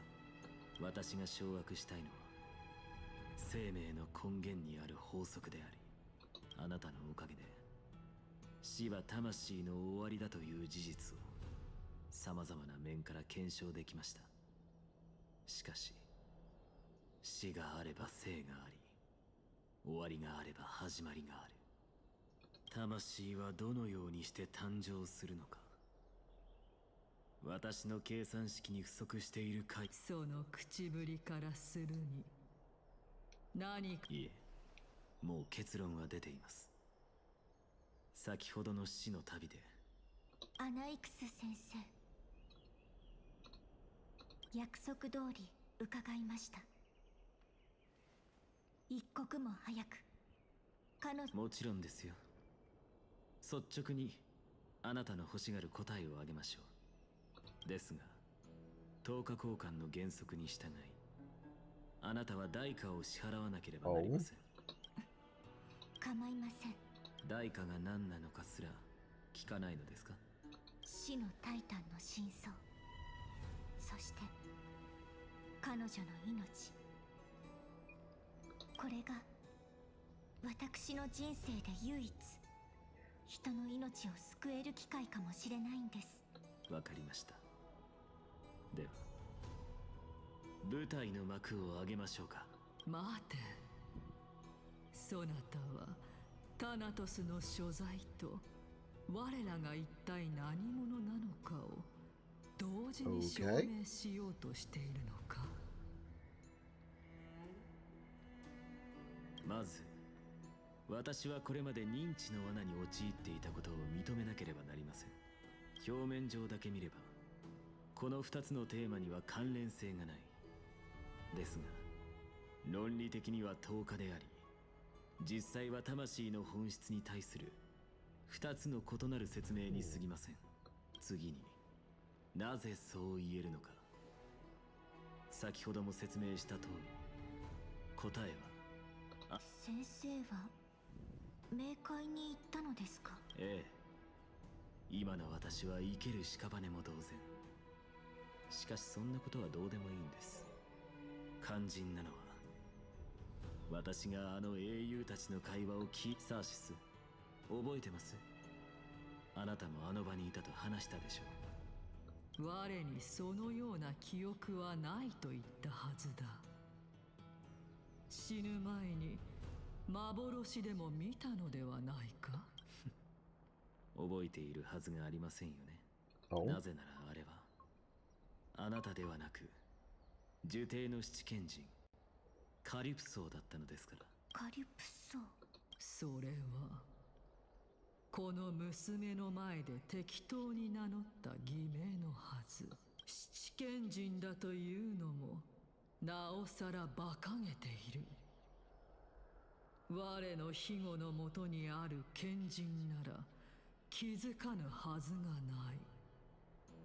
魂に焼き付いた記憶すら忘れてしまったようですね。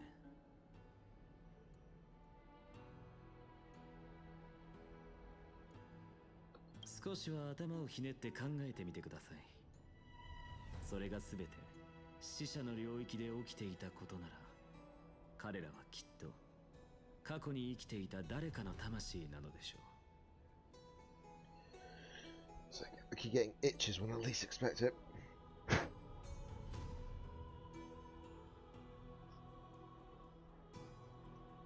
聖者がそこに足を踏み入れることは絶対にできません。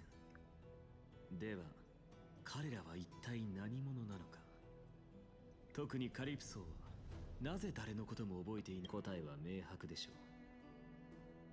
う。そう、すでに滅びたあの英雄たちこそがタイタンたちが神になる前の姿。神々は無から生まれた創造主などではなく人間だった。どうしました？この真実に失望した。無論だとも。だがそれに何の意味がある？それにたとえそれが事実だったとしても、それはタナトスの居場所とは無関係ではあります。そう言うだろうと思っています。私には確かな自信があります。この目の前にいる至高なる神に一から全て。そなたはタイタンを復活させる。死した人が生き返ることなどない。まして神なら。ですが考えを逆転させれば解決は容易ですよ。答えはサーシス。私がケファレとして生まれ変わり、彼と同じように世の万物を再創造すればいい。簡単な話でしょ。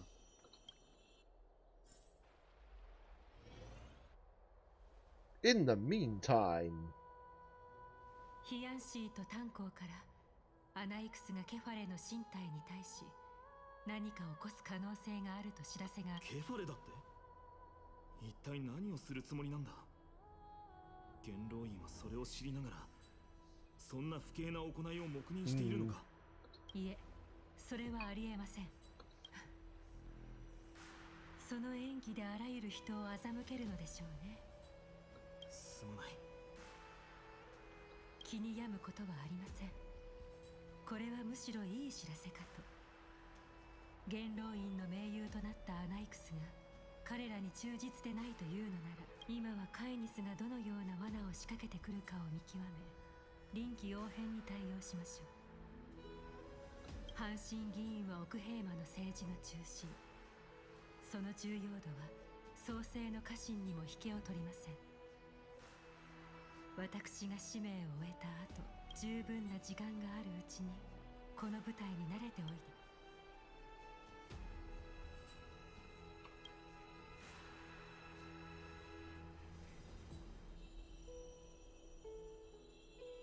なんてことだ。黄金への地位は元老院から与えられたものなのに、それを軽んじるだなんて。この人たちの視線、まるで刃物みたい。二人とも久しぶりだな。Oh, Kratos. 何を言っている？あなたは本当に若が称賛していたあの勇士なのか？久しぶりだな、ケラウトルス殿。それにしてもどうして急に。声を見ろ。ヘラヘラした顔のハイエナどもがいるだろう。一族の者に足止めを命じているが、あまり目立つような行動はしない方がいい。どうしてもすまない。それで何があったんだ？昨夜、雷鳴が聞こえなかったか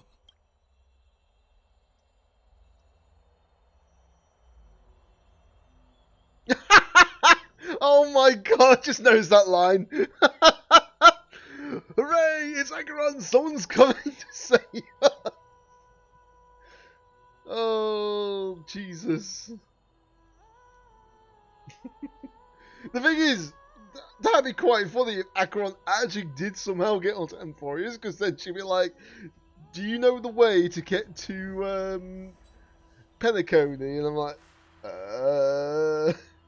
or do you know where I can get to my room on Penacony? Bit far away from that.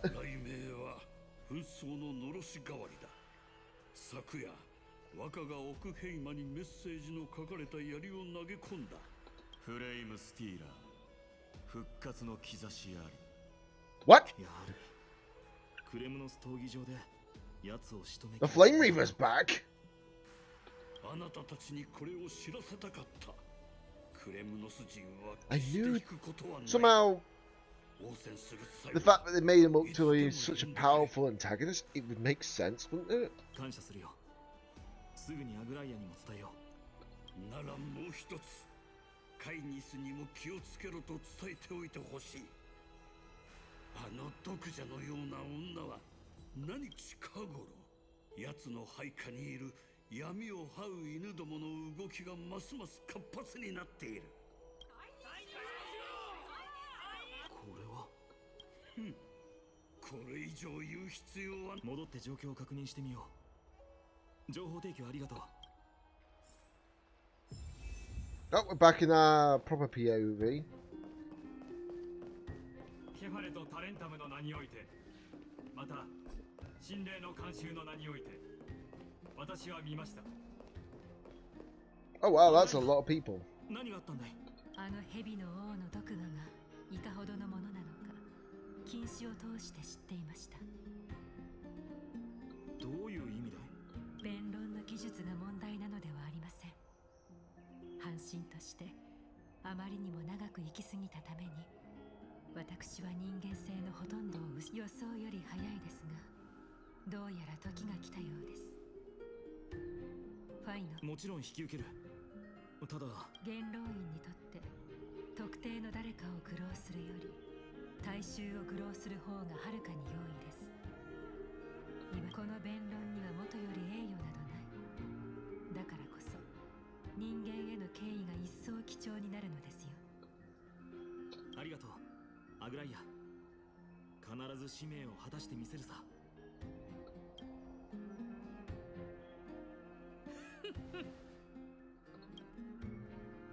ご苦労だったな、カレケッティス殿。あとは私に任せるといい。ここからは私に尊敬すべき議員の皆、私は詩に歌われた美しき時代が何よりも懐かしい。かつてのオンパロスには異なる信仰。しかし今、各地から避難のために故郷を離れ、ケファレの庇護を求めて聖都へやってきた者たちもいる。我々は同じ船に乗った運命共同体。もう後には引けないところまで来ているのだ。今まで我々に選択肢などなかった。しかし今日、元老院は皆に新たな可能性を提示する。そして残るは選択のみ。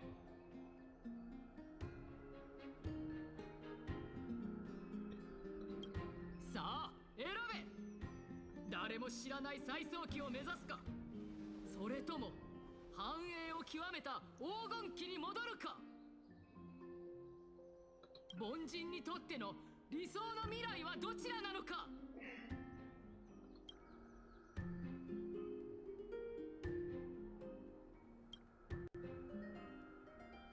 再創生は神々が約束した救いの道。当然再創期、火を追う旅を選ぶべきだよ。カイニス殿、黄金期はすでに終わった。それは誰もが知っている事実だ。まさか元老院は時間を巻き戻すことができるとでも言うつもりか。最悪の三タイタンが誕生したからこそ黄金期は終わった。つまり最悪の三タイタンが死すれば黄金期は再来するということだ。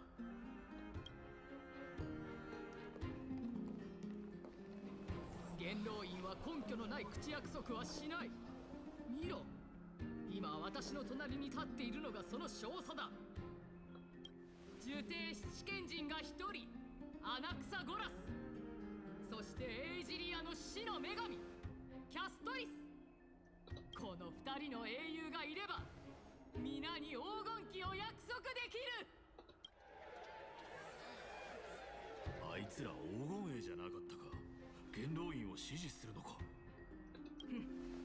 あの人たちが内輪もめしてたのは知ってたし、アグライアが黄金衛全員を代表できないのも当然ね。私は黄金期を支持するわ。黄金期、黄金期、黄金期、黄金期。キャストリスさん、どうしてあっち側にいるんだ。ようやく姿を現しましたね、アナイクス。焦らないでください、アグライア。疑問はそれなりにあるでしょうが、このまま市民の方法で対話を続けようではありませんか。皆さんにお尋ねします。もしタナトスの火種を手に入れ変換した後、誰も死のタイタンの試練を通過しなかった場合、簡単だ。死をこの世から消し去り、オンパロスを万物が永遠に生きられる時代に戻すことができる。それは火を追う旅の先にあるものとは全く I bet that's not true. それはあまりにも都合が良すぎる。暗黒の潮の脅威が存在している限り、過去に戻ることなんてできるはずもないだろう。いいえ、違いますね。ケファレの火種は元老院が秘術で守っておる。ファジェイナは水の膜で外か I ら bet that won't be true for very long.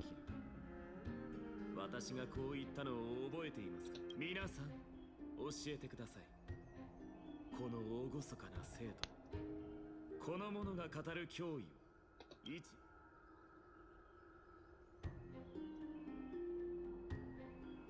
おや、それはフレイムスティーラー本人からそう聞いたのか。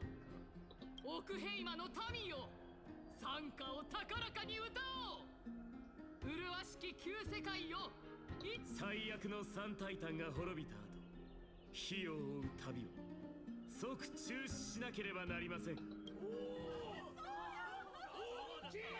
まずい、人々が完全に煽られてしまった。アナイクス、あなたの話はタナトスの居場所を突き止められるのが前提で成り立っている。おや、まだ生徒のことを心配する余裕があったのですね。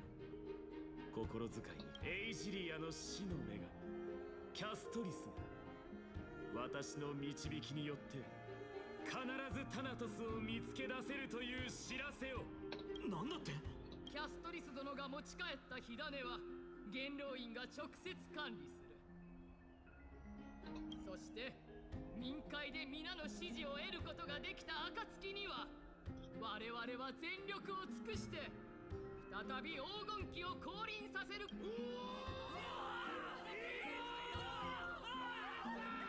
天秤が傾き、結果が明らかになりましたね。ケファレとタレンタムの名においてオクヘイマはその運命を選択しました。次回の民会の議題は火を追う旅の中断に変更され、この決議案は全ての市民に。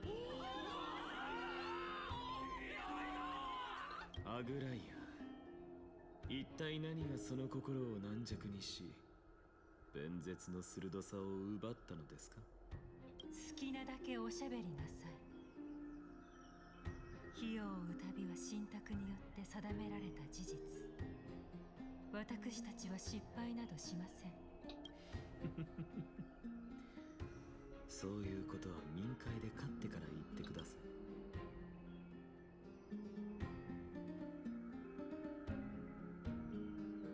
キャストリス、一体どうなってるの？ Yeah, I'm wondering that as well.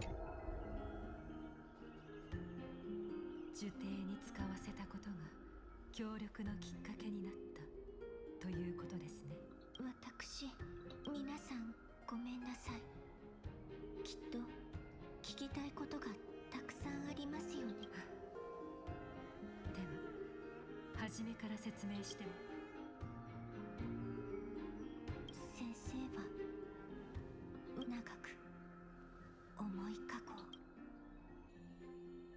次になぜそう言えるのか。先ほども説明したと。先生は冥界に行ったのですか？ええ。今の私は生ける屍も同然。しかしそんなこと。Castrice's POV now. Wow. You're changing POV constantly. 海の神の手のひらにある真珠。私そこはある聡明な女王様が治める Oh, I see a dragon. 小さな町で、住民たちは日の光と海からのそよ風をたっぷりと。しかしある日突然一匹の邪竜が町に現れました。その翼は太陽。竜は城の高塔に侵入して女王様が最も愛している姫を飲み込んでしまいました。女王様は300人の勇士を招集し、鎖で竜を捕らえました。しかし捕らえた竜のお腹を裂いてみると、姫は塔に骨になっており、ちょうどその時言葉を巧みに操るある学者が城を訪れました。彼は女王様に竜の骨と血で姫を。こうして姫は蘇ったのです。女王様は大いに喜びましたが、姫の体内には邪竜の魂が混ざっていることを知りませんでした。邪竜はもっと恐ろしいのは、こうして死んでしまった人々の魂は遺恨があるために冥界に行くことができず、人間界で恐ろしい死が全てを飲み込み、私たちの故郷も滅んじゃった。そしてなんだろうね。実は私にもわからないんだ。ボリュシアは相変わらず Oh. 人をじらすのが好きなようだね。 I did not realize that she was in the wheelchair. That's unexpected. I mean, it's a first time for everything, isn't there? Because you don't get many characters that are in like certain like situations like あ that. れが過去の我だというのか。確かに。しかしこれはいい。これは私が錬金術で作り出した奇跡ですよ。具体。おや、今度教えてもらう。静かに。この素晴らしい劇を鑑賞していれば。恐竜、その逸話は聞いたことがある。そう？じゃあカレプソー先生は今のもの。そうだな。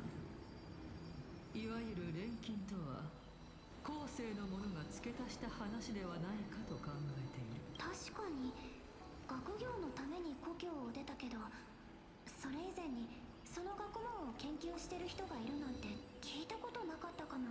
だからその話は子供に聞かせるための偶話として受け。偶話。じゃあそれはどんな教訓を子供たちに伝えようとして。そうだな。大方等価交換の原則といって。そう？死者を重んじろってことかと思ってた。ど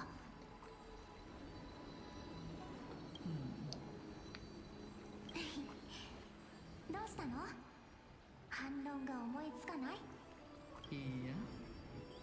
ただ我とそなたは実は同じことを言っていたのではないかと気づいてな。命は。ああ、本当だ。さすが世界で一番賢い学者さんだね。お褒めに預かり光栄だ。では等価交質問させてはくれないか。もちろん。何かな。もし我が錬金の方法をそなたに伝授したら、そなたは大切なものをよみがえらせるために。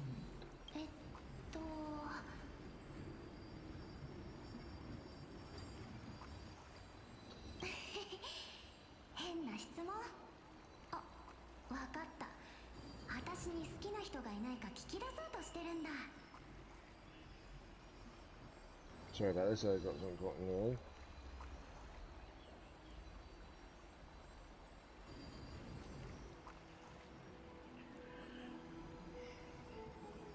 Might be because it's just a bit dry at the moment. Well, it's a bit warm in here, so that might be also a deciding factor on that.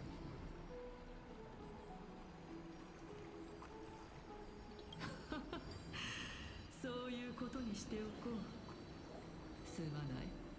少々失礼だったな。いるよ。ほう。人間はみんないつか必ず死ぬ。私が誰よりも大切にもし本当にそんな偉大な力が存在するのなら、私はだってあなたも私も、そしてみんなもいつか運命に定められたあの。Interesting. 私の番が来た。でも命は無価だって私は試練を乗り越えられな。汝は凋落し、亡き者は死した炎がよみがえるがごとく、その残骸より芽吹くだろう。かわいそうに。運命とは本当に無意味。他に解釈の余地はないのだろうか。残念だけど予言の意味はすごく明確なの。私とお姉ちゃんはどちらかが対価として命を差し出さないと。だから予言は双子を選んだのかもしれないね。実に無慈悲だ。Oh.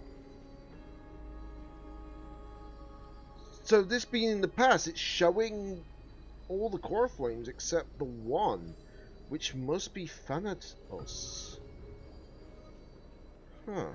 お姉ちゃんはもう覚悟ができてるけど、私はおかしいよね。もともと長くなんてなかったのに、私たちどうしたらいいんだろう。ケイオスからこの試練は最後に行うよう指示されている。だからそうだ。未来に対する迷いで心を曇らせるな。試練に予言、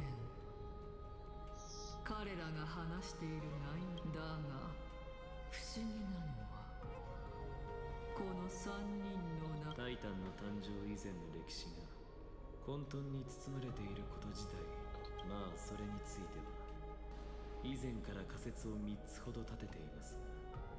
カリプソ、ボリュシュ、そしてそちらの戦士も。試練といえばゴーナウス、そなたの試練は無事に通過できそうか。無論だ。だが乗り越えた後の方が心配だな。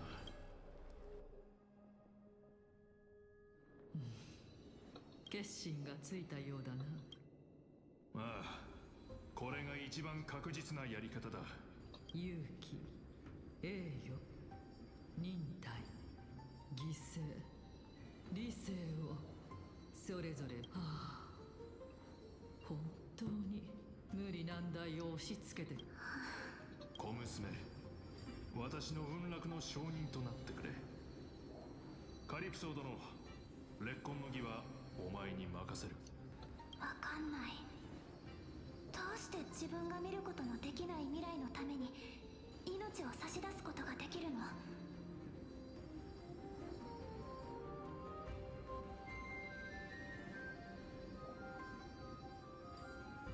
それが宿命だからだ。加えて私の力はあまりにも清烈だからな。いずれそれに栄光の凱旋よりも戦場で死することを選ぶ。私はずっとこの道を歩んできたのだ。お前の姉やケイオスも。でも私にはそんな勇気はない。死の神に選ばれたお前が未だそれとどう向き合うべきかわからんとは。少し話そう、小娘よ。まだ時間はある。運命にはもう少し待っていてもらうとしよう。やはりあの戦士はゴーナウスさんだったのですね。彼はニカドリーの神聖の化身として私たちに命を託してくれました。では今私たちが見て、どうやら私の仮説の一部が証明されたようですね。あの英雄たちこそ先ほど彼が口にしていた死の神に選ばれた者。ボリュシアがかつてのタナトスだったということですか。でももし本当にそうなら彼女の居場所を突き止めることが死のタイタンの所在を突き止めることと同義になります。ですがその前にまずはゴーナウスさんの結末を見届けなければなりません。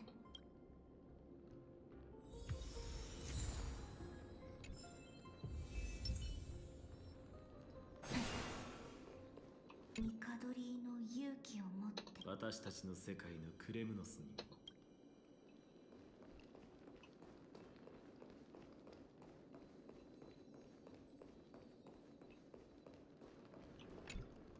栄誉、勇気、忍耐。あとは理性だけ。気を強く持て、小娘。栄光ある死に涙を流す必要はない。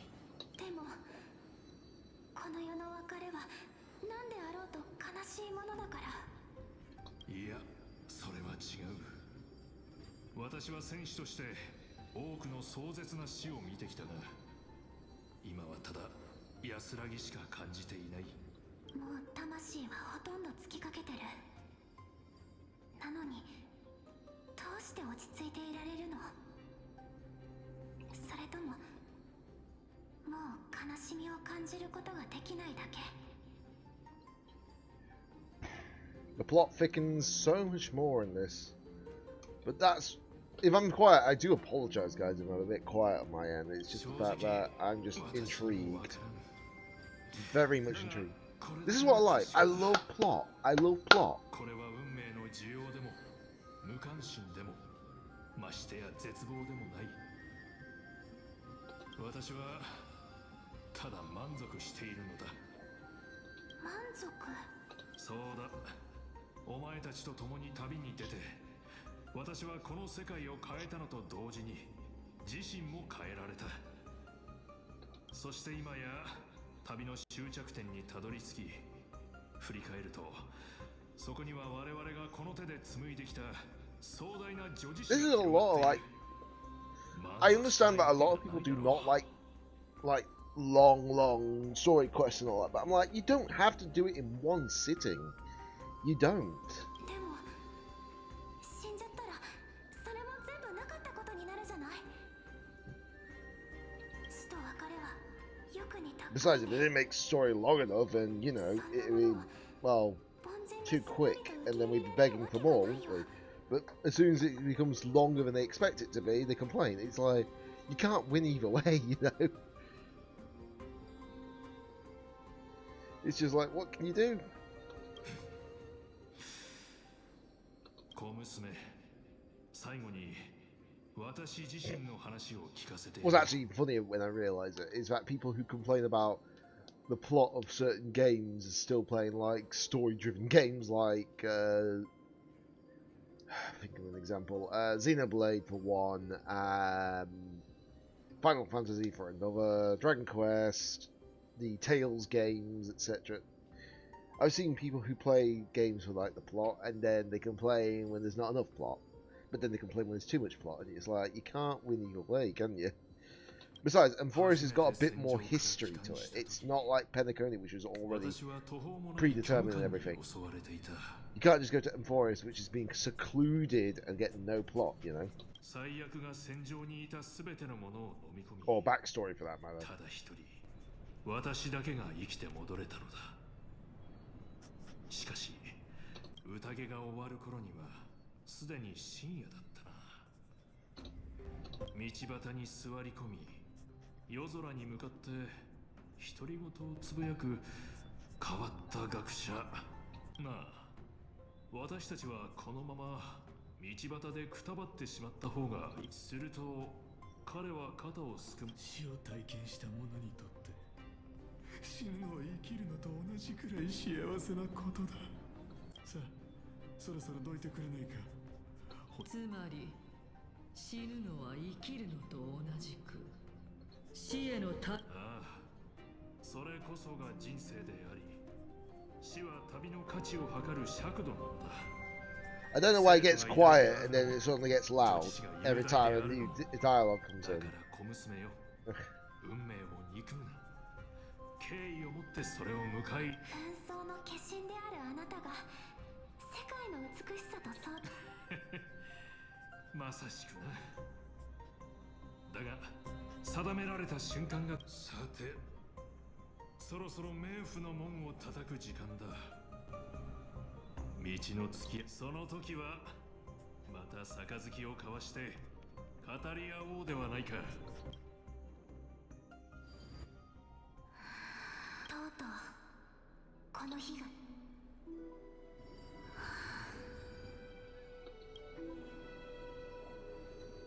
二人とも準備はいい？ボリュシア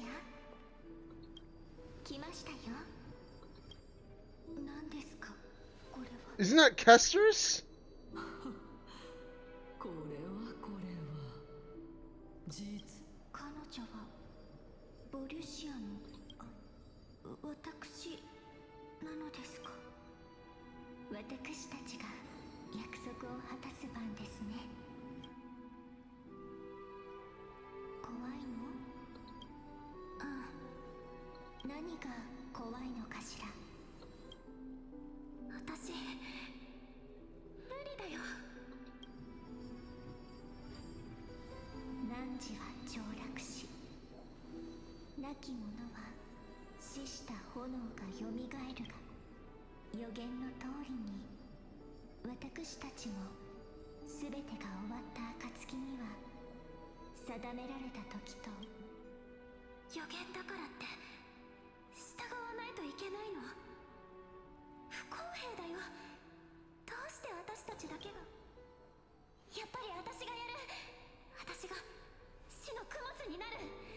もともと残り少ない命。私がお姉ちゃんの人生を。Wait a minute. I'm putting two and two together here. Oh, if I'm right, we're about to get a big hit. 歩んできた道には花が咲き乱れ、この広大な花畑の種をまいてくれたのはあなたです。それに私はもう十分人生を満喫しました。たとえ犠牲になることが定められていたとしても、記憶の中のお姉ちゃんは本当のお姉ちゃんじゃないよ。それじゃあ私たちは一体。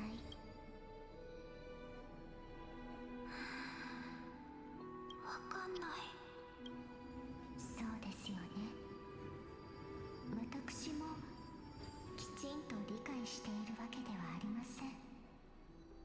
ですが答えがどうであれ。 If this is what I think is going to happen, then I'm about to be having a mind blown moment. 生まれたその瞬間から私たちの存在は間違いなく事実です。そして私たちはさあ、大好きなポリシア、私の心臓を取り出し、死の炎を灯そして約束された新しい世界で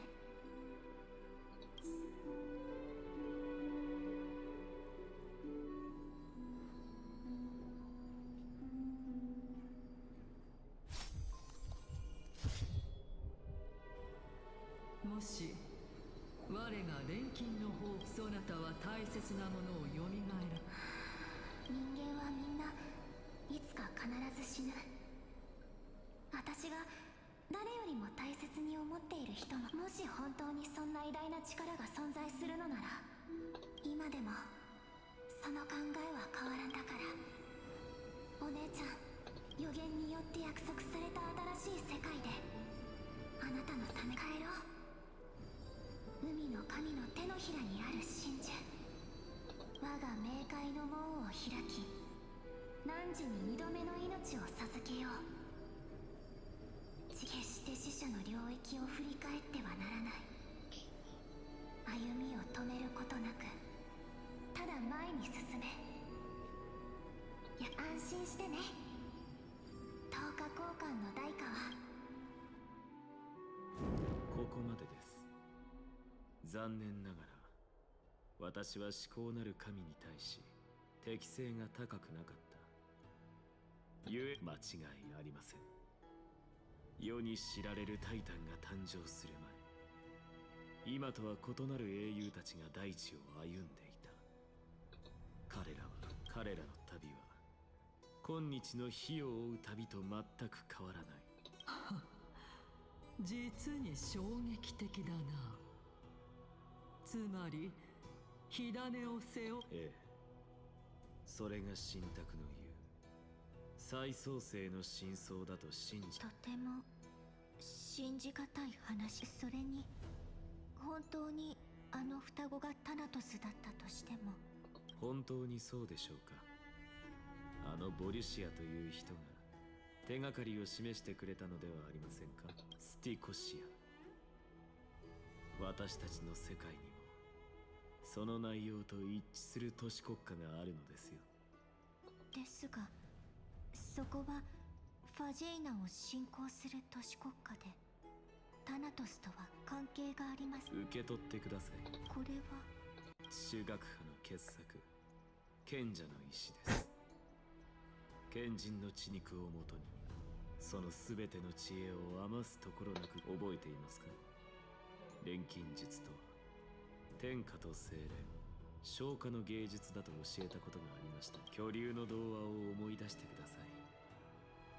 この石は必ずやあなたを真の故郷へと導いてくれるでしょう。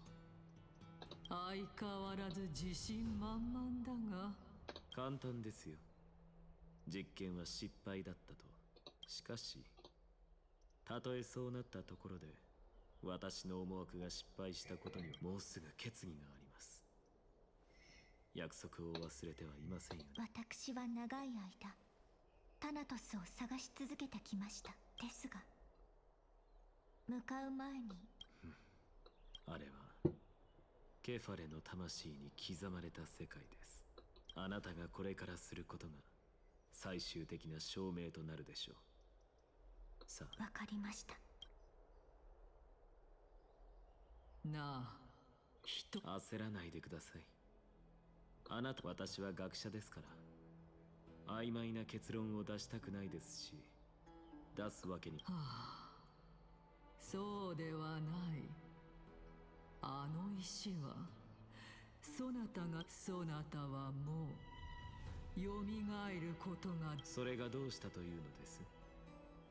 私は幼い時に肉親を失い、若い頃に信仰を捨て、今さら肉体を捨てたところで何を驚くことがあるのでしょう。なぜそれほどまでに死人。至純なものに転化する過程で必要な代価を払っただけのことで死者が最も純粋なものだとでも。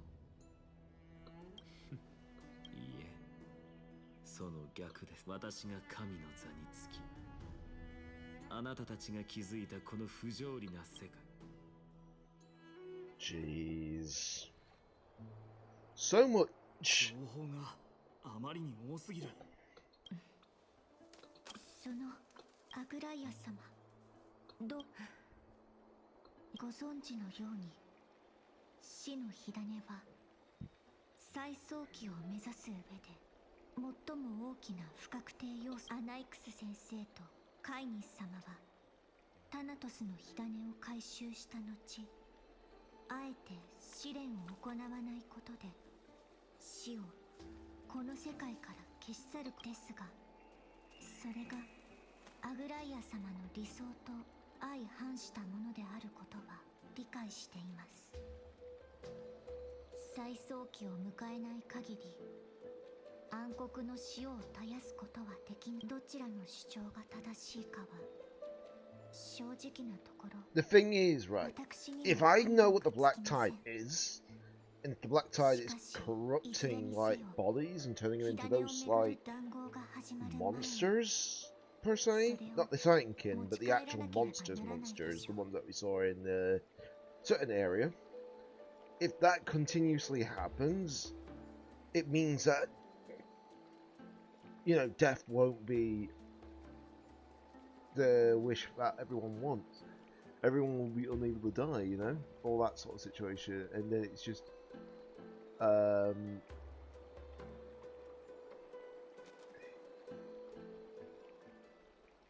what's the best way of putting it? I'm trying to remember the terminology for it. So basically it would be like eternal torture without relief, basically. And that's the last thing you need. Unfortunately, if you have a world with no death, the black tide can actually change that, and then you'll be wishing for death. But it'd be impossible if there's no one to actually create death, you know? ええ、その通りですね。あなたにはもともとタナトスに謁見するだけの十分な理由がありました。あのヒポクリテでは、あなたも死のない世界を望むということです。もしあなたと対立する運命にあるのなら、それに抗いましょう。全身全霊をもって最初の一歩を踏み出さなければ何も始まらないと。モーディ、私はキャス、あなたが胸の内をこうして話せるようになるのをずっと待っていました。スティコシア、私もそこを訪れたことがあります。You know? スティクスに囲まれ孤島となっていても、かつてどれほど優美な場所だったかが見て取れました。言ってください。止めるつもりはありません。それからあなたにも同行を頼めます。 I mean, that makes logical sense on plotline, because the thing is, you don't want to... If there's a way to stop the Trailblazer's death, then there's obviously, it's better to be there than there, just in case. キャストリス、あなたの物語が完全なものとなった時、火を追うたびにどのような解釈をもたらすのか楽しみにしています。ありがとうございます、アグライアス。この空気の中質問しても、スティコシアがスティクスに囲まれ孤島になっているのなら、どうやったらそこに。答えは明白です。神話によればザグレウスは死者の領域を自らの宝物庫としていたと伝えられている。もしそれが真実であるなら、ザグレウスの神権を受け継いだ半神にも明日選考の時に雲石の天宮に来てください。サフェルを案内役として。 Okay, so Cypher will be joining us then. And this might be the first time we actually see Cypher. 炭鉱はまだ帰ってきてないみたい。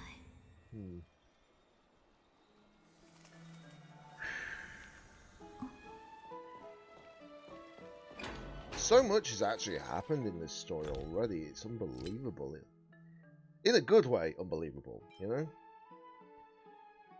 know? Obviously, I was planning to use this, but it seems this might not have, like, a time expiry.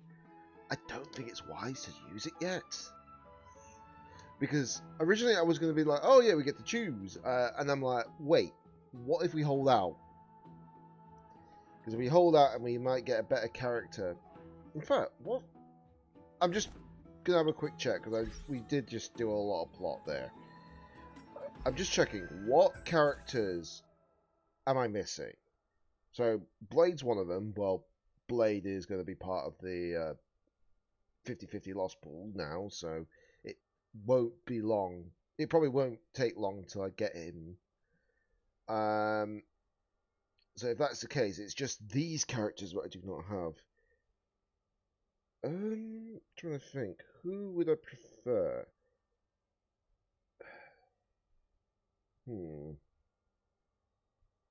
If I had to choose two characters from this list of characters that I do not have, I'm not saying it'll happen, but you never know, do you?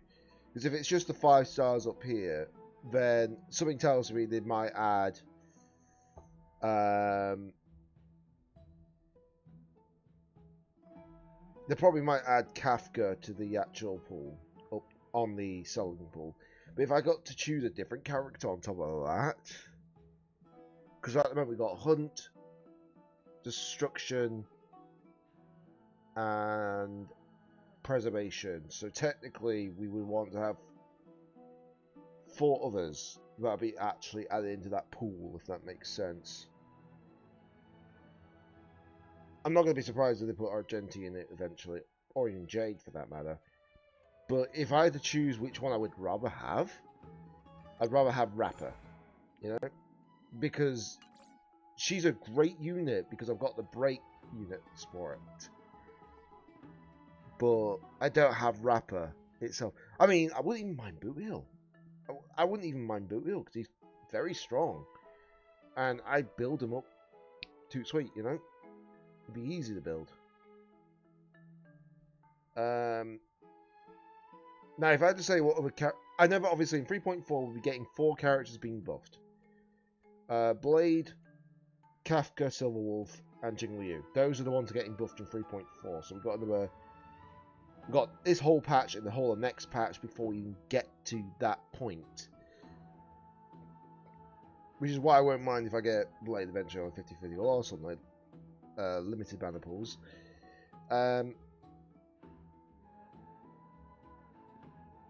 But if there's any other character that definitely needs a buffing, definitely Invariable. This one needs the buff. This thing was actually completely power crept 1 patch later by Jingliu, and now look at that. Now Jingliu is about to even power creep in more than before.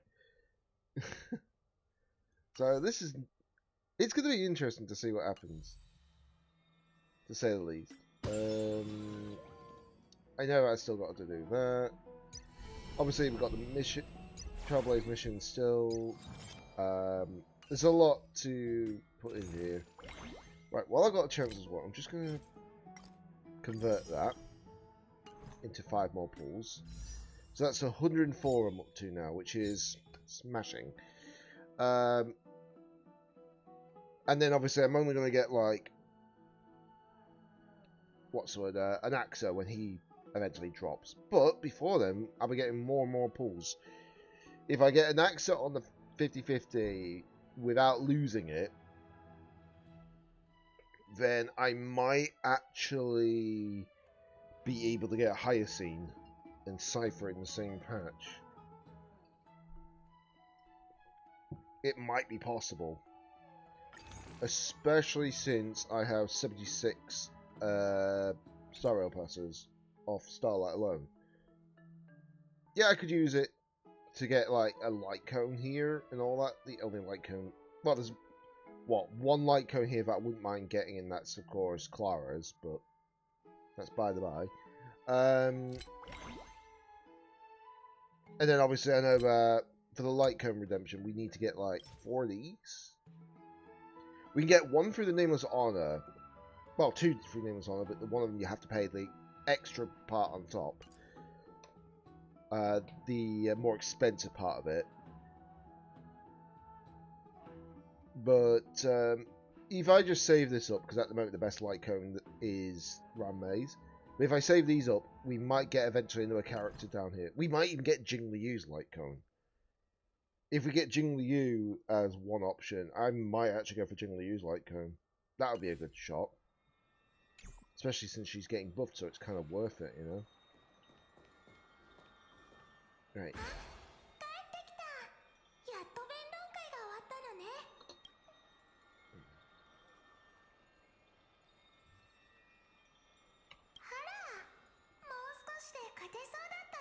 I had to say number 2, honestly. その話は一旦置いておいて、実はあなたが弁論に行ってる間、問題を解決するヒントがあるかもって思って、キャスから本をたくさん32冊残ってるわ。本当に？よかったわ。やっぱり努力は報われるのね。あなたも私も。これでやっと安心できるわ。It feels weird now that she's talking. It really does.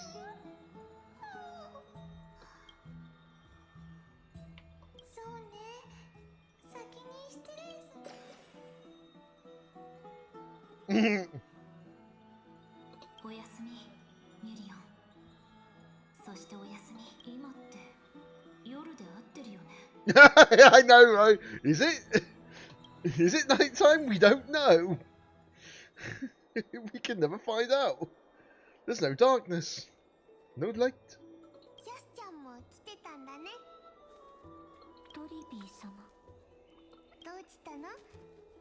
Yeah.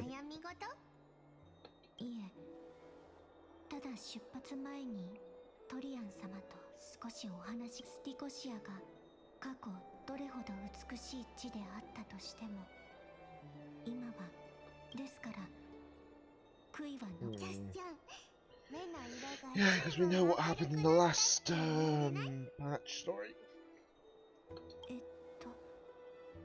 それは何かの比喩でしょうか。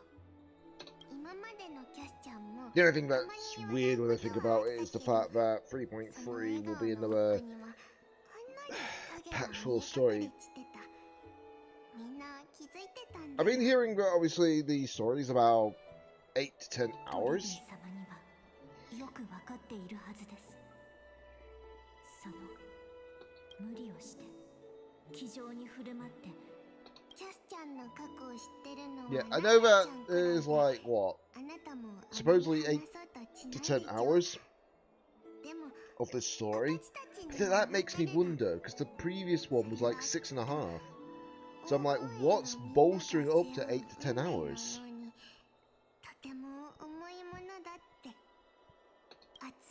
Is it something more than what we're seeing? Is it maybe going to actually give us more stuff on the Astral Express? I don't know. I'd like to have a bit more of an update on the Astral Express situation. Well, at least the crew of the Astral Express. Because, what's the word? March is currently frozen in ice. Technically. Well, covered in frozen ice, should I say. Himiko's obviously looking after her along with Pom Pom. And then last time we saw Sunday and Welt, they were actually talking to Madame Herta. The real Madame Herta, that is. Not the doll that she uses. Or dolls, sorry.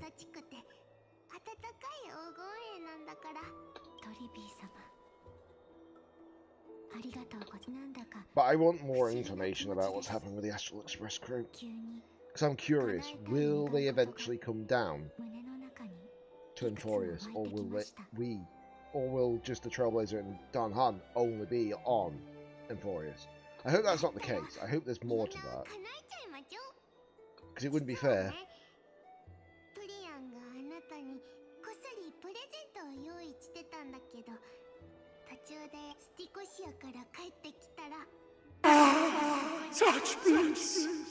Okay, I did not expect that to come out of the blue, Eric. Quite awkward timing when you actually put it on the character that looks like a child.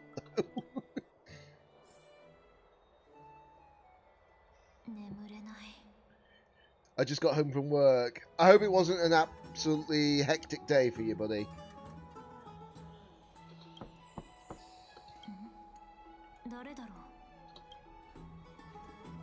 It was good. Oh, that's good news at least. You can probably figure out that I've got yet a new character. Yet another new character. Specifically, Caceres. Pardon me, I made you jump there. It's fine, it's fine. You're not the first person who made me jump this stream. Someone else made me jump this stream as well. But yeah, obviously got a brand new character. Don't worry about the whole, like, crit rate, crit damage. It is translated properly. Because of, because I've got less than 95 speed, I get an extra 32% crit rate. So, technically, this is 90.6 crit rate. Oh no, I'm not ending the stream anytime soon yet. Probably not even for another, like, 2 hours or something like that. Because, trust me, this game is very long on the story aspect.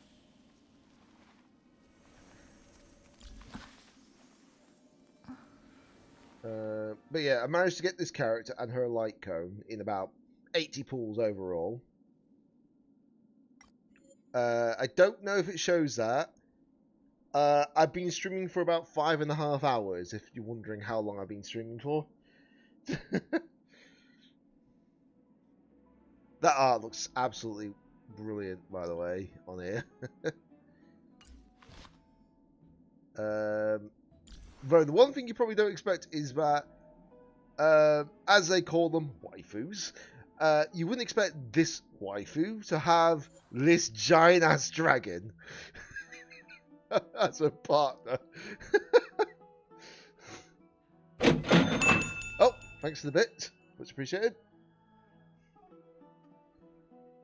But yeah, this is such a wicked looking design, honestly. This dragon looks absolutely ferocious in a cool way.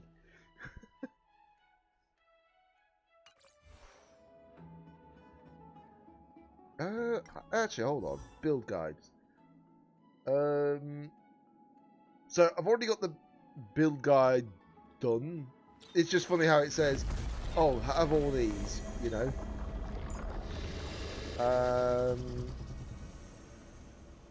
I'm still trying to figure out what would be the best relic set for him. It might even be this one. That might be his best relic set.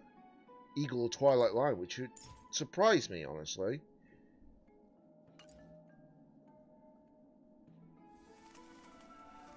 Don't need to worry about these characters because I've already got them.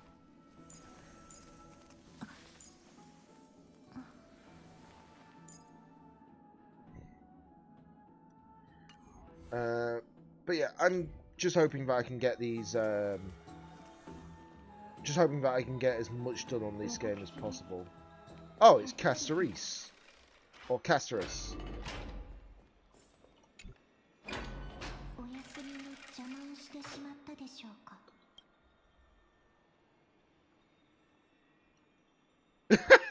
Yeah, that's a me and Frozen quote right there. That's a me and Frozen quote. Sleep is a luxury when you're at my age. 変わらずお元気そうで安心しました。実は個人的なお願いがありまして、失礼を承知でこうしてあるものを一緒に取りに行っていただけないでしょうか。As expected, manual labor.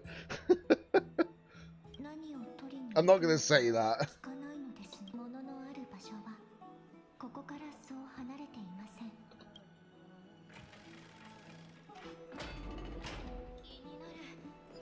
Right, let's follow Caceres or Caceres. Doesn't matter how you pronounce her realistically. It's the same spelling either way. And we know who you mean anyways.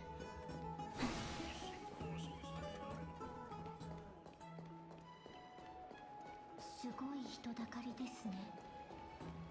投票に来たぞ。おい、どうやったらいい？そちらのケファレの紋章が刻まれたオストラコンを持ち、心の中でどの元老院を選ぶか念じてください。元老院のやつら、ふざけやがってよ。黄金期に戻るだなんだ歌っちゃいるが、俺の故郷はもう暗黒の潮に飲み込まれちまった。タイタンはいつだって公平です。こちらから害をなさない限り。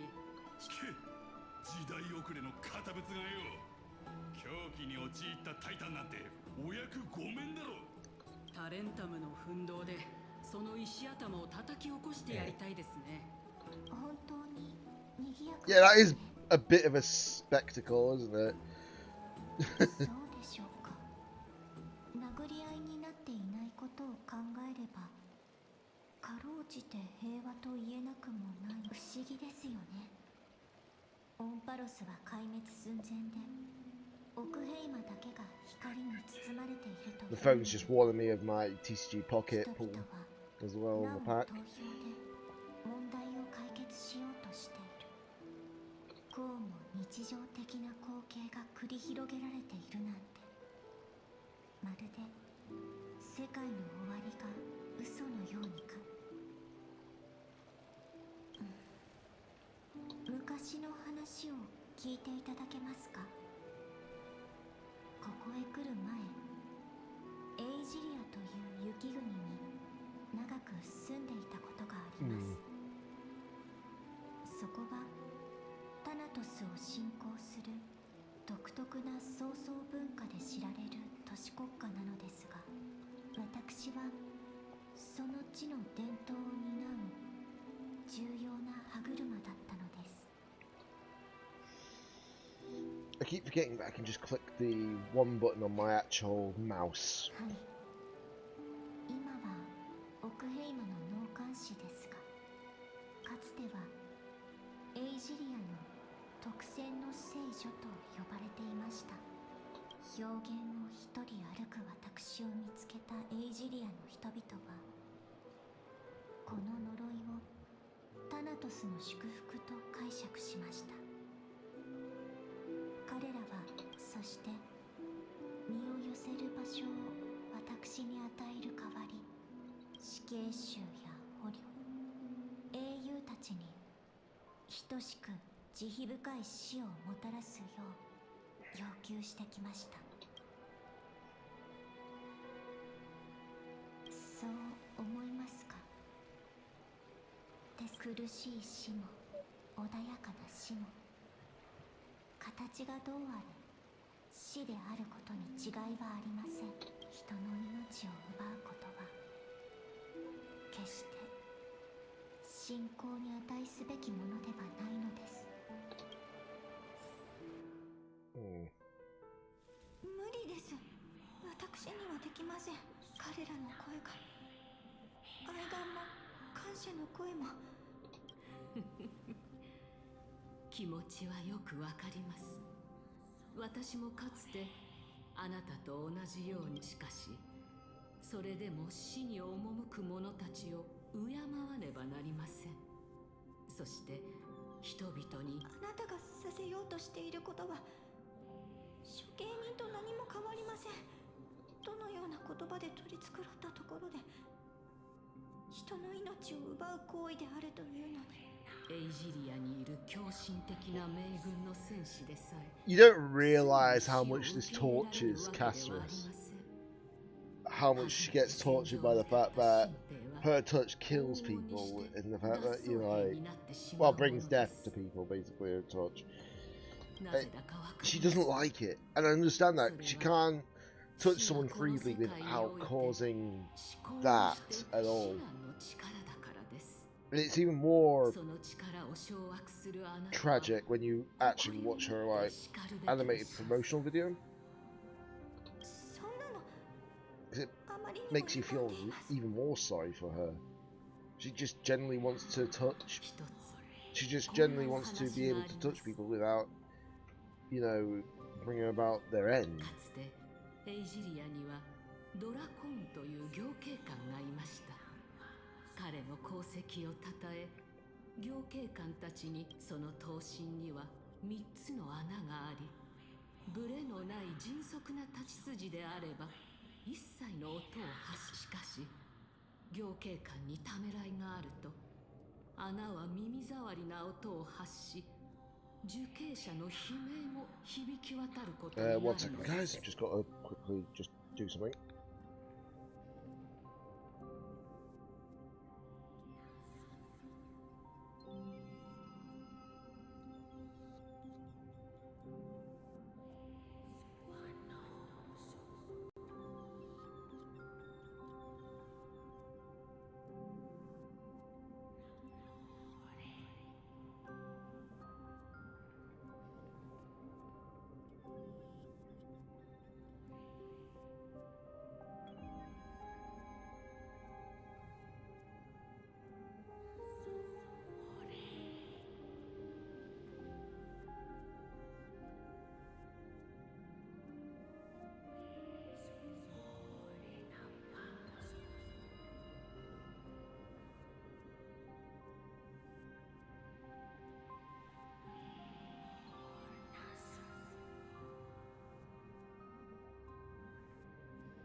Right, sorry about that.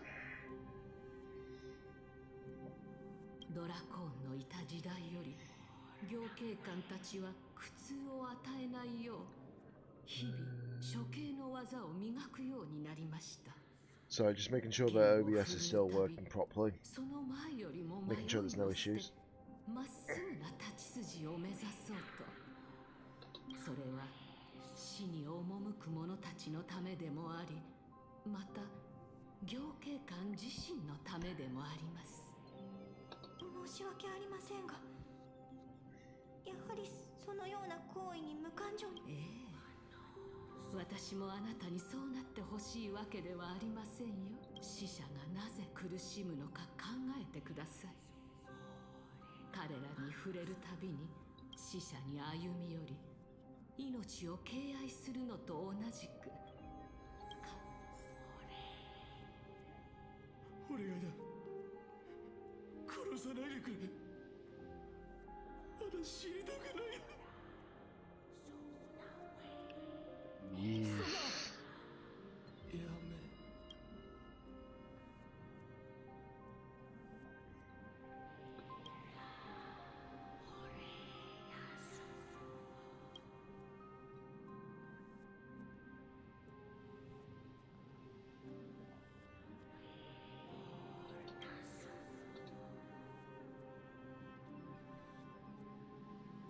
この者の死があなたに何かしらの学びを与えたことを願います。これでいいのです。いいえ、まだです。特選の聖女としての人生はここからが始まりなの。首切り役に。 She's joined the party temporarily. Well, oh, I just noticed what's following me.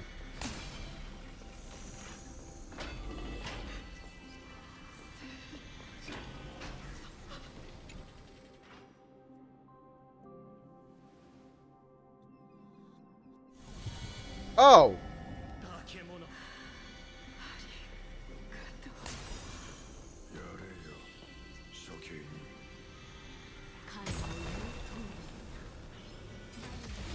Well, we're gonna bring in the dragon.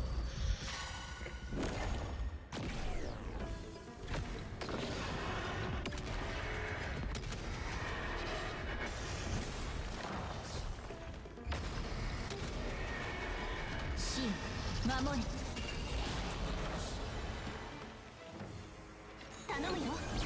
命は脆くないので授けます。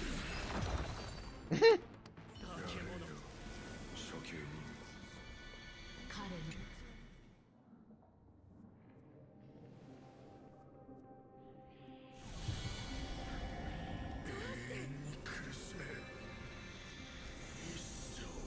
どうか安らかな。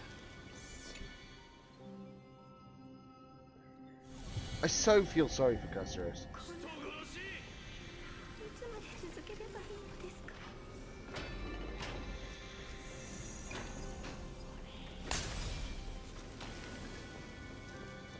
I really do feel it for Castorus. 使命を果たしなさい。何をさせる気ですか？私はもう年です。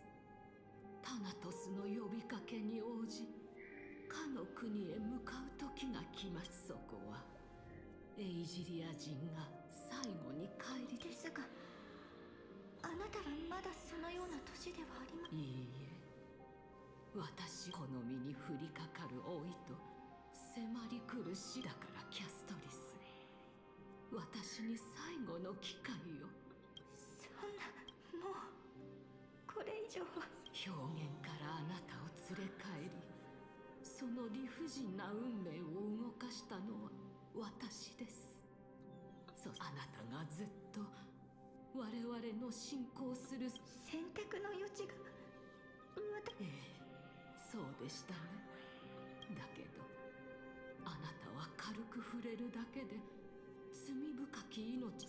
そんなこと、いくらエイジリアの人々が占領で死をまるで時期のように扱っていても、そんなことをしていい理由にはなりません。やはりあなたは私の見込んだ通りの。あなたのことは娘のように大切に育ててきました。生まれながらにして祝福を受けたあなたほど、エイジリア人にとって死とは全ての命の終着点であり、これを心の底から理解したとき、初めたとえいずれエイジリアの庇護から離れる日が来ても永遠に呪。そんなことできるはずが。さあ、やりなさい。あなたに教えられることは全て聖女としてふさわしいこと、そうなる覚悟があることを証明してみせてください。さあ、やりなさい。あなたに教えられることは全て教えられる。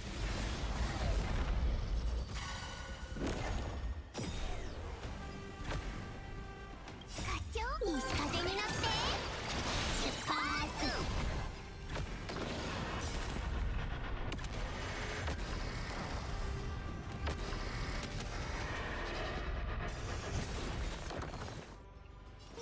いける。私を不可能はない。いけ。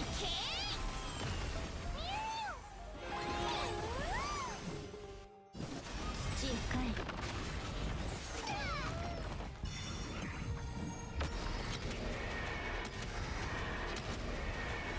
死を守れ。 Yeah, don't underestimate Castorus. 最後にもう一度あの方の指示に従い、死を見慣れてきた行警官である彼女の最後は他の人々と何も I 変わ feel りあ sorry りませんでし for た。 Castorus so much more than now. I understand that she didn't want to have this curse, but it's even worse when you have to have someone who actually forces to use it. そして指先に伝わるかすかアミュネッタ様、私に死を教えようとしてくれた人は、朝露が霧に紛れて溶けていくかのようにこの世を去りました。畏敬の念だけを抱き、旅立エイジリアの外に広がる沼地に女の慰霊碑を建てました。そこはどれほどの道のりを歩いたでしょうか。 So she's been looking for Thanatos that whole time. Ever since then. 死にまつわる議論を耳にしました。死があることで、死はまるでこの世で最も恐ろしく暗い存在のように思われ、人々はその重さについて語り合います。死を拒み、あがめ、畏敬の念を抱いているのです。なぜ行方不明になった一柱のタイタンが人々の心に潜む、どうしてそのことばかりが、その答えを探すために旅を続けました。最初はただ死の呪いから逃げていただけかもしれません。ですが次第にその意味を探し求めるようになり、そして最後にはこんなことを思うようになったの。私が触れ応用することは本当に奪い去るだけなのか。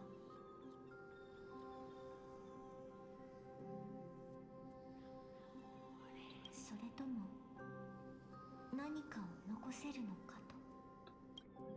死にたくない、お願いだ、見逃してくれ、こんな死はいらない。 Wait, what? Isn't this the... Isn't that from the animated video from off the YouTube channel?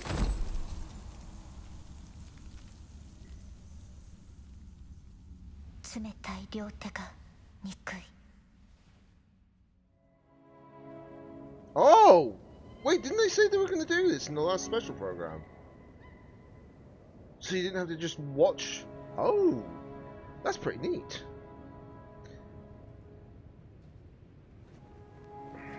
The funny thing is, I already watched this before on YouTube. This was like, what, a week and a half ago?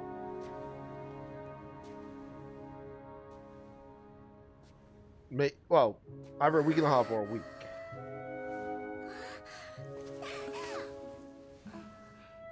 But obviously I heard it in English, whereas I'm hearing this in Japanese this time around.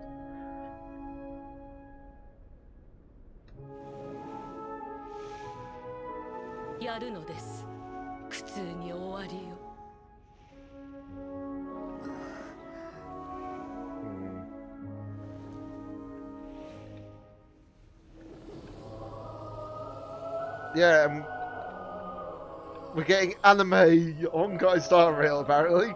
This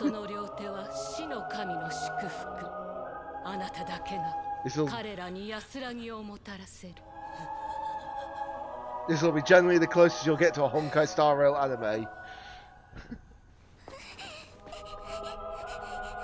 But I like how they've done this. I'm liking how the fact that they're doing this, and it's actually a good call.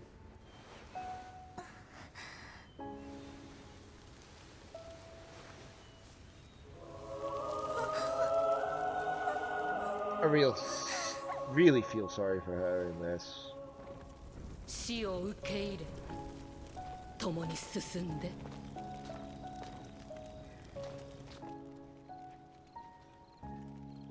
Anyone who sees this for the first time probably get a bit of a tearjerker for this.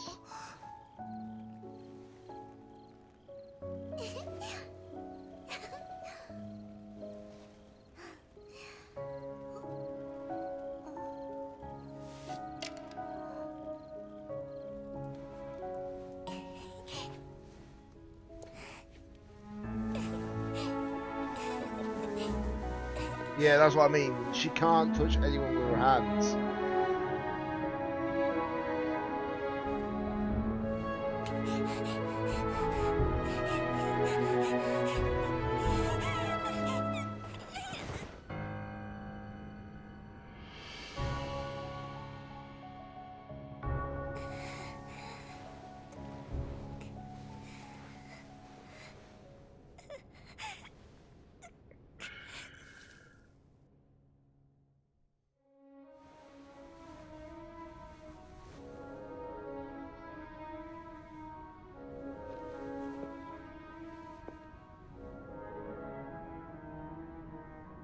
That must be Adonia. Now that we've got an idea.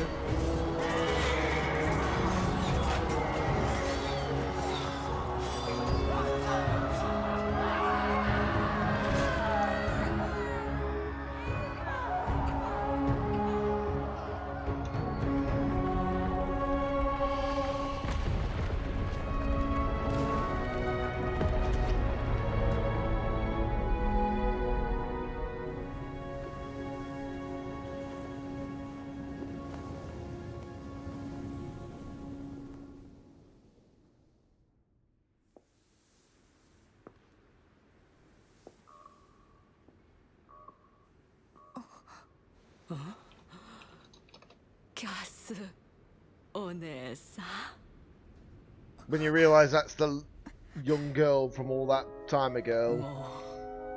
みんな言ってしまった。死の神に呼ばれるまま向こうへね。私もそろそろかしら。怖くはないけど心残りはあるのよ。ずっとみんなを見とってきてきっと寂しかったろうね。お別れの時くらいは強く抱きしめたかったでしょう。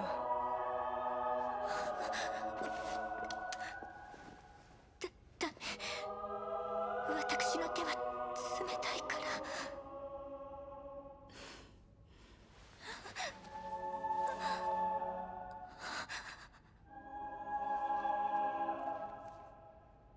お姉さんの手はこんなにも温かいのに、みんなみたいに好きなだけ抱きしめていいの。キャスお姉さん。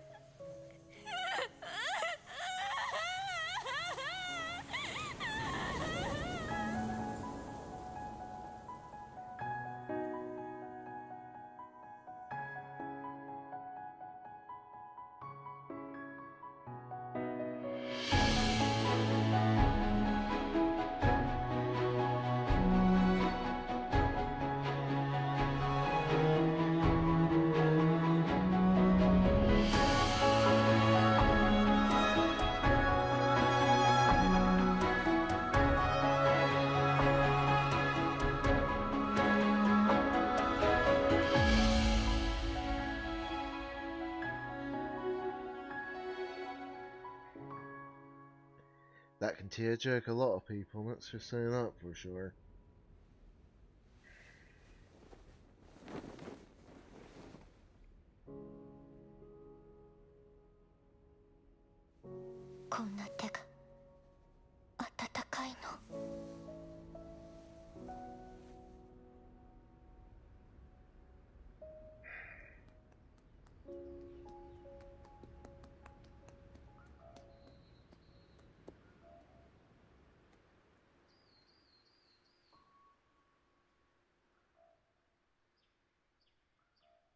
I still won't understand what that is, what that's all like at the end, you know.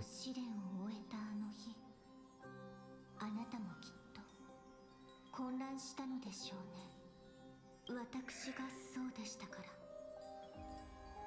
天外からやってきたあなたがなぜこんなにも残酷な形であなたに何かしてあげたかっ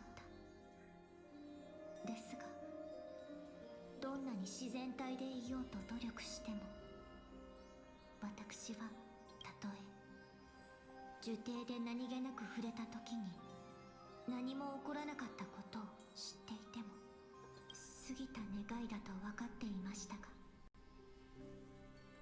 もうこの手が触れたものに悲しみをもたらさずに済むのではないかと。しかし結局運命は私に告げました。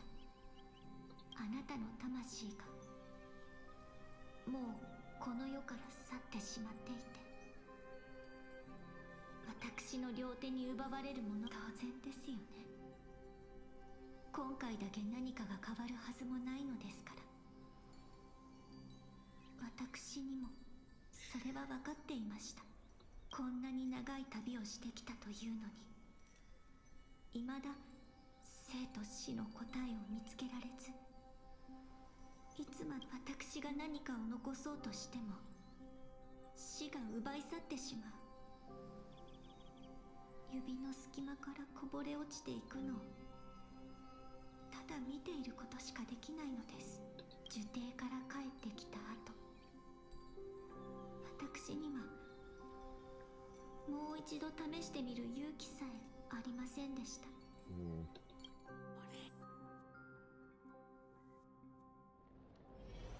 ですが今、最後の機会が巡って、ずっと昔にトリノン様から予言を授かりました。その内容はこうです。それを聞いても私は特に驚きませんでした。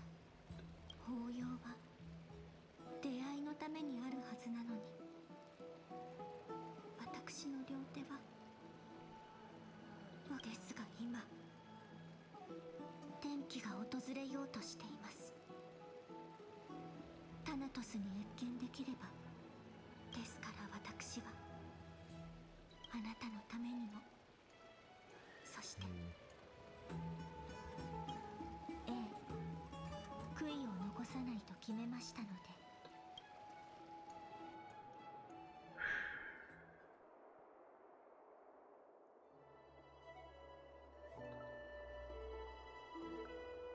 さて、この話は一緒に取りに行ってほしかったものは、私が用意した死のタイタンに謁見する旅で待ち受けるのは、きっと予想のできないことばかりでしょう。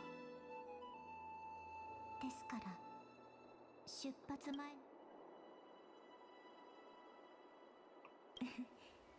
え、見てからのお楽しみです。さあ、こちらです。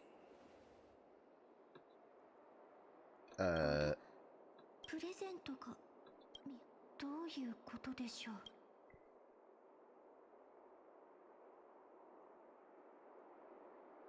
う。Did you get him to roll some phantom thieves? どういう意味でしょう。 I'm not some corrupt grown-up! Yes! Reference from Persona 5! Let's go! Oh, you gotta be kidding me. Is it Cypher?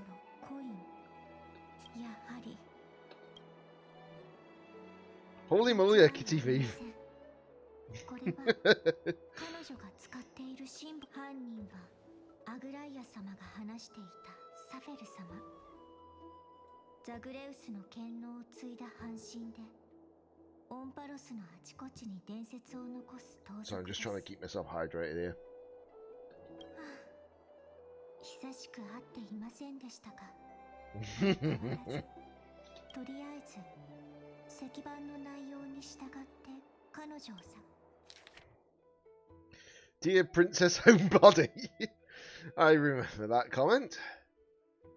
That was during the Keeping Up with Star Rail miniseries they usually do, which is basically when they talk about the actual character properly in detail when they're actually about to come out.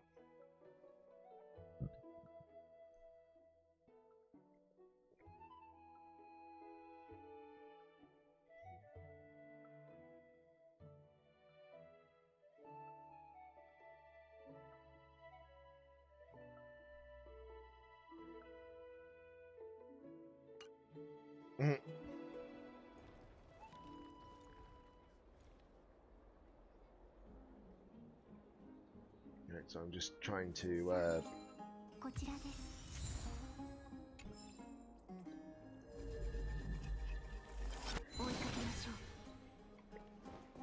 Nope, off it goes.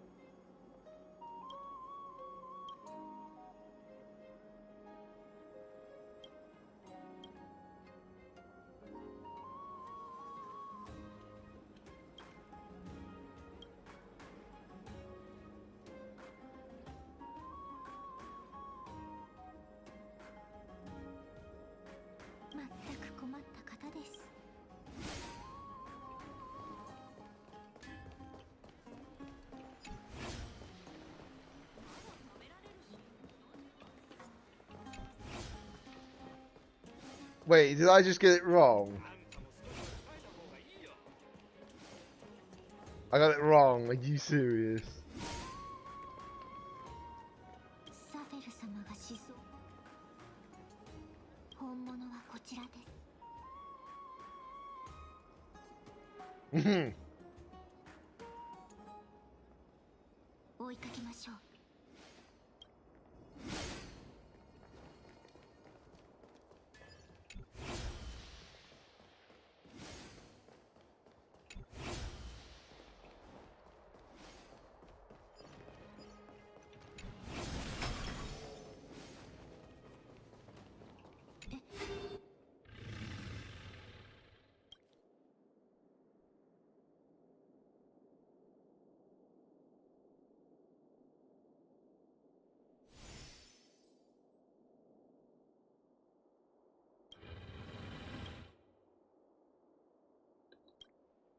サ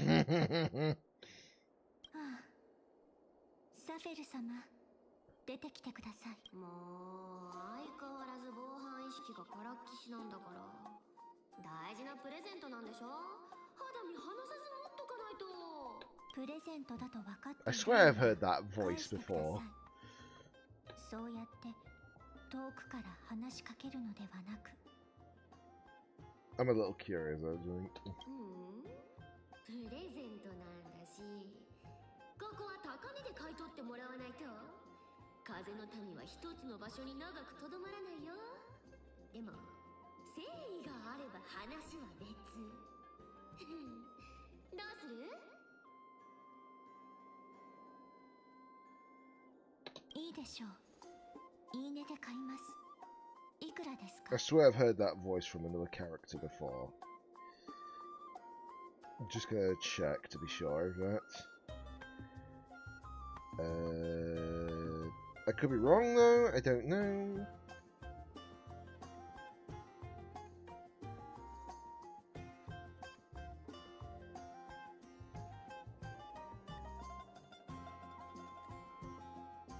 Okay, so that is where I recognise it from. Okay.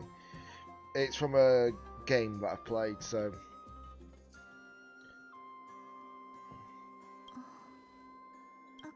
ごめんなさい。値切るのはと。引きこもり姫ってあだ名は伊達じゃないね。それじゃあ二人ともうちに来てくれる？商談はもうちょっとまともな場所でやるべきですね。あなたの魂の気配を探れれば十分。いいね。じゃあそういうことで商談が成立する前に前金をもらっときたいんだけど、いいかな？ほいっと。私の心血の蜜露が。全く困った方です。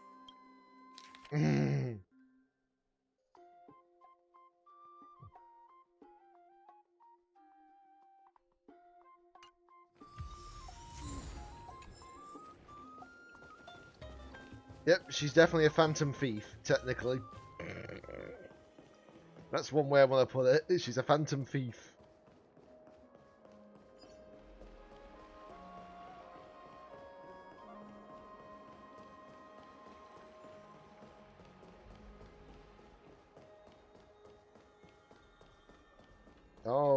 Okay, she's up there, is she? Oh. Wrong stairs. I think. Yeah, wrong stairs. So go this way. Then you go over here. どこ見てんの？こっちこっち。本当に隠れるつもりならわざわざ目の前に現れるわけないでしょ。あらら、怒った猫ちゃんみたいになっちゃった。私ってそんなに怖いかにゃ。 At last, the character that meows has appeared. そんなわけないでしょ。1000年前ならともかく今時そんな語尾流行らないしね。さてさて、肩の力を抜いてそろそろ本題に入ろっか。先にアクセサリーを返してください。それまでお話しすることはありません。まあまあ、そうかっかしないで。リラックスリラックス。ほら、ここからの眺め、なかなかでしょ。誰が何をしてて、どこに行こうとしてるのか丸わかり。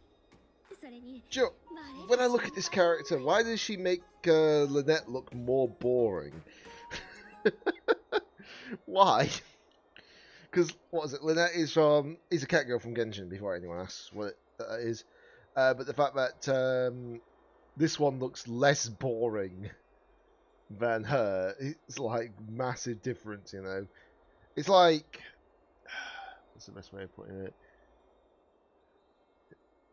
It's like comparing Ishtola from Final Fantasy XIV with Lynette from Genshin Impact. You know, you're immediately going to be like, oh yeah, Ishtola is better.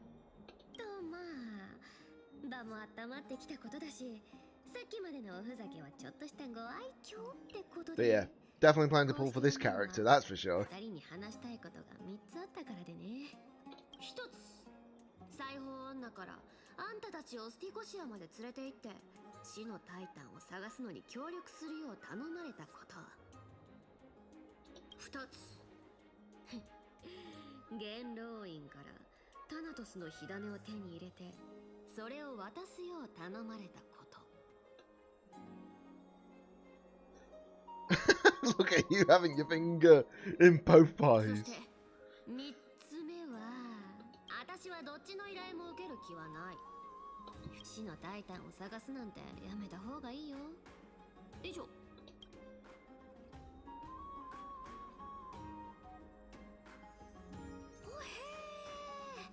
ー、こりゃまた純度の高い上物だね。こんなのが部屋いっぱいにあるなんて。You could definitely technically just call her the Phantom Thief, couldn't you, at this point? But I do love her design. It just looks cool. It really does. It's better now that you see it actually in game, you know. It makes them all look even more impressive. 一部は一族の財産から、他はラプティスとしての収入からです。はあ、こんなに持ってるって知ってたら、ここを狙っとくんだった。で、こんなに積んでくれた理由は？お願いがあるのです。あなたの協力には。あれ、忘れちゃった。私の立場ははっきり伝えたはずだけど。ええ、分かっています。あなたは逃げている。責任から、信託から、そして運命からも。もちろん、その予言があなたにとってどれほど重いものであるかも理解しています。ですが、それでも今はあなたの力が必要なのです。ねえ、アグライア。あんたのその喉だけど、神が禁止で締め付けてたりしない？その高貴な頭を下げる理由があるんじゃないの？トリアンを失いました。門と道の神の力はもうほとんど残されていません。ですが、That facial reaction change. だいたい分かったよ。キャストリスを無駄死にさせて、ついでに私にも死んでこいって。これはキャストリスが自ら望んだことです。あれを。嘘。キャストリスが自分から言い出したの？彼女は霧に包まれた過去から抜け出すことをサフェル。あなたも迷いを捨てられた時には。そう言い切ってばかりなのはどうかと思うよ。月日を重ねるうちに私たちは本心を隠すようになったけど、何か選択をしなきゃいけない場面で亡くなったトリアンや命を落とした多くの黄金兵たち、そして半分死んでるあんたのことを思い出すかもしれないでしょ。キャストリスが本当に何をしたいかは最後の瞬間まで誰にもわからないと思うけど。そうだ、この部屋のお宝をひとまず私が預かってさ。どのような賭けですか？キャストリスが死のタイタンへの謁見を諦めるかどうかを賭けるの。私は諦める方ね。もし賭けに負けたら依頼も受けるし。まるで勝ちを確信しているかのように目を輝かせなく分かりました。契約を結びましょう。要するに私は勝ちたい。だから2人にはスティコシアのことなんて忘れてほしい。もちろんタダでとは言わないよ。賭けで勝ったお宝を2人にも分けてあげる。 I don't think Castrice is going to make that decision. どう？悪くない話です。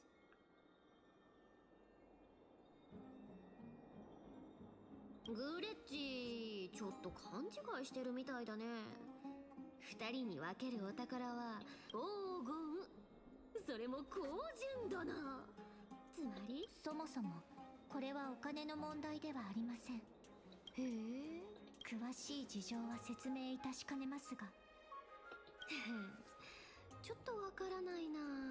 引きこもり姫はタナトスを見つけて呪いを解くこと以外何にも興味はないってずっと言ってたよね。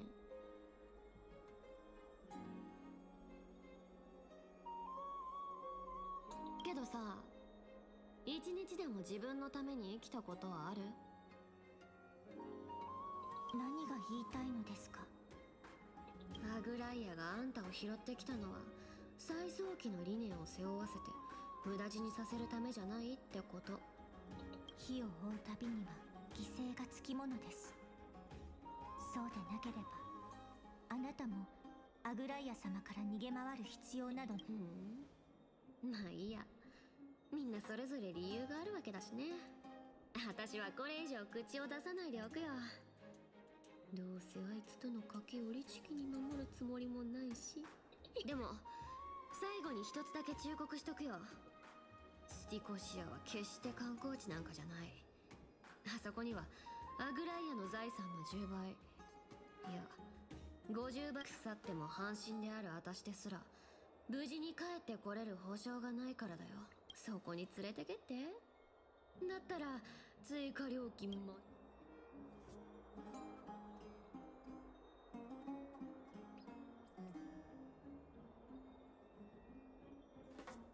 へえ、よく知ってるね。でもぼったくりはあくまで仕事の一部ってとこかな。That's a completely different new positioning of like character model. That's for sure.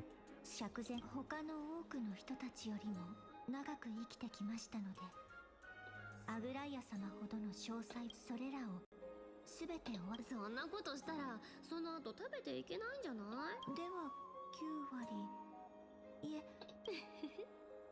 じゃあお言葉に甘えてキャストリスの貯金の8割プラス心血の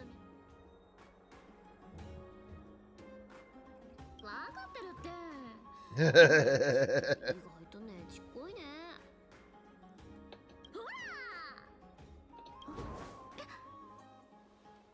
あ、そうそう、明日はバルネアじゃなくてオクヘイマの門に集合ね。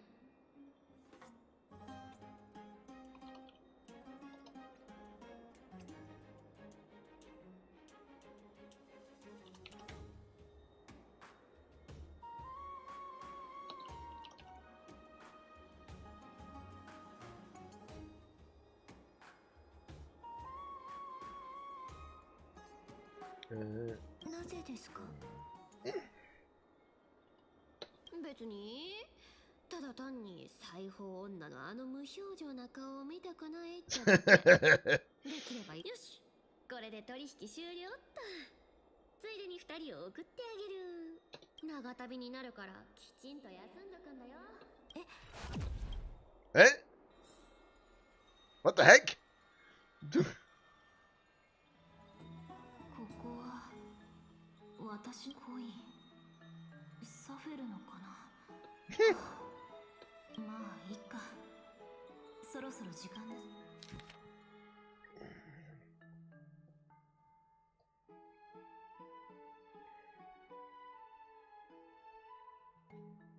Yes, P.S. Yes, I'm the one who tucked you in. You're welcome. Sincerely, Kitty Captain for you. I'm actually very surprised that they decided to do the whole like Persona 5 referencing. I'm so surprised about that, but I'm not complaining. I do like the Persona series. So, you know, I have no complaints about it.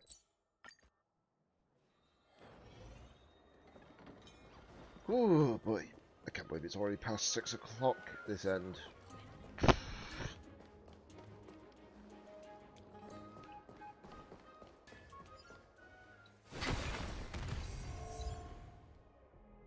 Oh.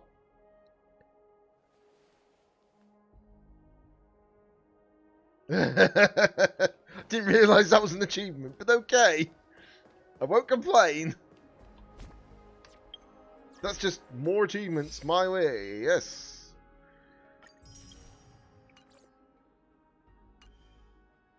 How am I doing on... Okay, so I haven't got any more Jade since. Obviously, I'm glad that they still did this anyways, because now I don't have to worry about getting Bailu or Yang Qing ever on the banner, ever again. The thing is, I don't mind having Welt, because when he's eventually a E6, he'll be great. When Clara is eventually E6, she'll be great. And even if I do get, like, what's the word? Even if I do get, like, an E6 Clara, I keep getting Clara over and over and over again, at least there's still something good you get out of it, unlike Genshin's system at the moment. But that's the thing, is the Honkai series has always been, like, this good when it comes to making sure that you can get your characters. They don't make it easy, but, you know, they make it possible, if that makes sense. The fact that she's got such a long tail is ridiculous, by the way.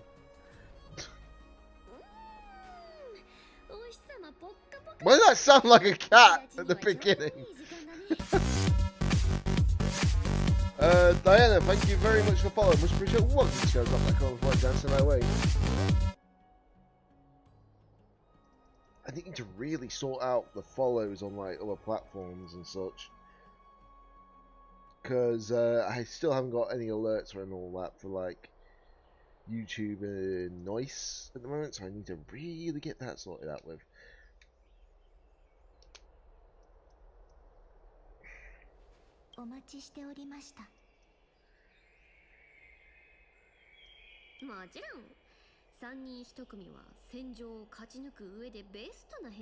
But yeah, I really want to get this character when she comes out in 3.3, and we know she is going to be in 3.3 as a playable character because I've already done the drip marketing for her, so I'm looking forward to this one more than anything.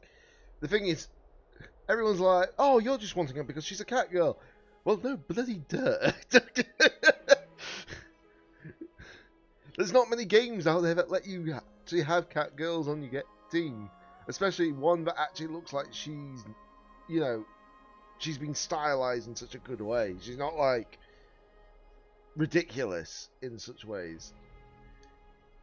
And plus, what was it, on Final Fantasy 14, I play as a Makote, which is a cat girl as well, so, you know.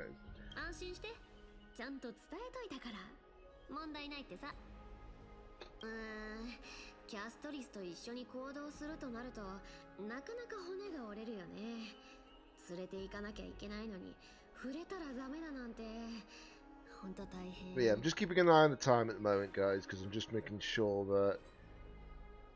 Obviously, I'm making sure that I stream enough of the story.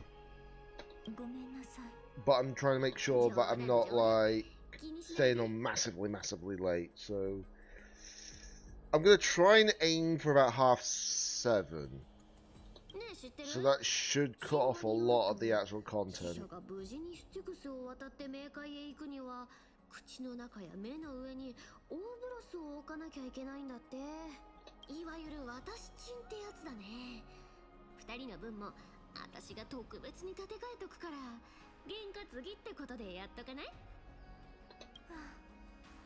If anything, I'm more surprised that Cypher's already a demigod.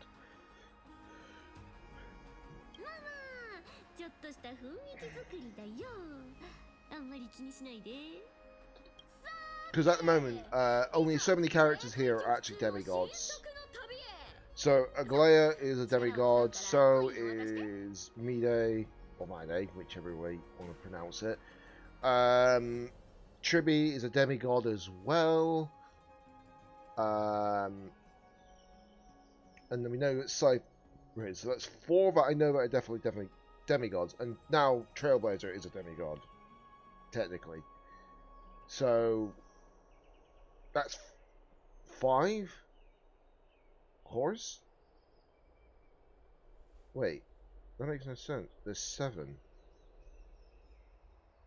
Wait, is there 2 more characters with the core flame already, but we don't know of? Oh, hold on a minute. There's 2 characters unaccounted for in the marketing aspect. There is 2 characters unaccounted for, so it might make sense. Because I was going to say, Finon's obviously not one of them, because he's yet to get his demigod status. Anaxa is definitely not a demigod yet. He's just got the core flame in his actual body, not literally part of him, literally in his body. But obviously he hasn't been granted the power of that core flame indefinitely, if that makes sense. So there is a lot of like, I can only imagine that 2 characters are missing for the core flames, because we've got 8 core flames, and I only account 5 of them.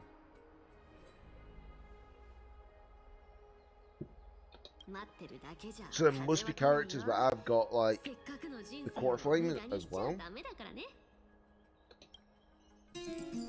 Oh.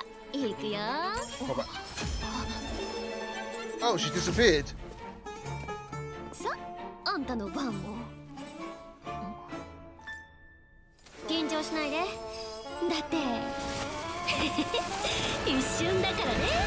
What the frick?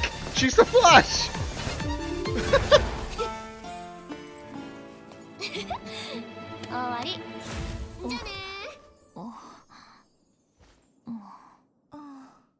She's the Flash! She's literally a DC character. Oh wow. Yeah, definitely want her on the team now. I definitely want her part of my account now.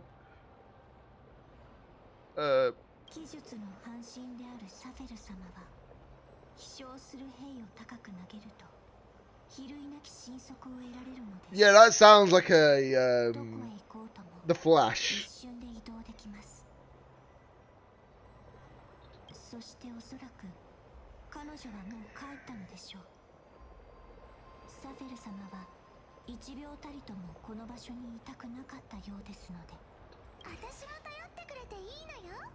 Oh, hello, Mem.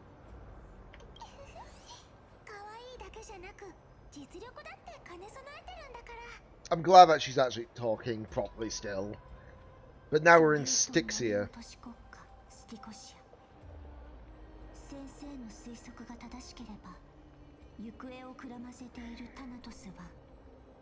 And I understand that the name of the city, reason why it's called Styxia, is as in like the river Styx, which is the river towards the underworld, if that makes sense. So this is like a...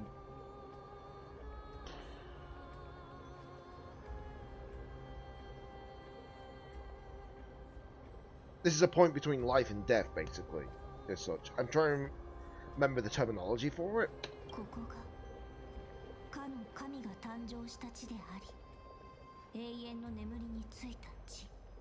Limbo. That's what I was thinking of.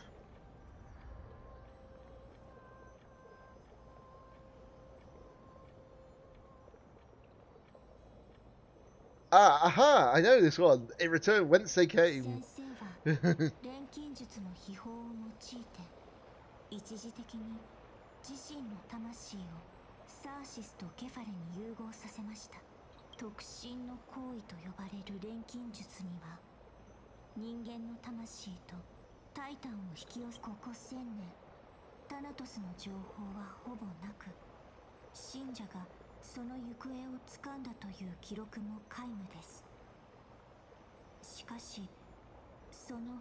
So I'm just making sure that I didn't accidentally keep my microphone muted.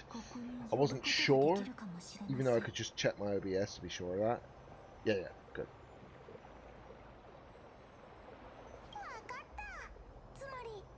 I know a lot of people are probably thinking, why are you not listening to this in English?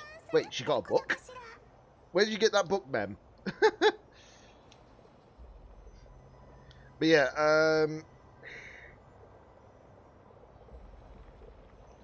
I know that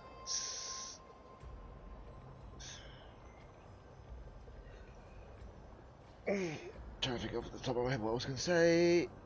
I know that obviously I could have just checked my OBS if I wanted to know if my microphone was still working. It is, so you know that's good.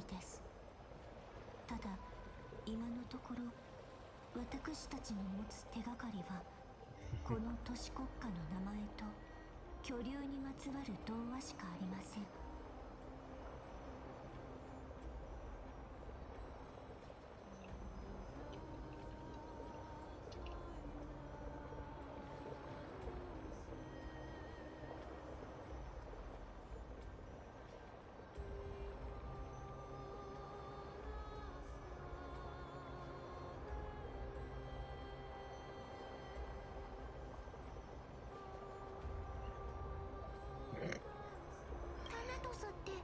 私より謎だらけなのね。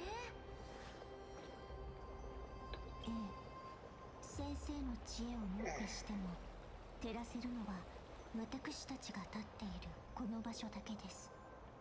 私は真ためらって足を止めるのではなく、旅に出た方がいい。もしかすると今にも運命が憐れみを示し。Okay, so we're in the sticks here now. If there's no chest that's near me at the time, I'll go back whence you came. Go back. Head lies the realm of the dead. Oh, does it now? Totally couldn't guess that. Sarcasm, by the way.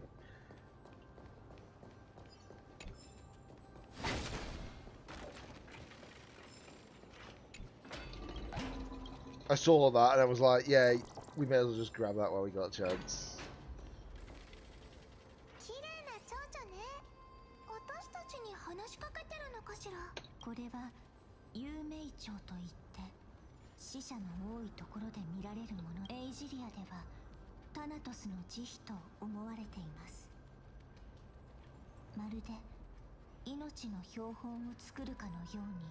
Oh, pleasant.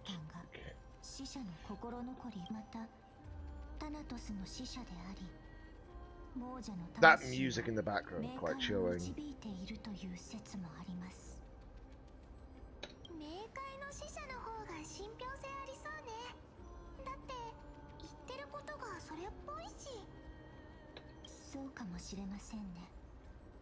If I'm lucky, I might be able to get through this segment of the game before, well, this segment of the story before I probably pause for the day, but we'll soon see. It depends, actually, because I don't even know how long the story's going to be. Let me just do that for the sake of it.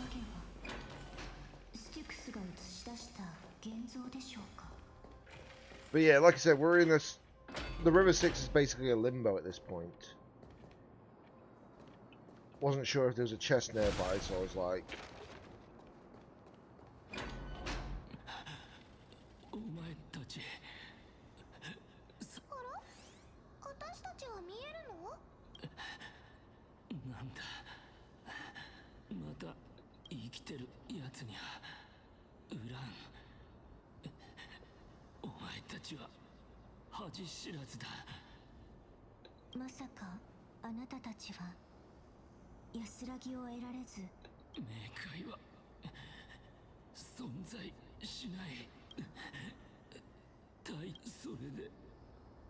Wait, so they're all in limbo at the moment?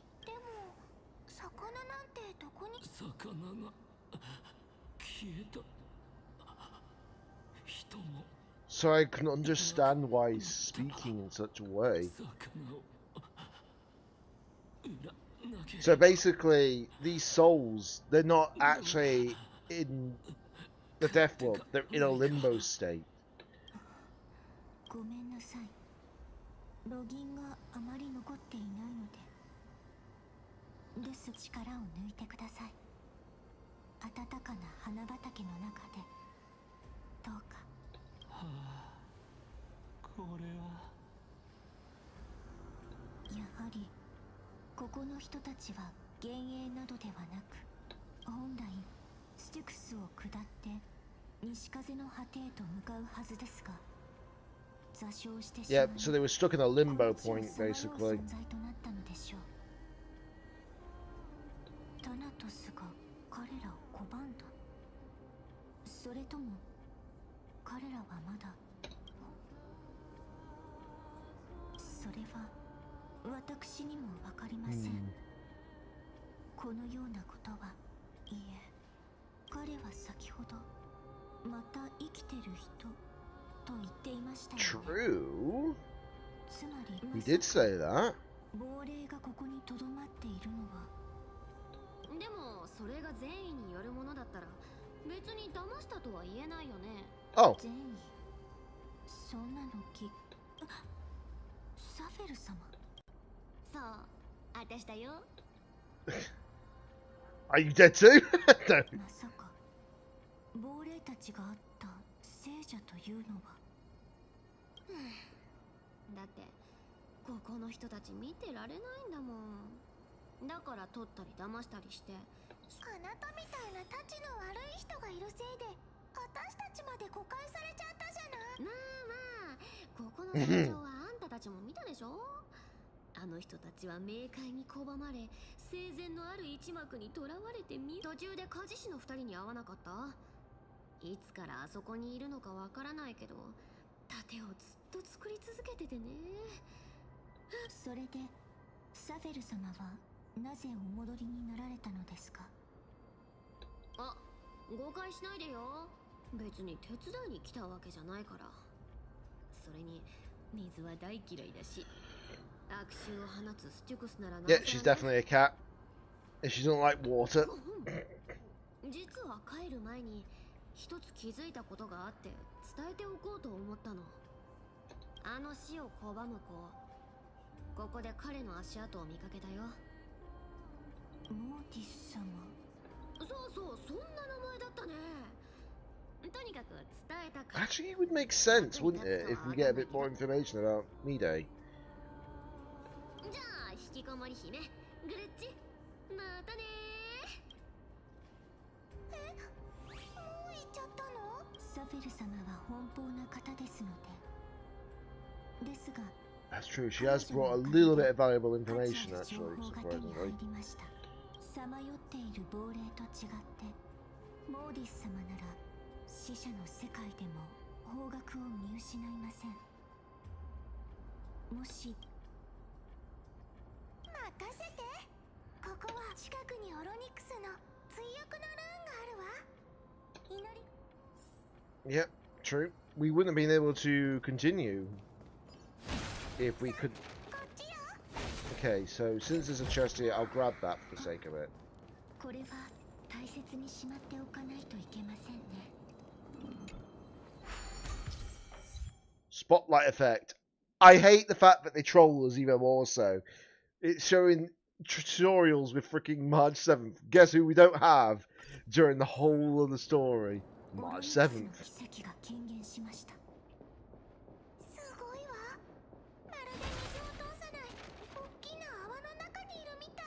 I wasn't sure if we could actually see a chest.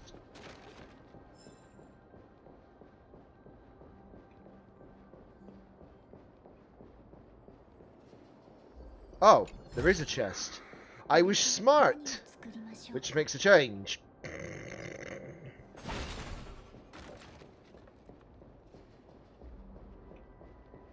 Wait, there's another chest over here. Time is... Oh, you sneaky bugger! Oh, there's a puzzle up here. Oh, you sneaky son of a biscuit. Well, at least I got an achievement.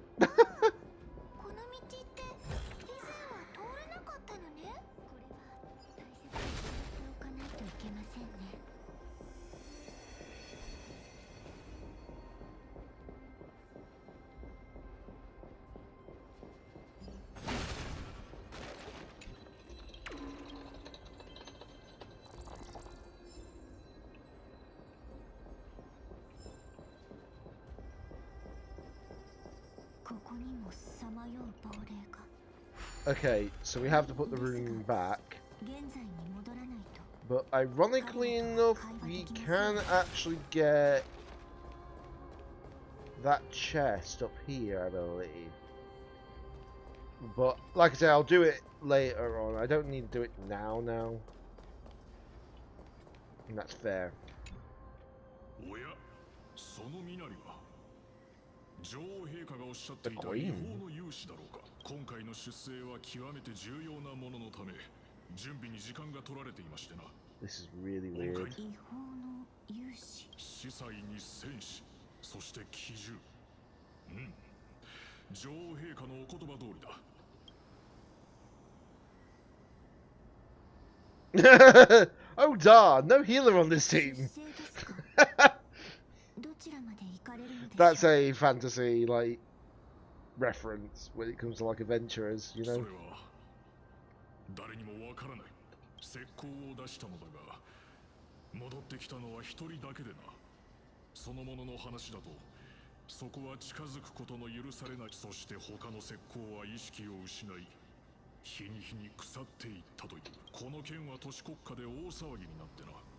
学者たちはこの未曾有の災いに。その未曾有の災いとは。やはり君たちは知っていたが。だが死はあまたある可能性の。死をまだ知らない世界。どうやらこの人たちは最悪のタイタンが降臨。その戻ってこられ。それがスティコシアに帰還できたものの、その半日後に意識を失ってな。彼はかの地で悪竜の影を見たという。それは巨大な口を開けて全てを飲み込み、死と。スティコシア。死。これってあの童話と同じよね。Yeah, it does actually sound like that tale. もう一つお尋ねしたいのですが。女王陛下。おや、その身なりは女王陛下がおっしゃっていた違法の。全く同じことを言ってる。彼も私に任せて落ち着いて聞いてほしいのですが。スティコシアが。それはいかん。早く隊を集めなければ。この人現実を受け。私は女王陛下が使わした特選の聖女で。聖女？そのような話は聞いたことないが、時間がない。手短に頼めるか。ご安心ください。私も。もう終わったのか。キャス、ええ、大丈夫です。ただ、これが魂の残留物。What the heck? That's a bit new.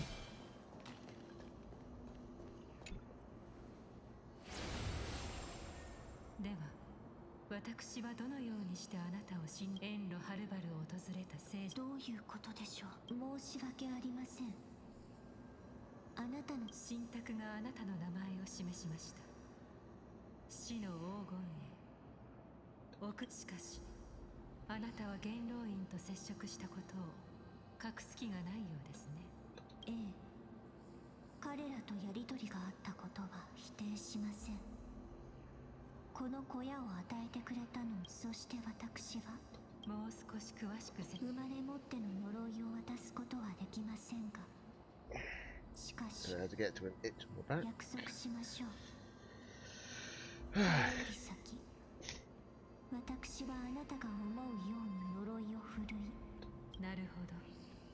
彼らは死を授ける重大な責任を、もし私があなたの力を乱用したら、彼らは黄金への旅路を断ち切る理由を得られると。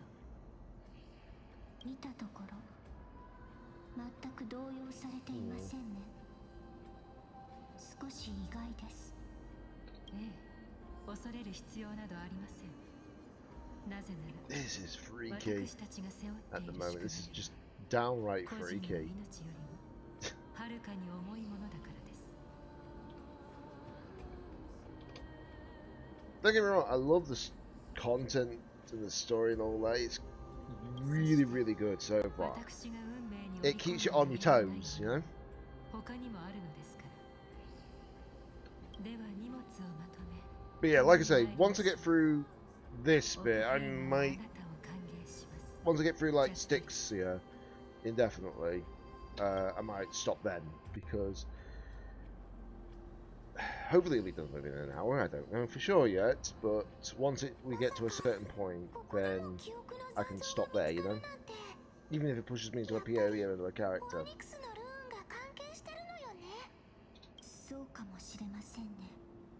If not, I can continue the story the next time, which probably won't be until Friday.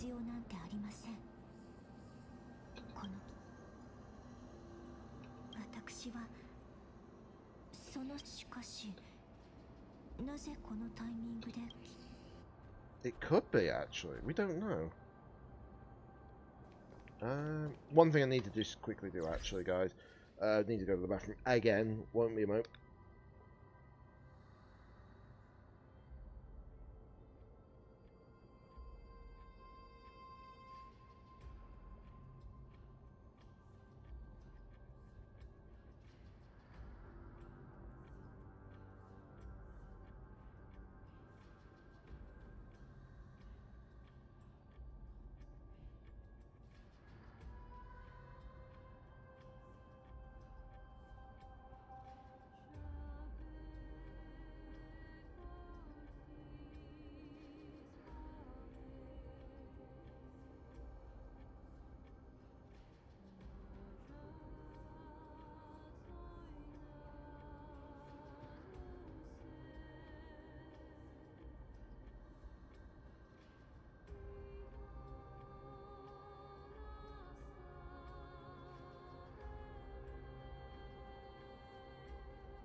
Right, I'm back again. Just making sure of my microphone being on. Because I keep clicking the button on the side to mute, so... Okay, so... So it looks like Styxia's got, like, multiple chests, but you need to do it both in the time and the such.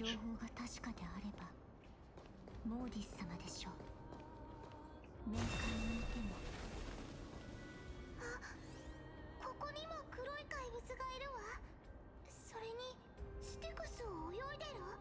たとえタナトスでも暗黒の潮の造物はこちらを見てください。死の前で無礼を働けば死者の世界には安寧が必要です。お下がりを私が対処いたします。これが維新伝心いける。痛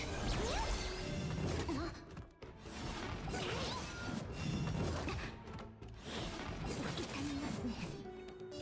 授けます。この時間を大切に朽ち果ててこの程度か。さあ存分に味わえ。 Come on out, my big dragon.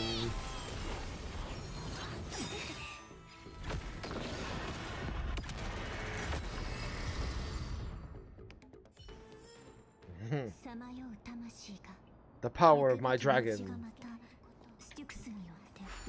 Right, we'll summon the rune again.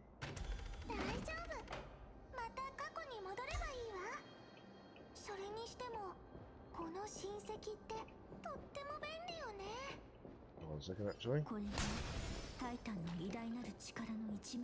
I was thinking that there was a chest here or something like that, you know?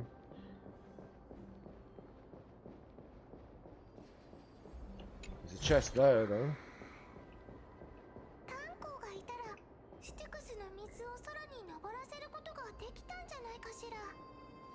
Huh? How do you know that? Wait, what? If Lady Hyslins was still alive? Excuse me? Name drop? But okay, it's really odd.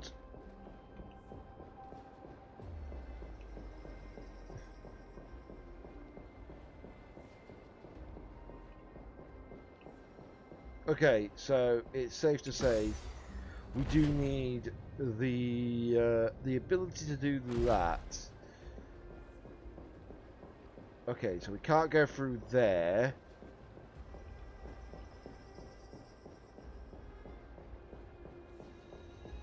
Oh, pleasant. Thank you very much. It's like you want this chest? Psych.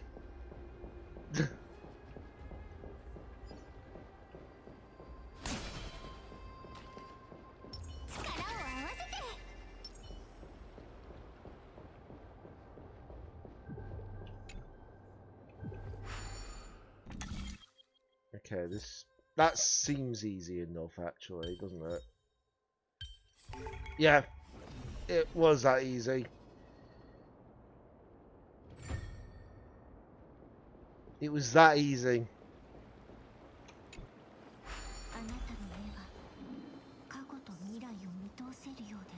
Right, and because obviously you put that cloth there, I may as well just grab the chest while I'm at it. There we go. I'm fine with that. Like I said, I don't mind doing that if it's not too out the way. Because I want to see if I can get as far into this as possible before I have to stop for the day. Yeah? For all we know, this might only take like a small amount of time in this area. I don't know. The fact that this area is still...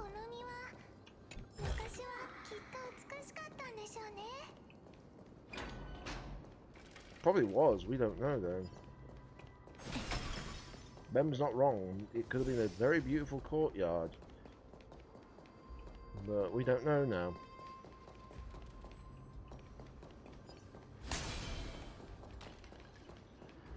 That's the thing, you just never...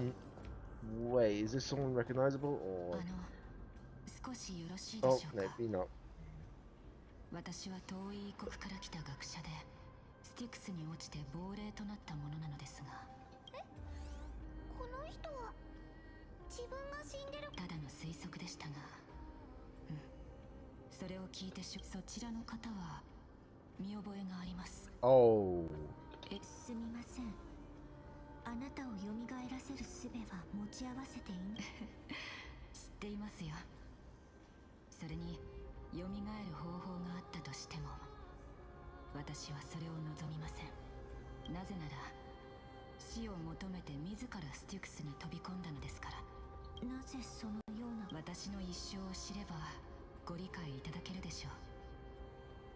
それはですが死んだ後も同じだとは思いませんでしたよ。おかしい。サーシスよ。生と死を共に恐れる。すみません。その質問の答えを私は構いません、聖女様。少なくともあなたは私の望みに応えてくださる。サーシスよ、これは最後の瞬間まで。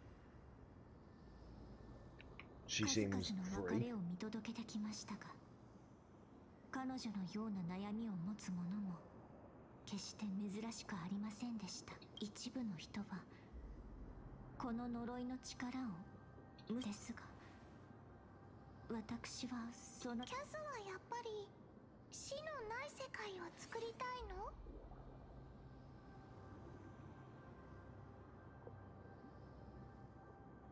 はい。無限とも言える時間があれば言えないものなどありませんから。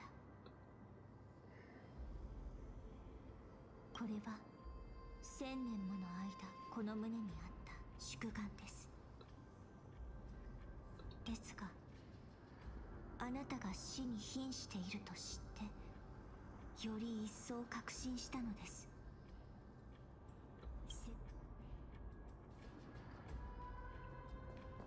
But it's like I say, what if she finds out that once she gets the core 5 of... Oh, you gotta be kidding me. You damned spirit thief.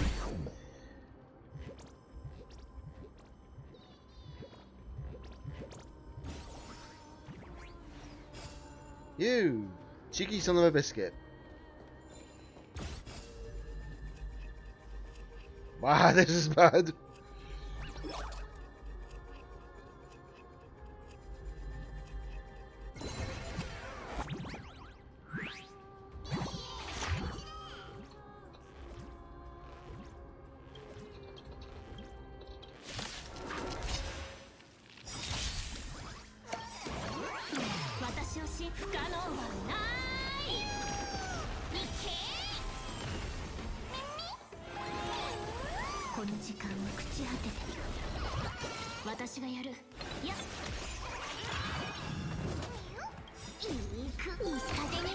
Firing me rockets.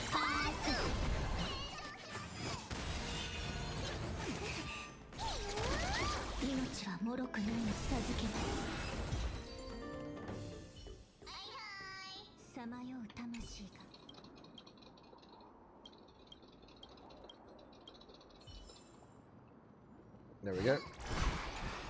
Me about my treasure chest now. Thank you.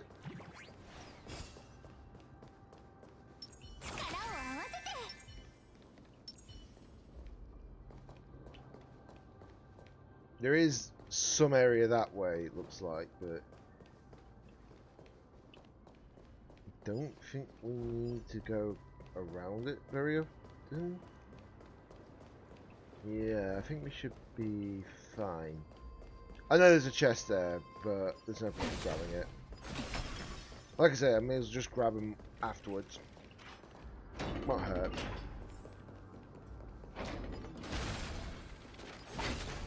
Besides, I've been going like AFK like at certain points, so I'm like, yeah.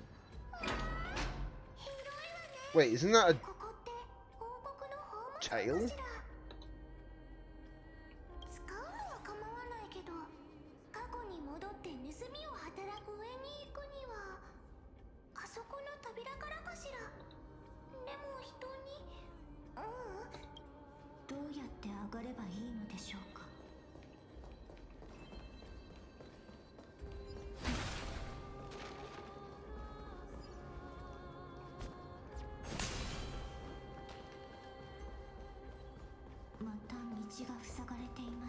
I thought I heard a chest.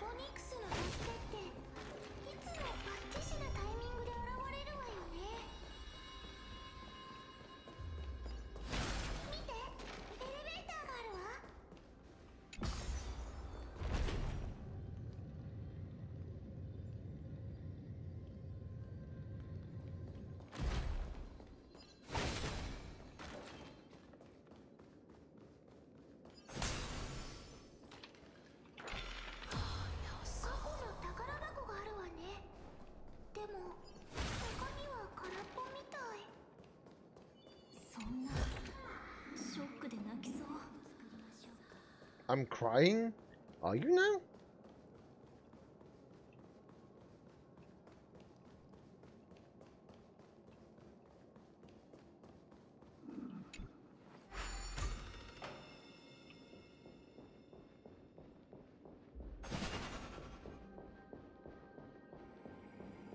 Okay, there's a puzzle down there, fair enough.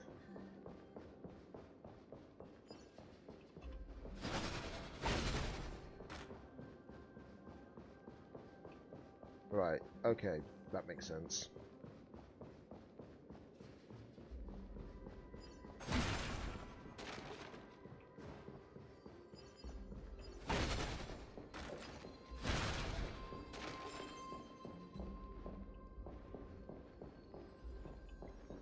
I hate that trolley moment, you know?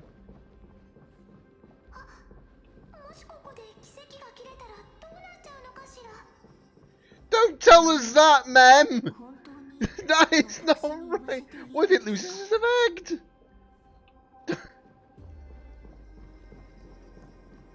Yeah, thanks, Mem, for telling us that out loud, you know, much appreciated, sarcastically.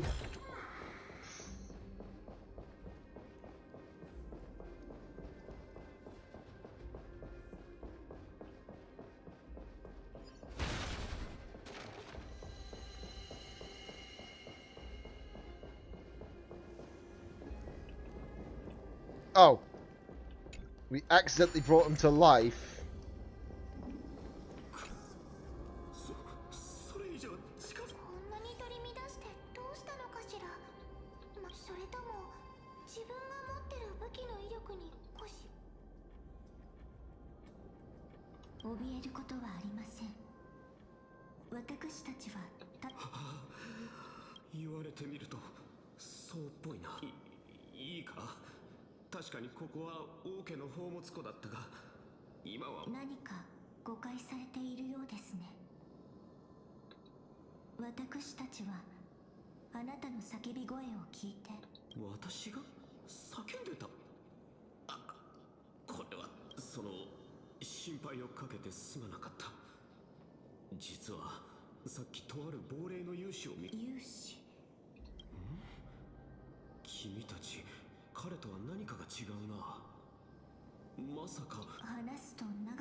I might be closing in on the end of the sticks here.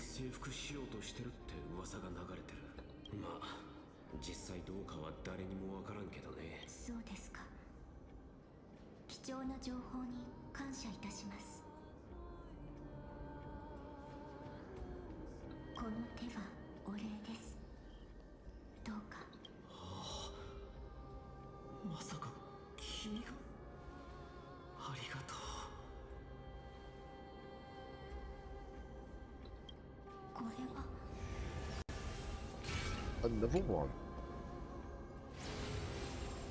だから彼に死をもたらしたあなたらしくありませんね。たとえそれ私にも同情の気持ちから取った行動でしたが、I'm beginning to wonder about something coming up. Let's see if my theory in my head's right. Which I won't say until I see it.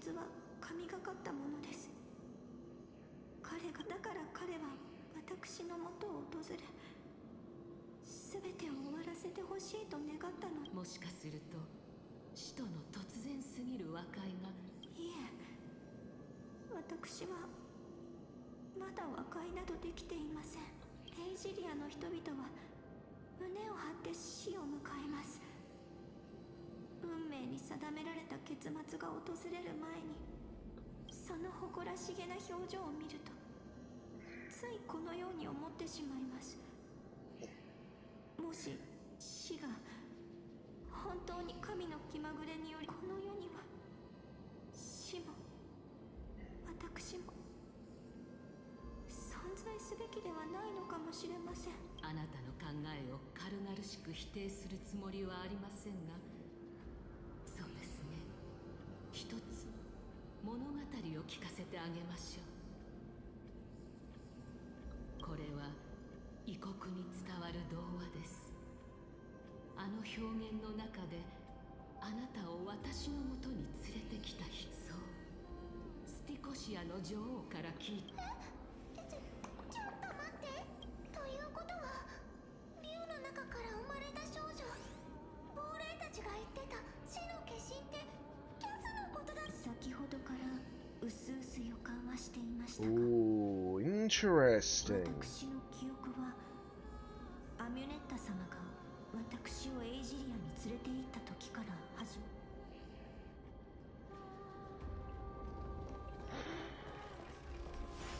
振り向かず前に進んで、また有名長が冥界に近づいているのでしょうか。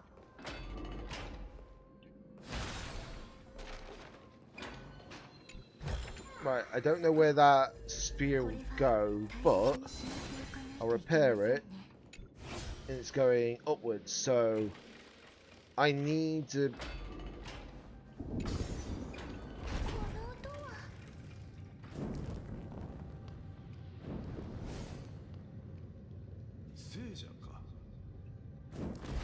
Okay, so you can go downwards by doing this.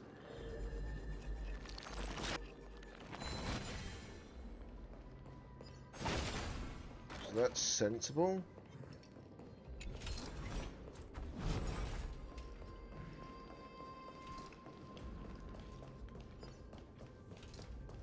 Oh, there's a chest right there, actually, funny enough.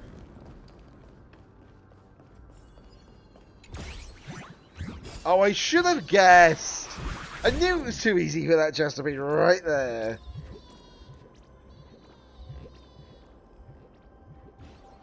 It was too easy.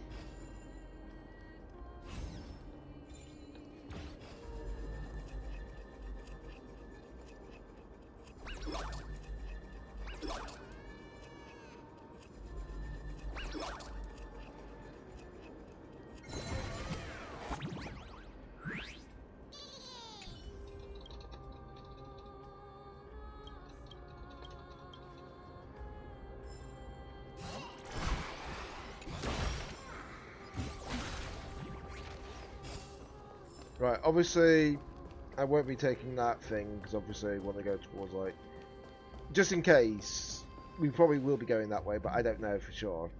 The silence of sticks? Okay.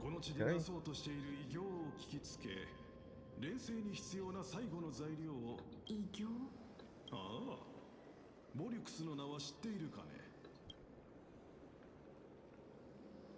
知っているなら話は早い。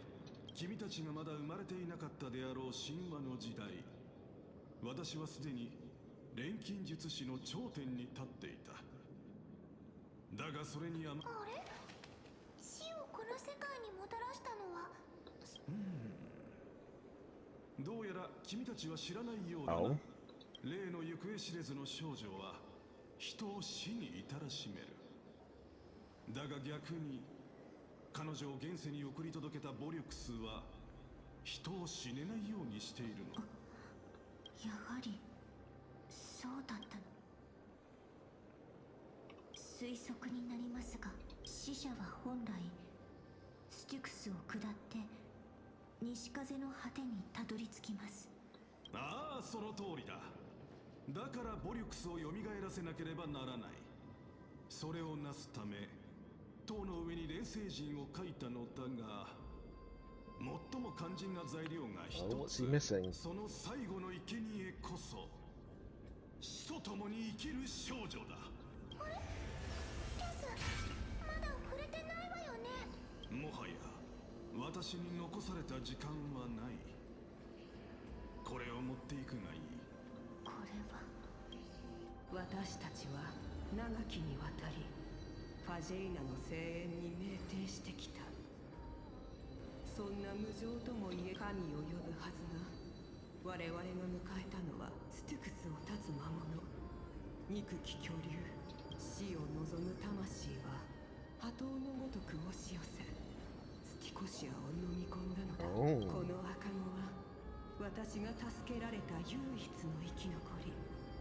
彼女は巨竜の腹から誕生し、生まれながらにして死の天賦を挑うか。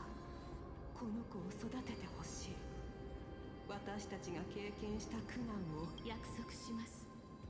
母のようにこの子を育て、そして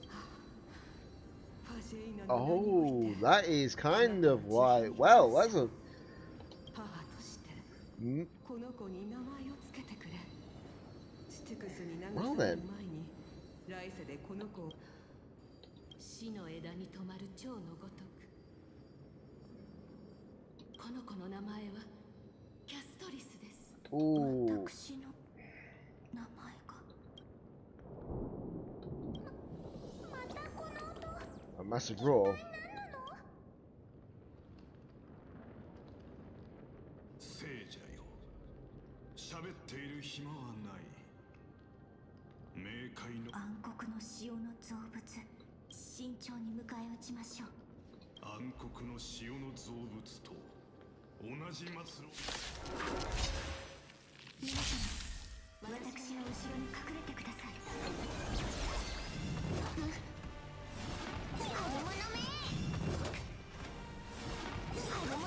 私を信不可能はない。いけ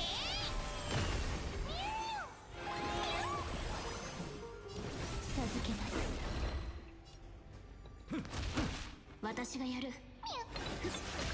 く見ておいてね。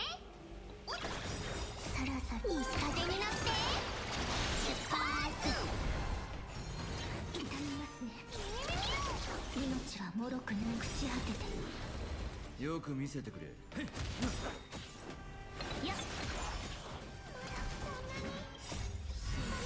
That's a new one.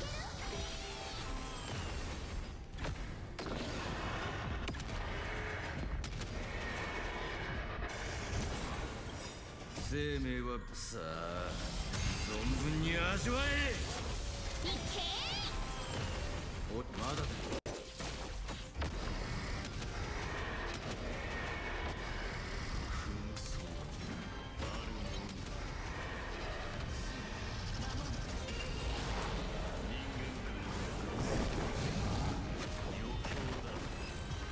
Wait, what?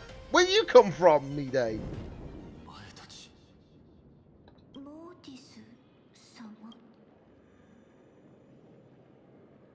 I miss you so much that it almost killed me.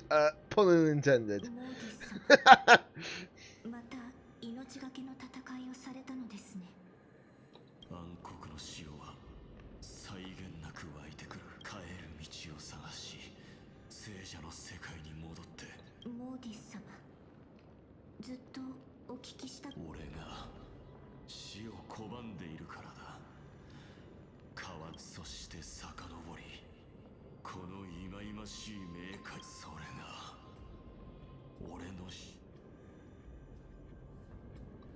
を迎えないよう、その誘惑との戦いに全神経を集中させているようです。彼の戦場は That might explain why he's immortal. 世界だけにあるわけではなかったのですね。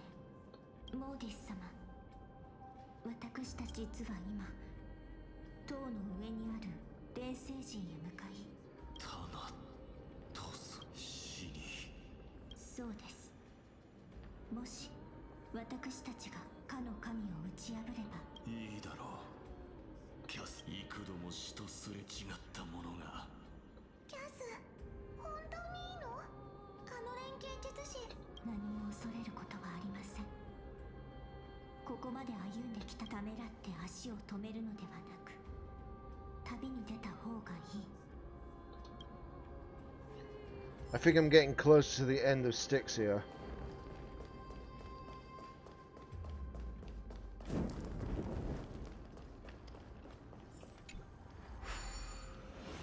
Which I won't complain about. Like I said, I might just stop after I've done Styxia. Because I think that's only fair. 本で似たような問題を見た気がします。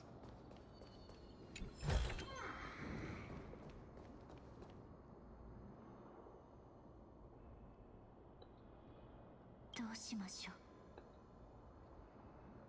この仕掛けはだが断たれたくす。私がもっと力持ちだったらあなたたちを追憶のルーンはあるのに奇跡のまさかあの崩れた塔の中にあるのかしら。いざという時はやっぱり私の出番ね。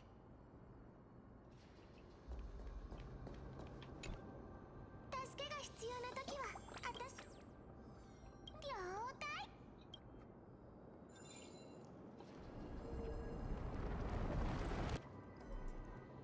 うまくいきましたね。桃色リス。 The pink squirrel is very smart. 奇跡の効果範囲はそう広くありません。もう少し近くに。Wait, I just noticed that. 2 moons. There's 2 moons. Ooh, that is freaky.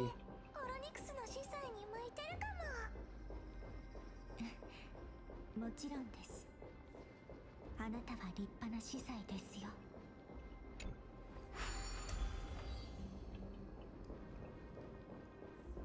おそらくこの門の向こうに連星人あれは。Oh. Thanks, game. You're making me more for the feels. You're making it more for the feels. 一気ににぎやキャスちゃん、グレイちゃん、それにモスちゃんに And the ピン pink クのお puppy. ちゃん。トリアけどつまりどういうこと？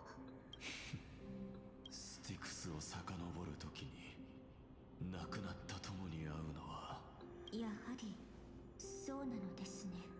これまでの亡霊同様トリアン様からは聖者の気配を感じられます。うん、そういうこと。もうみんなのとこには帰れないって知ってるぞ。でもキャスちゃんならいつか冥界に戻ってくるって信じてた。だから人間界に一番近い場所でずっと待ってたんだ。そうだったのですね。今のトリアンの話だと冥界の入り口はもう近いみたいね。トリビーやトリノンと約束したんだ。キャスちゃんが来たらプレゼントを持って誰よりも早く迎えに行くって。だからキャスちゃん泣かないで。ほら僕たちやっとこれを Oh 完 my 成させたんだ。 god.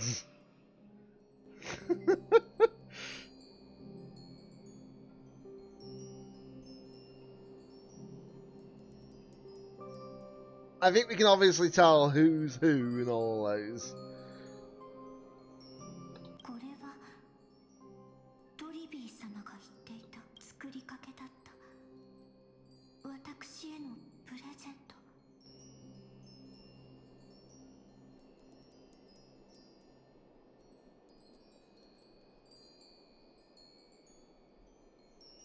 ヤーヌスの聖女。死別してもなお心は通じているということか。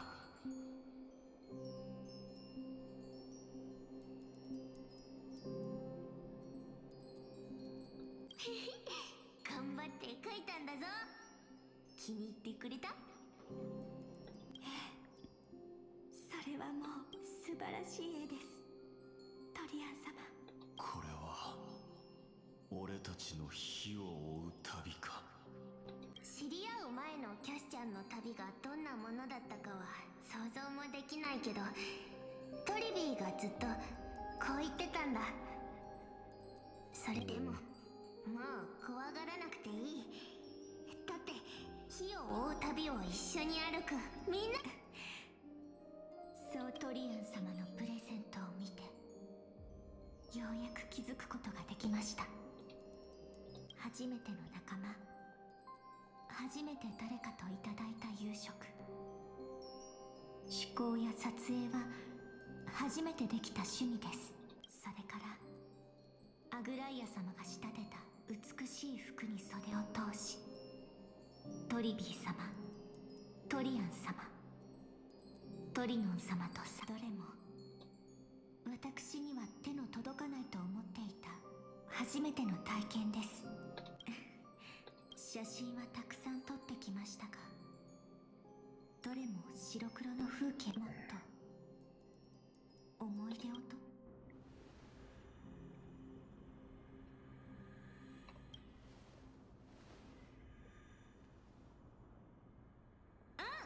僕も大好きなキャスちゃんと一緒に撮りたい。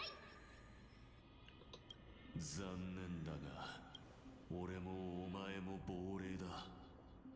現世では影も映ら。ええ、そうですね。せっかく会えたのにこんなやりきれない気持ちになるなんて。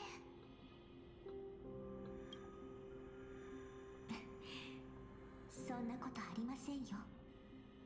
この色鮮やかな絵はどんな写真にも勝ります。今笑ったよな。僕たちの願いが叶ったぞ。あなたたちはこう言ってくれましたよね。運命は未知の果てに咲く花じゃなく、人々が門をくぐって花の最後の鍵を届けてくれてありがとうございます。鍵？キャスちゃん、なんか難しい話してる？予感がするのです。あなたからいただいたプレゼントはいずれならよかった。じゃあみんなこれからも笑顔を大切に勇敢に前へ進むんだぞ。キャスちゃん、グレイちゃん、それにみんな、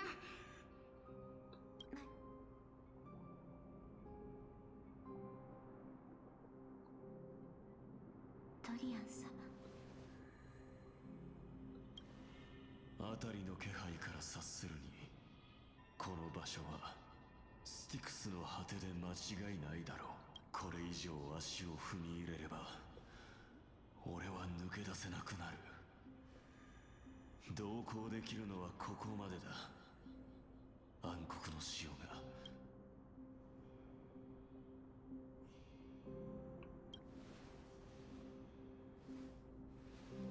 何度も死を振り切ってきたんだ。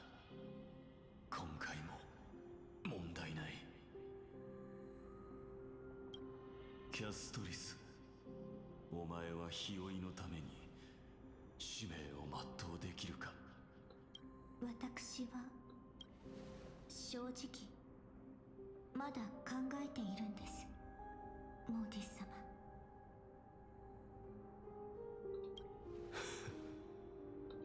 構わん。心に恥じない選択をするといい。たとえお前が決心するまで、俺は奇跡が降臨するその時まで、視線をくぐり抜けるまでだ。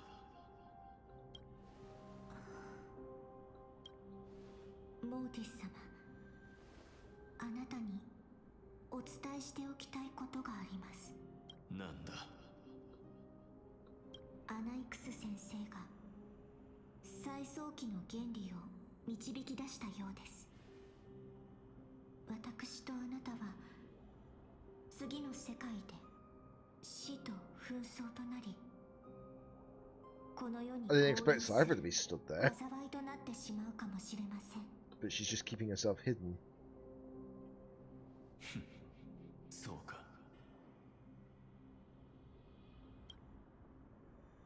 それだけですか？このような運命をたは受け入れると。お前に運命を打ち破る策はあるのか。今はまだありません。いえ、もしかしたら。だったら今は無駄なことを考えるな。できることをやるだけでいい。そして不可避の運命が訪れた時、その強い意志で抗ってみせろ。ええ、ありがとうございます、モーディス様。私は必ず正しい道を見つけ出してみせます。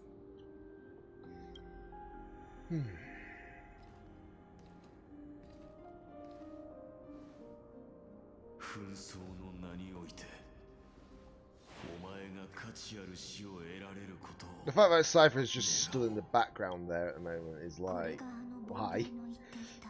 連星人でしょう。どうやらエーグルの天空、ジョーリアの大地、ケファレの炎、そしてモネータの愛を加える必要。へえ、かわいい引きこもり姫は覚悟を決めたみたい。ってことはもうあんたの言葉を伝える必要もないってことだよね、裁縫女。私の時間はとっても貴重なわけだし。キャストリス、あなたが死から逃れるつもりがあるかどうかはさておき、その心に従って選択してください。かつてのあなたとの約束を証しに、最後にもう一度、キャストリス、生と死のどちらに転ぼうと人であることを忘れないでください。あの錬金術師の話によれば、しかし彼は私たちが見た過去を、ケファレの記憶の中で、私は死の双子を見ました。暗淡たる手の試練は最も近しい家族の命を奪うこと。あの時私は、妹は私の死を悔やみ、タイタンの真剣を持って私の魂を再興。そう、妹は初めから私のために死んでいたのです。今はもしかして。ええ、ステュクスは普通の川と異なり、そう簡単に分断できません。死者の転生を阻めるのはですから、死の火種を取り出すにはボリュクスを蘇らせる錬金の力で、その残骸を一つに。あの錬金術師の話だと、キャスも巨竜の残骸の一部なのよね。ええ、亡霊たちの話を聞く限り、かつての私はところで、ここまでの道中で皆さんは。あ、それなら私も聞いた。おそらく巨竜ボリュクスの意志が叶う前兆だ。真剣を行使して死者を復活させることがどれほど重い代償を必要とするか気づいたのかもしれません。そのため妹は最後の力を私に新たな人生を歩ませようとしましたが、その願いが叶う前にボリュクスは死んでしまいました。きっと力を尽くして助けた姉がどんな人生、その願望からか、亡くなった後もボリュクスの魂は人間界をずっとさまよい、姉に関する全てを記録し続けました。あ、じゃあ私たちが途中。ええ、ここをさまよっていた思いを捉え、その記憶を見ていたのです。でもあくまでそうかもって話でしょ。もし儀式を終えて想像と違ってたらどうするの？それでも構いません。アナイクス先生はいつも錬金術をこのように言っていました。何を得られるかは錬成が最後のかけらが揃うことで、ボリュクスの思いのパズルは完成する。彼女が一番知りたかったこと、私がスティコシアを離れてから経験した人生。その完成品はすでにトリアン様よりいただきました。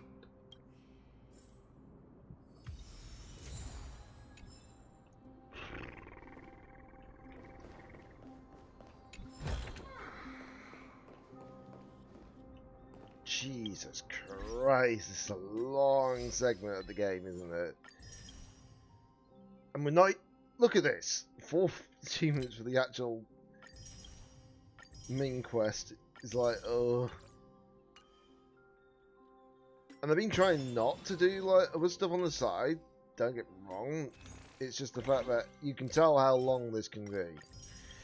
This is not one thing you can do in one sitting. For definite. If I did this in one sitting, I'd be losing my mind.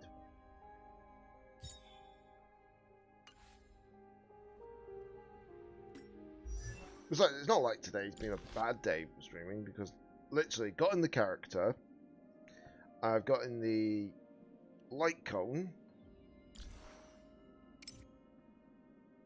really good stats across the board, no doubt about that. So I'm not complaining at all. But this should hopefully end the whole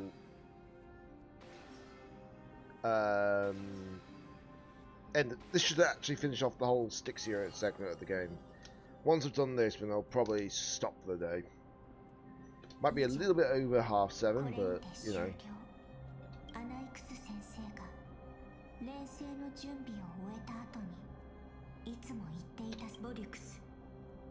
あなたをスティクスから切り離して再構築します。もしかするとその過程でですが、もしあの時私を導いてくれた意識が残っているのなら、この目を見てください。感謝の気持ちを伝えたいのです。アミュネットス、キャスのことを知ってる？いえ、おそらくアミュネッタ様も他の亡霊と同じように、はい、聞こえています。もしやスティコシア、やはりあなたは賢いです。まあいいでしょう。ご安心を、アミュネッタ様。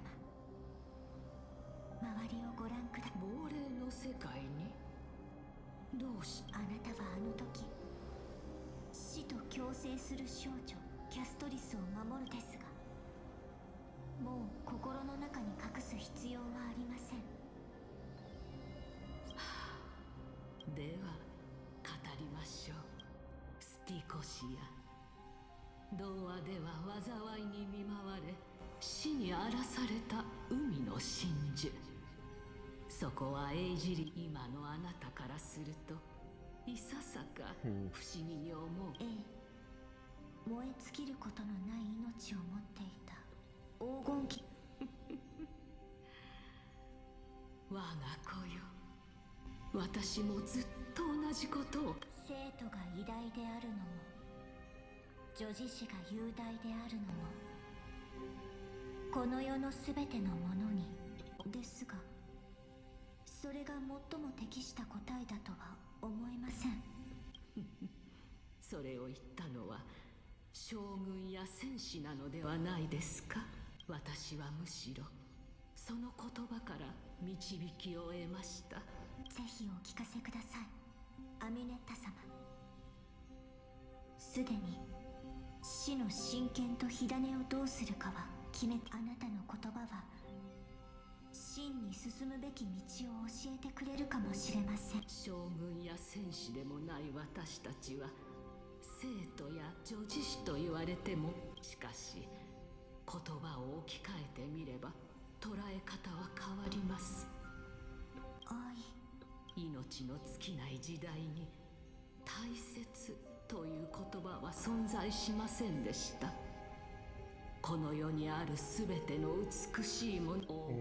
That's true. You can't cherish life without there being death. 人々は生きているのではなく、ただ存在するだけ。惰性で歩いて、そして立ち止まるの。スティコシア人が死を迎え入れたのは、その陰鬱な一面 I mean, I understand where they're getting at with the whole like plot. Yeah? 限られた命と共に芽生える衝動と欲望が彼らを虜にしたからです。つまり死とは冷たくです。ええ、キャストリス。死は別れの時に涙を流す理由であり、世界から再び死を奪うのなら、世界が停滞と惰性に戻るのを見届ける覚悟をしなければなりません。よくわかりました。アミュネッタさ限りある命は私たちが愛し知っているすべてを形作ってきたのです。モネータの愛、黄金の眉が最初に授けた祝福を人々は理解できなかったでしょう。スティコシアの女王が赤子の私を取り上げ、あなたが私をエイジリアに迎え入れ、アグライア様が私が人らしく生きることもありがとうございます。お母様、この長い人生で得たすべての愛で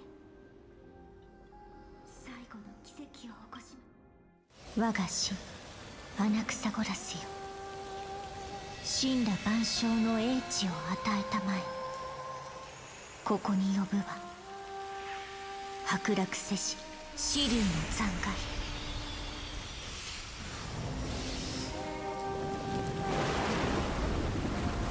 Okay, this is a cutscene and a half. 地から天へ昇り、天より降臨せよ。地は天のごとく、天は地のごとく。ここにあるは万物を砕く力。すべての死を司る偉大なる恵みよ、私が抱擁を授けましょう。Okay, that's a cool shot right at the end there. Pollux. Neverwing Husk, various souls.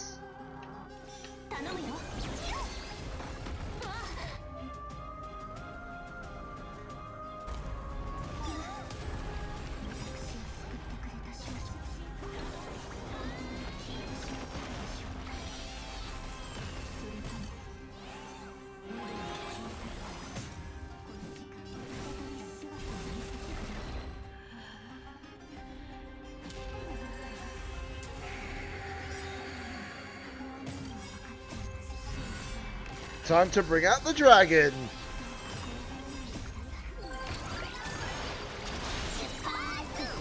お仕置きされたいのか。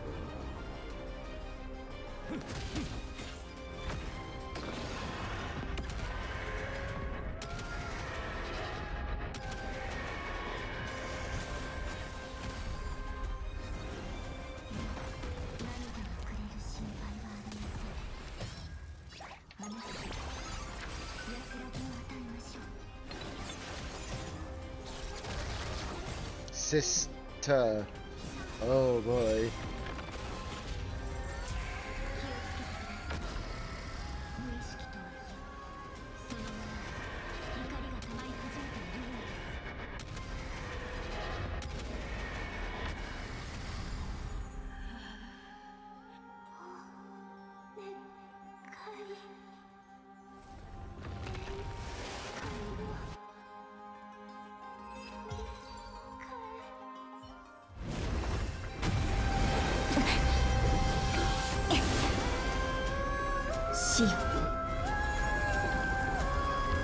安らかに眠ってください。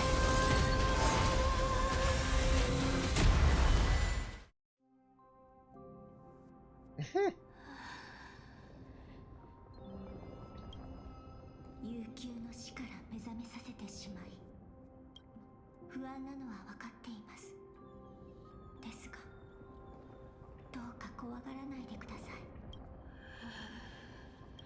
私を覚えていますか？あなたがステュクスの向こうへと送った女の子です。すみません。どういうわけか私の記憶にはあなたのことが残っていません。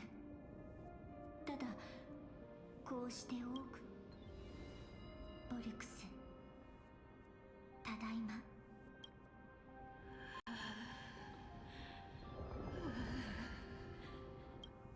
分かっています。あなたがきっとそれを望んでいないことは。それでもそうしなければならないのです。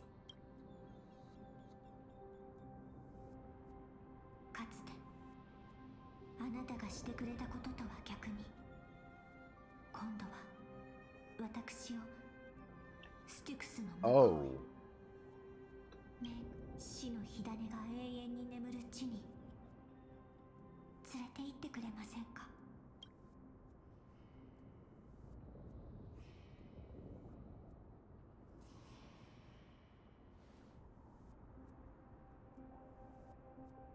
さあ行きましょう。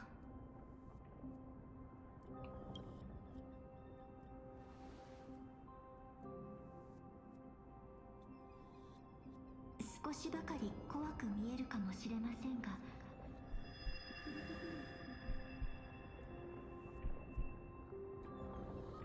一体何が。Uh oh. どうしたの？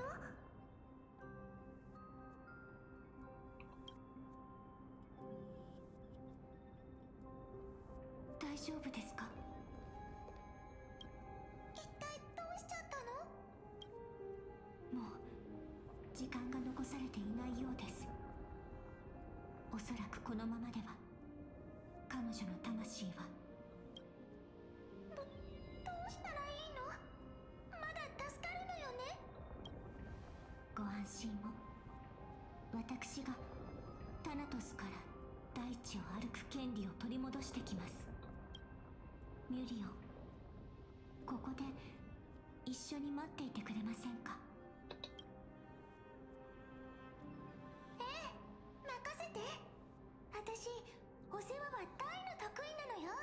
さあ行ってきて。キャスも後悔だけは残さないようにね。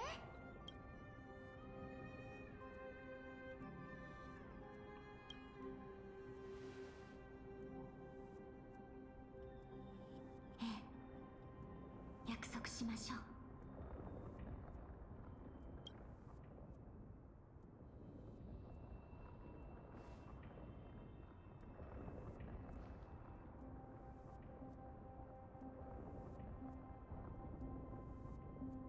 では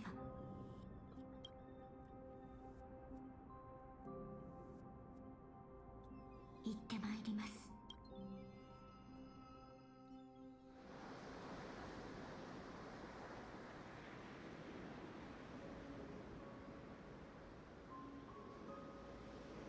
What the frick?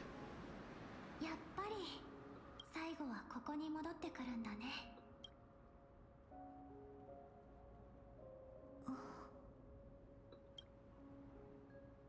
Okay, that's a absolutely stunning view. 伝説にあるように花の海なのですね。そうだよ。まるで私たちがお世話してたあのボリュシアなのですか？私のこと覚えてるの？記憶にはありません。ただ実験でああなたの姿を目にしました。そっか。じゃあ私のことはタナトスって呼んで。でもその名前を知ってるってことはタナトスについても全部知ってるんだよね。Might be just over 7:30 at the moment because I gotta get that into a point where I can actually stop. オンパロスの生と死の秩序を再構築するために来ました。知っ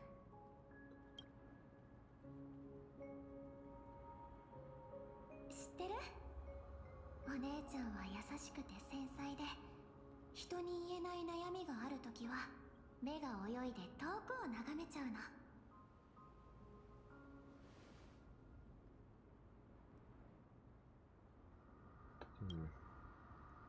今みたいにね。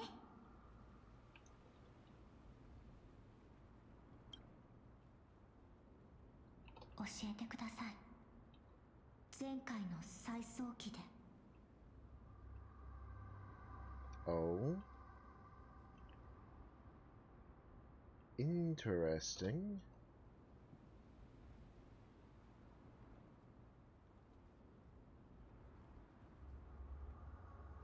ボルシアは何をしたのですか？どこから話せばいいかな。とりあえず最初から話そっか。遠い昔、あるところに心を通わせる双子がいた。彼女たちは予言によって死の神の候補者に選ばれたの。でも運命のいたずらか、神になる対象は最も近しい家族の命を奪うことだった。その試練もあの記憶に残されていました。じゃあお姉ちゃんが自分の命を犠牲にして私を死の半身にしてくれたのも知ってるよね。けどね、受け入れることなんて全然できなかった。お姉ちゃんがいない未来のために殺し合わなきゃいけないなんて、そんなのあまりに不公平でしょ。だから新世界の法則を紡いだ時、私は生と死のルールを破った。お姉ちゃんの魂を整形して私の背に、巨竜ボルクスの背に乗せたの。そしてでも運命って残酷だよね。私の頑張りは死が誕生したことで生老病死は自然の法則となった。そして聖者が亡くなればタナトスと謁見することになって、その魂の行き先が決まる。死神が左手を上げれば魂は死を与えられて冥界で転生を待つ。右手が上がれば魂は冥界に拒絶され、再び人間界に戻って大地を歩くことになる。そのため暗淡たる手は判決を下すことしかできず。私たちが人間界に着いた瞬間、一つだった死の両の手は二つに切り離された。タナトスの生の半身、死を与える永遠の命。これが私がお姉ちゃんにかけた呪い。ではあなたは？死の半身である私は死を拒む運命を背負うことになって人間界に誕生した瞬間、死を告げられた。それ以来死のタイタンはこの世界から姿をくらませ、生と死の輪廻も断たれてしまったの。魂は神に会えず死者が増えていく川にとどまることになった。なんでこんなことになっちゃったのかな。私はただ命を救いたかっただけなのに。そしてわずかに残ったボルシアの理性は冥界に残された。来る日も来る日もお花の世話をして、ここが I have a feeling that a certain person I know will definitely love this area when he gets to this point.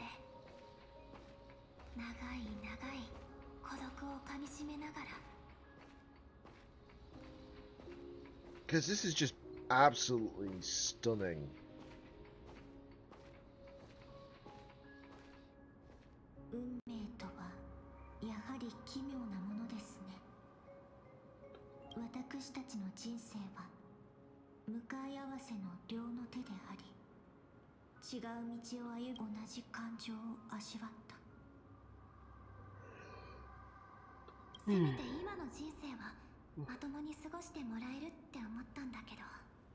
Yeah, I'm gonna have to definitely do this in 2 streams because this is not going to be possible to do it in 1. As in the whole story, of course.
Oh, come on! I want to finish!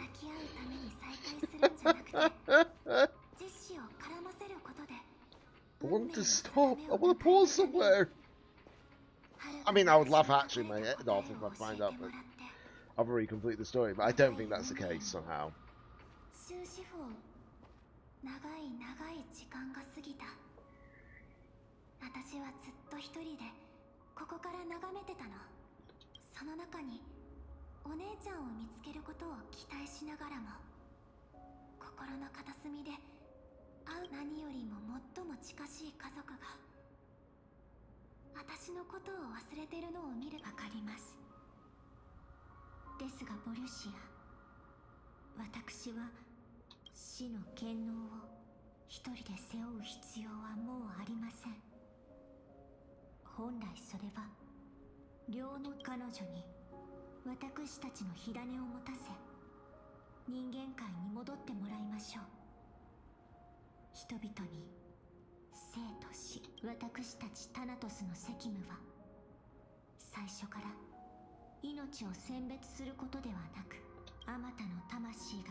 あの試練の時とは違って私たちは準備ができてる。もう心を決めた。うん、これが運命だもん。けどお姉ちゃんがいてくれるか。今世の試練を終えて私に死の抱擁を。そしてお姉ちゃんなら生と死の試練の後にきっとこの荒れ地に生気をまるで冥界に赴く蝶々が死の枝に止まるように。ええ、約束します。試練を終えた後、私は冥界の永遠の住人となり、生と死は再び流転する。あなたが育てたこの花の海はこれから。ありがとう。最後にもう一つお願いしてもいいかな。もちろんです。何？私のこと忘れないで。決していつか輪廻を迎え来世で再会した時、たとえお互いの名前を知らなくともあなたを強く抱きしめます。キャストリス、キャストリス。お姉ちゃんみたいに美しい名前だね。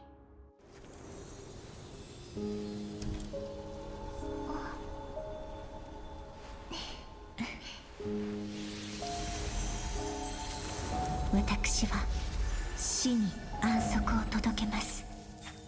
これからは停滞していた命が再び流れ始めるでしょう。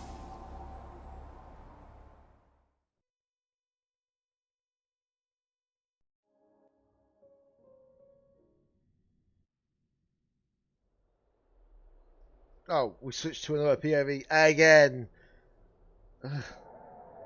時が経つのは早い。15かこの茶番が終わればそなたの魂は。もちろんです。そう何度も確認する必要はありません。なら Why do I feel like I'm actually near the end of the story already without realizing it? 人混みを苦手とするところが I doubt that, but you know. ただうるさく思っただけですよ。愚かでうぬぼれやなバカどもを見るのは時間の無駄ですから。Get an idea actually.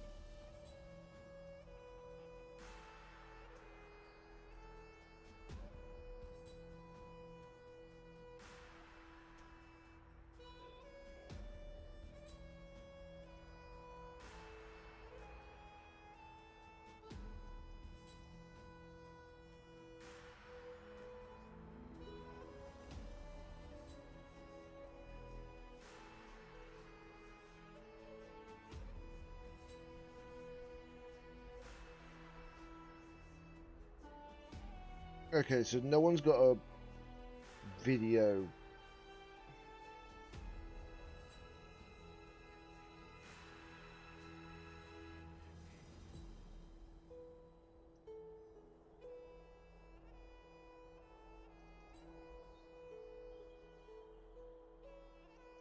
Yeah, there's no like means of knowing for how long this is, but once I get control of Anaxa here, I'll be able to determine. I'll be able to pause basically, and then I'll continue again on Friday. Even if it ends up being a short stream, I can just have it continue on from like a stream with Frozen. So it's all good. だからこそお褒めいただき光栄です。さて試練の時となった。我の質問をもうここまで来たのですね。前回はどこまで話しましたか。オンパロスの歴史はある種の輪廻のように。ええ、間違いありません。世界が終わりを迎えると新山で見たことを覚えていますか。カリプソ、ゴーナウス、あの英雄たちは運命の果てに残念ながらたとえ彼らの旅路が私たちのものと似ていて、あなたやカリプソにここまで来るのに苦労を重ねてきましたが、証明することはほぼ諦めていました。何せもう過去のことですし、しかし我々はボリュシアという名の少女、もし彼女が本当にタイタンの指針によって過去から送られてきた生命なら、スティコシアをもし死の双子が2つの世界を超えスティクスで再会を果たせたなら、私の推測、それは良いことだ。しかしなぜそう断言できる？それがどうしたと？学者にとって最も大切な品格は型破りな行動です。ましてや私、アナクサゴラスは、さあ、あの哀れな子たちに最後の授業をし。Okay.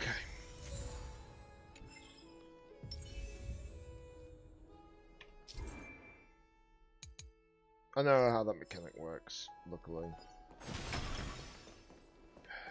Right, so I feel like that is definitively the perfect place to stop. There's 3 achievements left, so that means there's obviously, I would say, approximately like 2.5 hours, maybe, if I judge it. But I could be wrong, could be 3 hours for all I know. But I think that's a really good place to pause it. What I'll do is I'll go here to the Trailblazers POV, and then I will go to the Vortex of Genesis, if that makes sense. Reason why, if I go to the Vortex of Genesis, then at least I'm in a specific place, if that makes sense.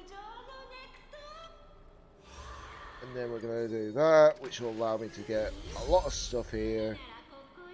Oh wow, that's actually maxed it out without realising.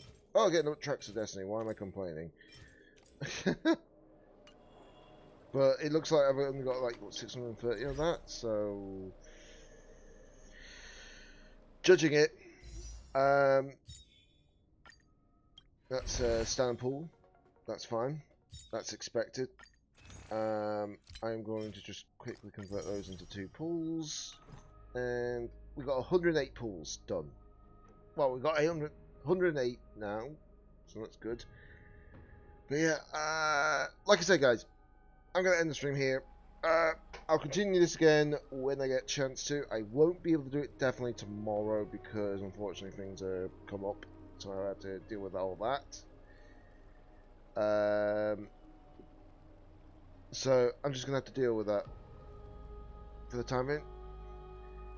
Anyways, guys, much appreciated for everybody dropping on by, of course. It's been such a story in this game today. It's unbelievably good.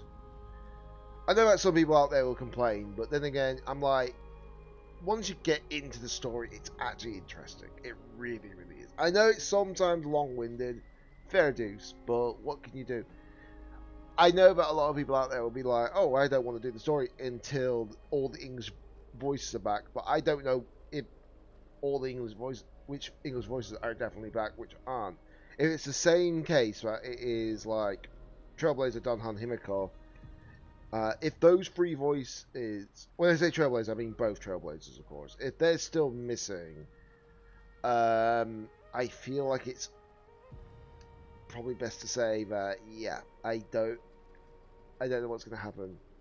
I know that there's obviously I think there's 3 characters missing their voice in 3.0 as well. 3 other characters, I won't say for spoiler reasons. But if that's true, that's 7. You know? That is 7.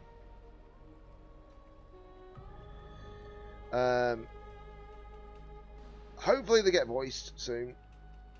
As such, I know that there was another missing... Yeah, there was another missing voice in 2.7, but that got rectified rather quickly once 3.0 dropped. because I think that was the last time they would have been voicing for quite some time. I don't think they'll be back until like 3.8. So anyways, much appreciated for everybody dropping on by. But of course, until next time, this is DJ Danny88, signing out.